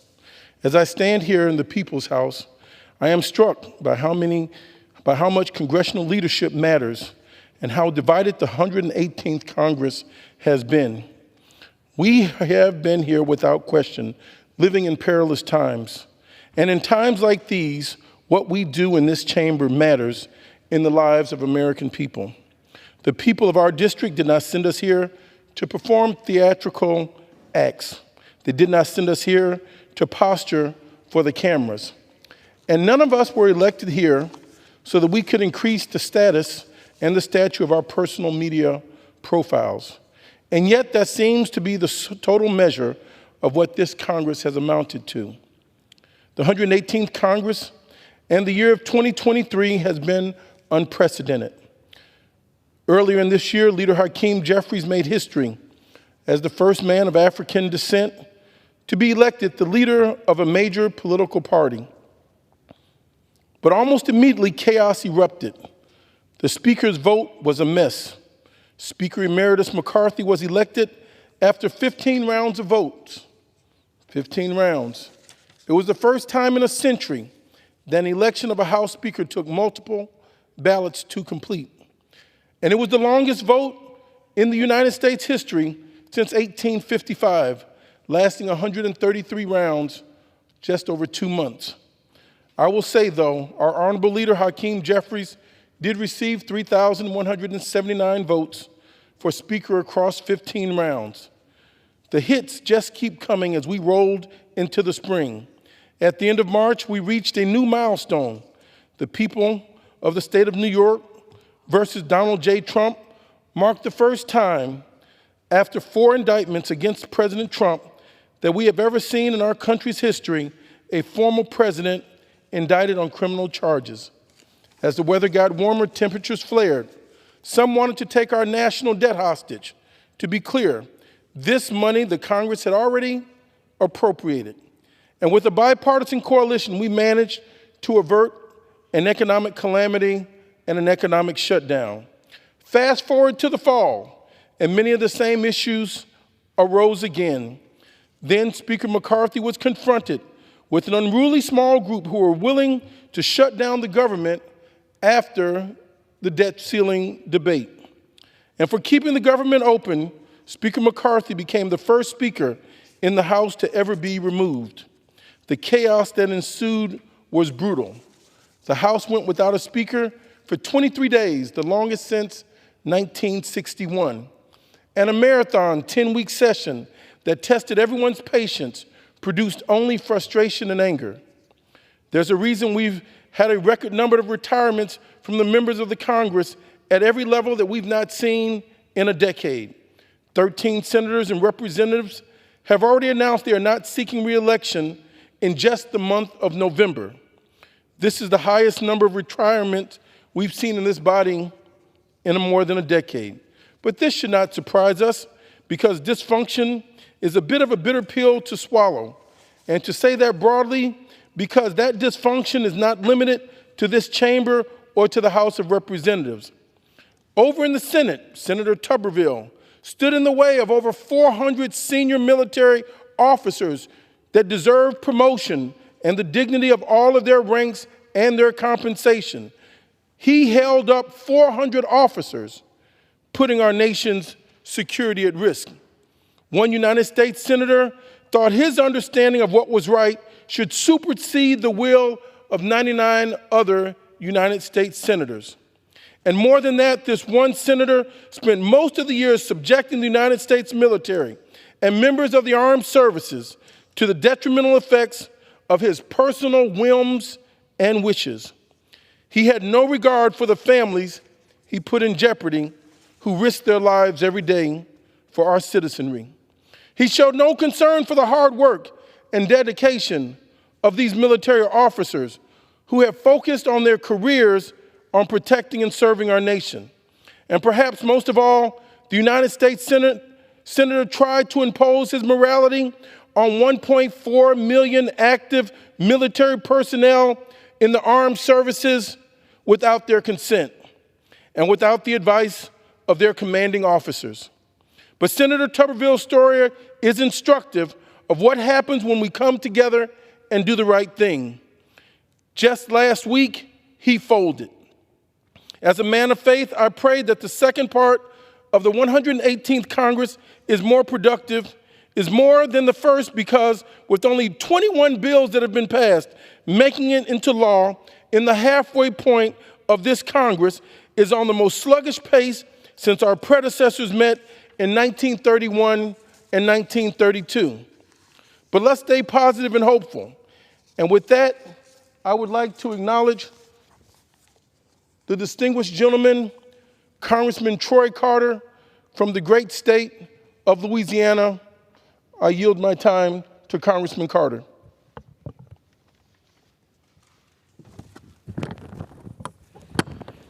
Congressman Jackson, Mr. Speaker, thank you for the great work that you continue to do, sir. Thank you for your illustrious words. Thank you for the opportunity to participate in the CBC Special Order. And thank you, Chairman. 2023 has been an exciting and action-packed year. It's been an honor to serve as the second vice chairman of the Congressional Black Caucus under the leadership of my dear friend, Congressman Stephen Horsford, Democrat from Nevada.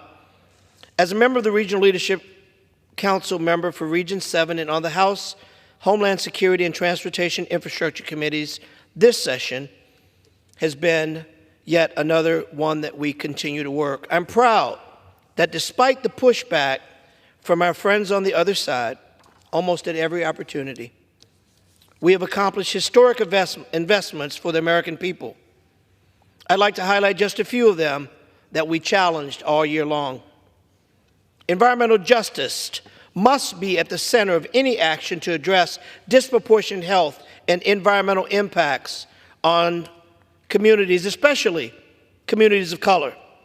This year, I hosted multiple EPA executives, including the EPA Administrator, Michael Regan, and the Secretary of Department of Energy, Jennifer Granholm, and other leaders to my district. Louisiana was also selected to establish new environmental justice Thriving Communities Technical Assistance Grants, creating the first ever in Louisiana Thriving Communities Technical Assistance Center that will give communities an opportunity to have technical access to attract and have access to real resources to defend communities against environmental injustice. That's a success, the first that we've had in a long time at this level. This will provide resources to help communities and nonprofits navigate the complex federal grant process. Additionally, in Louisiana, we know better than anyone that storms are coming stronger, staying longer, coming faster, and leaving more havoc in their past, having greater impact than even ever before. Adequate funding is essential to enhance the resilience of our roads, bridges, and levees, ensuring they can withstand and recover from future natural disasters. By investing in robust infrastructure, we not only protect people's lives and property, but also better the overall economic sustainability of our region. Strengthening our infrastructure is a proactive measure that reduces long-term costs associated with disaster recovery, ultimately fostering a safer and more sustainable future for all Americans. We have continued to see promises kept as funding from the bipartisan infrastructure law makes its way to the communities around the country. I am committed to advocating for the vital funding to fortify our infrastructure, recognizing its pivotal role in safeguarding our communities against ever-present threats of natural disasters. Just as important as protecting our earth is the health and healthy minds and bodies of our citizens. Regardless of age, location, education, and economic standing, racism is the biggest barrier to mental health for the Black community. This year, I convened multiple forums where I brought together visionaries, activists, and leaders who are shaping the future in the field in the Black community. These events focus on themes including reduction in the isolation that our children saw during and after COVID, improving campus safety, and increasing access to health care providers. I'm committed to fighting for greater representation in industry in the mental health area where we are significantly underrepresented with providers of this level of care. Our veterans give so much to us. We owe it to them to make sure that we do all that we can to provide healthy living, productive and meaningful lives during, and most importantly, after they come home. Far too many of our veterans come home to find themselves homeless, without a job, without resources, without someone to care, after they have provided for us the greatest contribution, protecting our flanks, and making sure that the freedom that we enjoy, we know isn't free. It's paid by our veterans who put their lives on the line, who sacrifice their family time. They should get the best services when they're away and when they come home. This year, I hosted multiple VA curbside events across LAO2 to bring federal resources to the front doors of our veterans and our citizens. That includes specific help for veterans like signing up for disability pay and receiving VA benefits, assisting with FEMA casework, and getting assistance with tax refunds. This is only a small snapshot of the work House Democrats have done this year in fighting for all Americans. I will continue to put people over politics and work tirelessly for Louisianians to empower them with the necessary resources to not just survive, but to thrive. I wish all of you a Merry Christmas, Happy Holidays, Happy Hanukkah, Happy Kwanzaa, and a blessed New Year. Thank you, Mr. Chairman, and thank you, Congressman Jackson. I yield. I would like to thank the distinguished gentleman, Congressman Troy Carter from the great state of Louisiana. Mr. Speaker, as I stand on this floor tonight, I do so as someone painfully aware of the serious times we are living in. Let the word go forth in this time and place that this nation and indeed this entire world stands on the precipice of unregulated conflict. from civil war in the Congo to the war in Ukraine to Israel's war with Hamas in the Middle East. The earth is saturated with violence and recrimination. And as in the case of all wars, people are dying. Tens of thousands of innocent people have lost their lives. People who have nothing to do with governmental policies that send men and women into battle, and no less the victims of those monumentous decisions. Israeli babies, Palestinian babies, Congolese babies, and Ukrainian children all deserve to live in a world where they are not judged by the details of their religion or the color of their skin. And yet this is not the world that they were born into. I stand here tonight concerned about the state of our civilization. I stand here tonight concerned about the role this country plays in being promoters of peace. I come here to this well bothered by the rise and the almost unfettered proliferation of anti-Semitism. It should never be the case that a Jewish person in this country feels like their lives are under threat because they are Jewish. We cannot allow the children of Einstein, Oppenheimer, and Rabbi Abraham Joshua Heschel to feel as if they have no place in this country. There can be no moral equivocation when it comes to anti-Semitism in the way that this way could be a moral equivocation. When it comes to racism and anti-Semitism, they travel together because they are two sides of the same coin. History repeat with the evidence to prove that societies that begin with one will evidently end up with the other. Where there is anti-Semitism, racism is sure to follow. Where there is racism, there will ultimately be anti-Semitism as well. We know this is the case because hatred knows no bounds.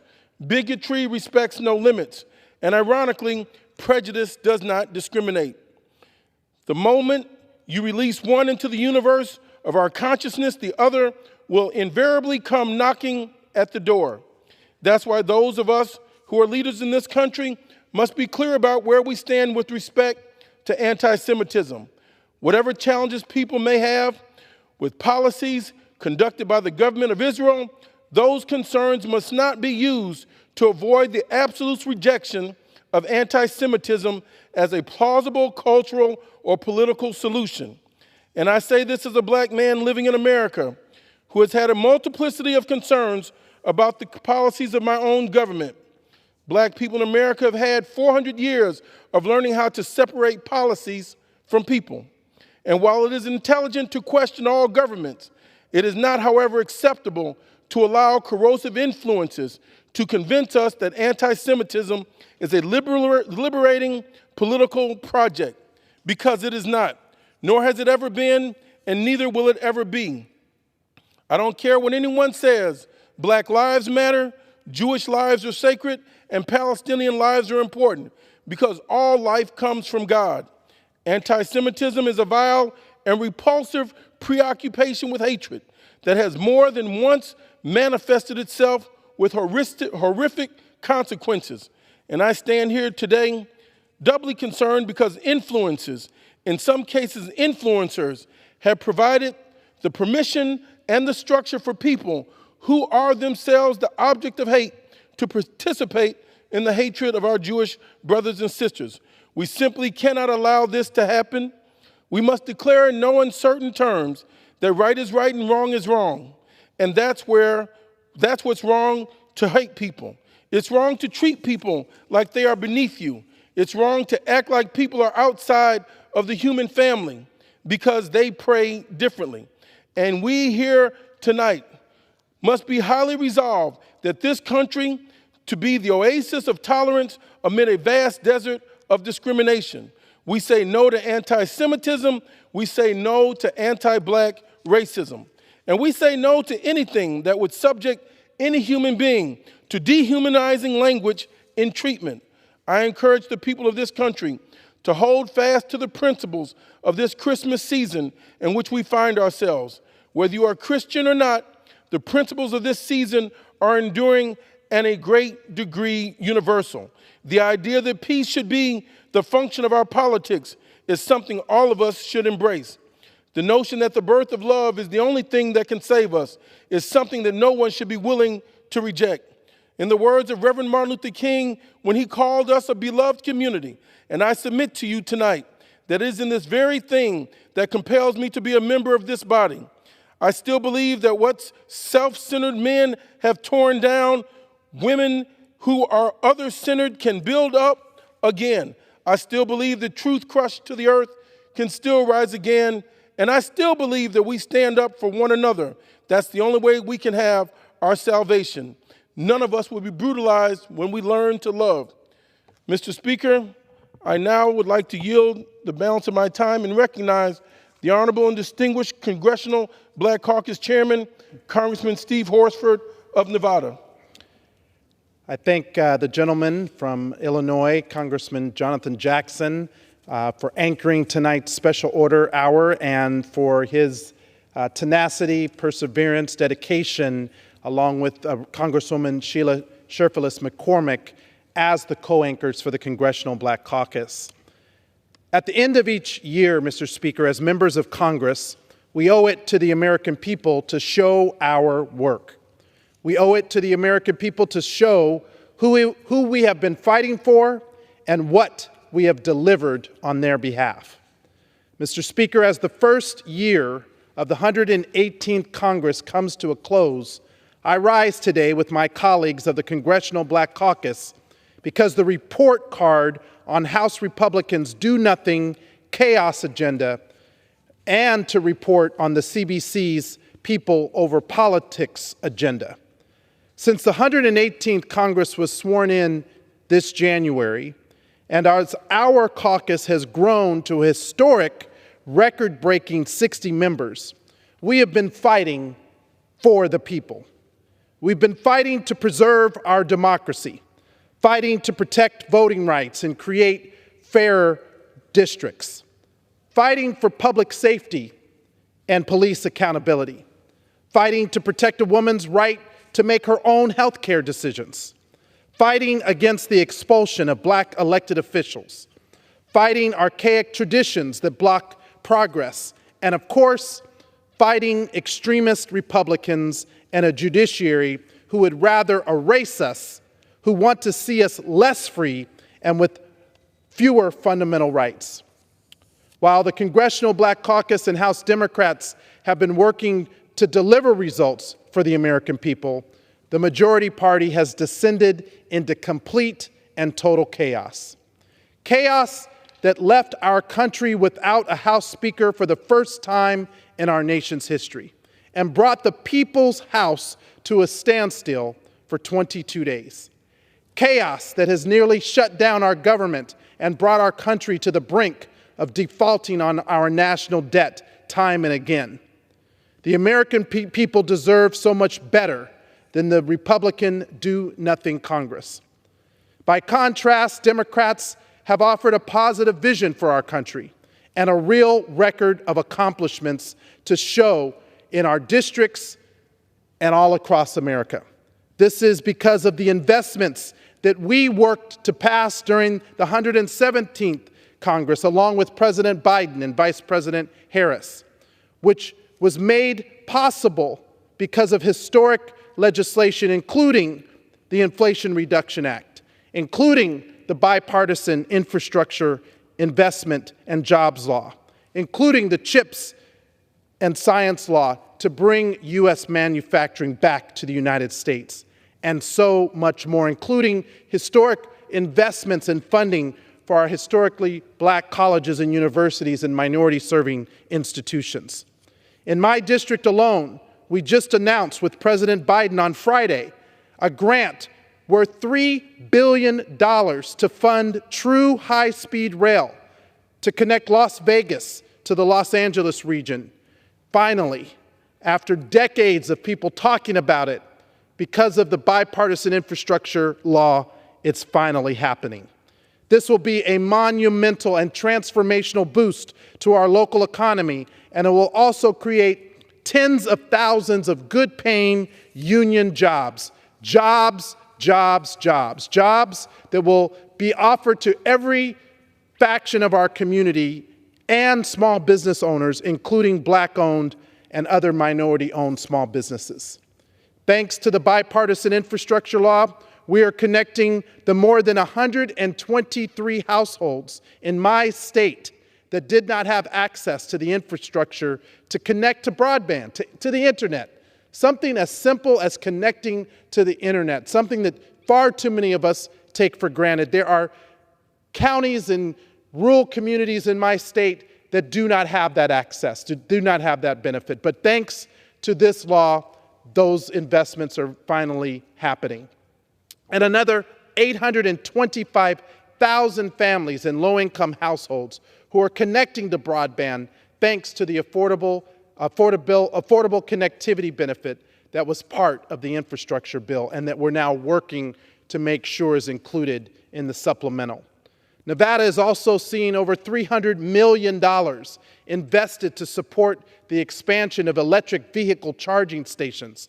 And I'm so proud to have met just recently with a number of small businesses, including one Latina-owned business and one Black-owned businesses. They are electric companies who are now, for the first time, being connected to these contracts and have an opportunity to grow their business, to hire more workers, and to be part of this new burgeoning sector. These are just a few of our accomplishments as we still have so much more work to do. But I want to thank my colleagues from the Congressional Black Caucus because many of these historic bills would not have been possible without the leadership and the votes of the members who make it happen, including our immediate past chair, Congresswoman Joyce Beatty, and the Assistant Democratic Leader, Mr. Clyburn, our Democratic Leader now, Mr. Jeffries, who literally worked towards reaching negotiation to deliver the votes necessary. But we know that as we begin the work on behalf of our constituents in 2024 and beyond, there's more work to do. And so we'll be tackling issues around Black economic prosperity and wealth creation, continuing to advocate for the passage of the John R. Lewis Voting Rights Advancement Act, and making sure that every community is safe from gun violence, safe from over-policing, safe from hate crimes, whether they be against the Jewish community or Asians or African Americans, because we understand that all communities deserve to be safe.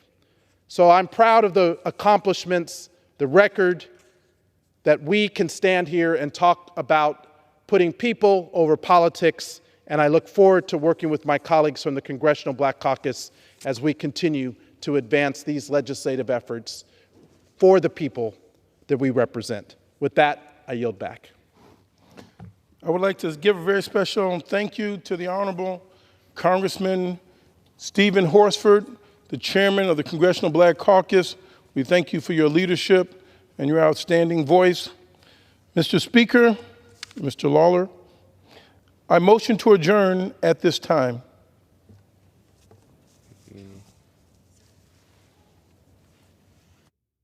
Yield back, Mr. Speaker, Mr. Lawler. Thank you. Under the Speaker's announced policy of January 9th, 2023, the Chair recognizes the gentlewoman from New York, Ms. Tenney, for 30 minutes. Thank you, Mr. Speaker. I rise today to honor and remember the extraordinary life of Sheriff Ruel Todd. Sheriff Todd, affectionately known by everyone in Oswego, was known as Mo, was a loving husband, father, and grandfather who passed away on August 21st, 2023, but not without making an indelible impact on our community. Sheriff Mo Todd's lifelong dedication to service began on June 29, 1974, when he joined the Oswego County Sheriff's Department. With unwavering commitment and relentless determination, he climbed the ranks, becoming a sergeant, a criminal investigator, and eventually the undersheriff in 1984. His tenure culminated with his election as the Sheriff of Oswego County in 1998, a role he fulfilled with honor and distinction for an impressive 20 years. Throughout his career, Sheriff Todd was laser focused on the safety and well-being of his colleagues and the communities he served.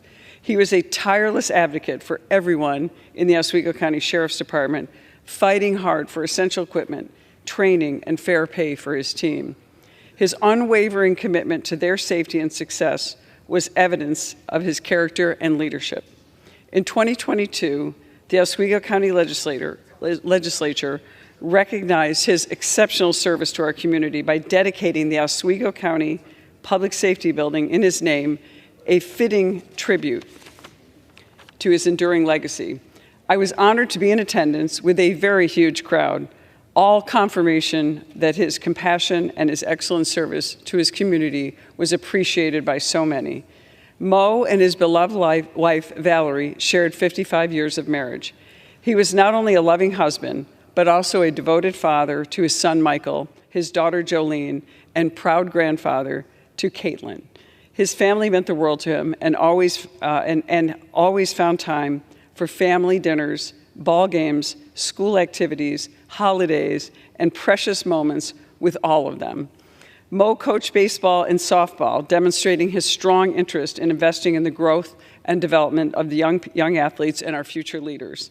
He was always ready to lend a hand for fundraisers and community events, embodying the spirit of selflessness.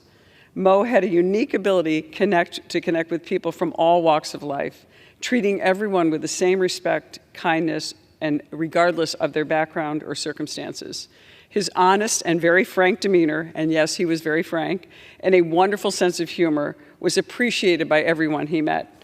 In 2021, Mo faced one of his greatest challenges when he was diagnosed with ALS. Yet even in the face of this relentless and cruel disease, he displayed incredible strength and resilience.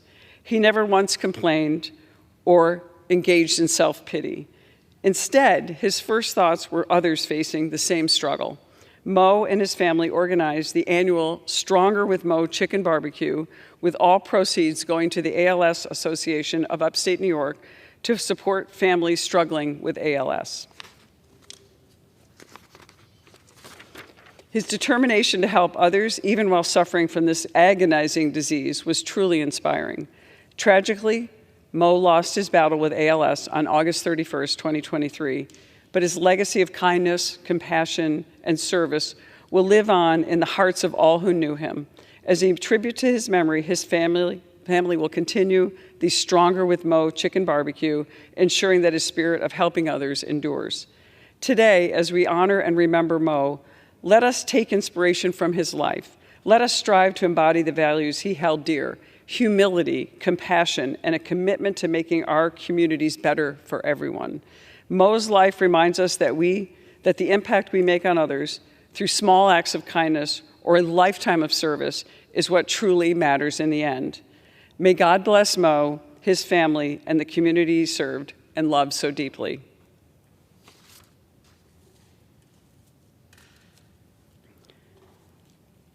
Mr. Speaker, today I rise to pay tribute to Mike Woodward, a resident of Oakfield, New York, whose dedication to conservation has left a lasting impression on our community for many generations to come. Mike started his path in the conservation field in the 1970s when he attended his very first Ducks Unlimited dinner. There, he was inspired to partner with Ducks Unlimited to champion wetland protection. He was committed to the cause of wetland protection for almost 50 years. Mike served on the National Ducks Unlimited Board, where he was better able to enhance his impact and improvements to wetland conservation. Mike Woodward's influence extends far beyond his own achievements, as his passion for conservation has touched the lives of his children and grandchildren and left an indelible mark on their values and priorities. Today, I rise to proclaim that Mike Woodward is recognized as a champion of wetland conservation. Mike's legacy of unwavering dedication and visionary leadership has inspired others to embrace the same cause, and thus will ensure a better future for conservation efforts and the preservation of our natural world.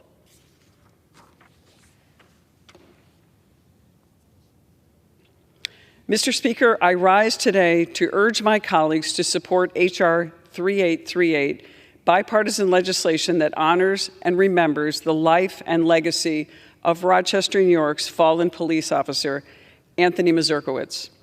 Officer Mazurkowitz was killed in the line of duty on July 21, 2022. This bill would rename the post office facility in his hometown of Avon, New York, in his honor. I wish to thank my co-sponsor, Congressman Joe Morelli, for joining me in this bipartisan and important effort. Officer Mazurkowitz began his law enforcement service in 1988, receiving multiple awards throughout a career that spanned nearly 35 years. Beyond the badge and the uniform, Officer Mazurkowitz was a loving father, a devoted husband, and an amazing friend. He exemplified excellence in law enforcement. We will never forget Officer Anthony Mazurkowitz's sacrifice. This legislation honors his incredible legacy, and I urge my colleagues to support it. And I just want to say thank you so much to his lovely widow, who has given me this beautiful plastic van that honors and remembers his life and legacy.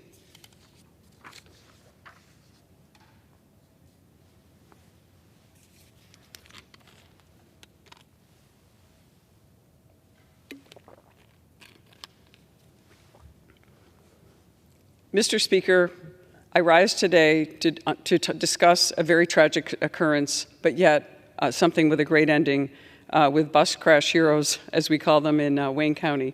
On September 27th in Wayne County, New York, a Wayne Central School bus carrying 22 students and 3 staff was traveling north on the road back towards school when tragedy struck. 3 courageous staff members, driver Deb Hibbard, along with teachers Maureen Dowell and Lori Sozio, took immediate action in protecting their students after a harrowing accident due to the carelessness of a driver behind the bus. As the bus came to a stop, Deb noticed smoke billowing from the front and without hesitation urged everyone to evacuate. In a matter of moments, all 3 staff members sprang into action to ensure the safety of each and every passenger. In the midst of the chaos, 2 students, Brody Constable and Colin Schrage, were seated at the back of the bus, displayed remarkable bravery as they aided the remaining students and staff off the rear of the bus, a 5-foot drop, allowing them to move away from the fire. Due to the quick actions of these heroes, within just 1 minute of the collision, all 25 passengers were safely evacuated. By the end of the second minute, the entire bus, including the passenger compartment, was engulfed in flames. The selflessness and heroism of Brody, Colin, Deb, Maureen, and Lori in the face of immediate danger serve as an inspiration to all of us. Also, many thanks to the emergency service members from the local fire departments of Lincoln, Ontario, Walworth, as well as Wayne and Williamson Ambulance Service, who are promptly on the scene. We commend and honor all of these heroes for their unwavering courage and dedication to the safety of others.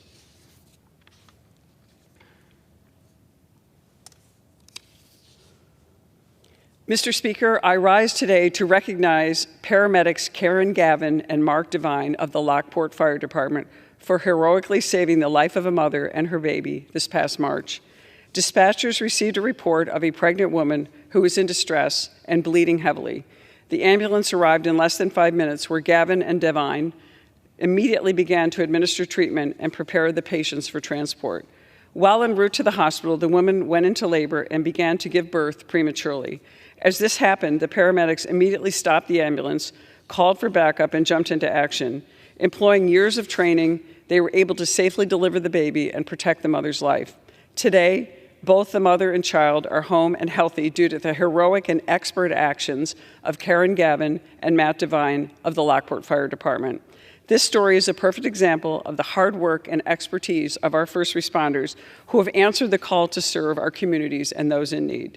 Thank you to paramedics Karen Gavin and Matt Devine and the Lockport Fire Department for your compassionate and dedicated service to our community. Mr. Speaker, I rise to wish Lawrence J. Rector a happy belated 100th birthday. Lawrence, a World War II veteran, commonly known as Sparky, began his education in Mexico, New York at Mexico Academy, and from there earned his Bachelor of Science degree from Ithaca College in 1948. He then continued his education at Syracuse University, St. Lawrence University, and Oswego State University. Sparky began his service as a corporal in the United States Army in 1942 and was honorably discharged in 1945. During his service, he completed 3 major campaigns, earning him 3 battle stars, 2 amphibious landings, and the Purple Heart for wounds sustained in combat. Sparky lived an active and inspired life. He loved sports and was involved in numerous sports associations and coached track, basketball, cross country, tennis, and baseball, creating a lasting impact on the children he worked with and on our communities. On behalf of Congress and all of New York 24, I would like to wish Sparky a happy belated 100th birthday and thank him for his honorable service to our nation from the greatest generation. With that, Mr. Speaker, I yield back. Okay. Does the gentlelady from New York have a motion? I move that the House now adjourn. The question is on the motion to adjourn. Those in favor say aye. Those opposed, no. The ayes have it. The motion is adopted. Accordingly, the House stands adjourned until 10 a.m. tomorrow for morning hour debate.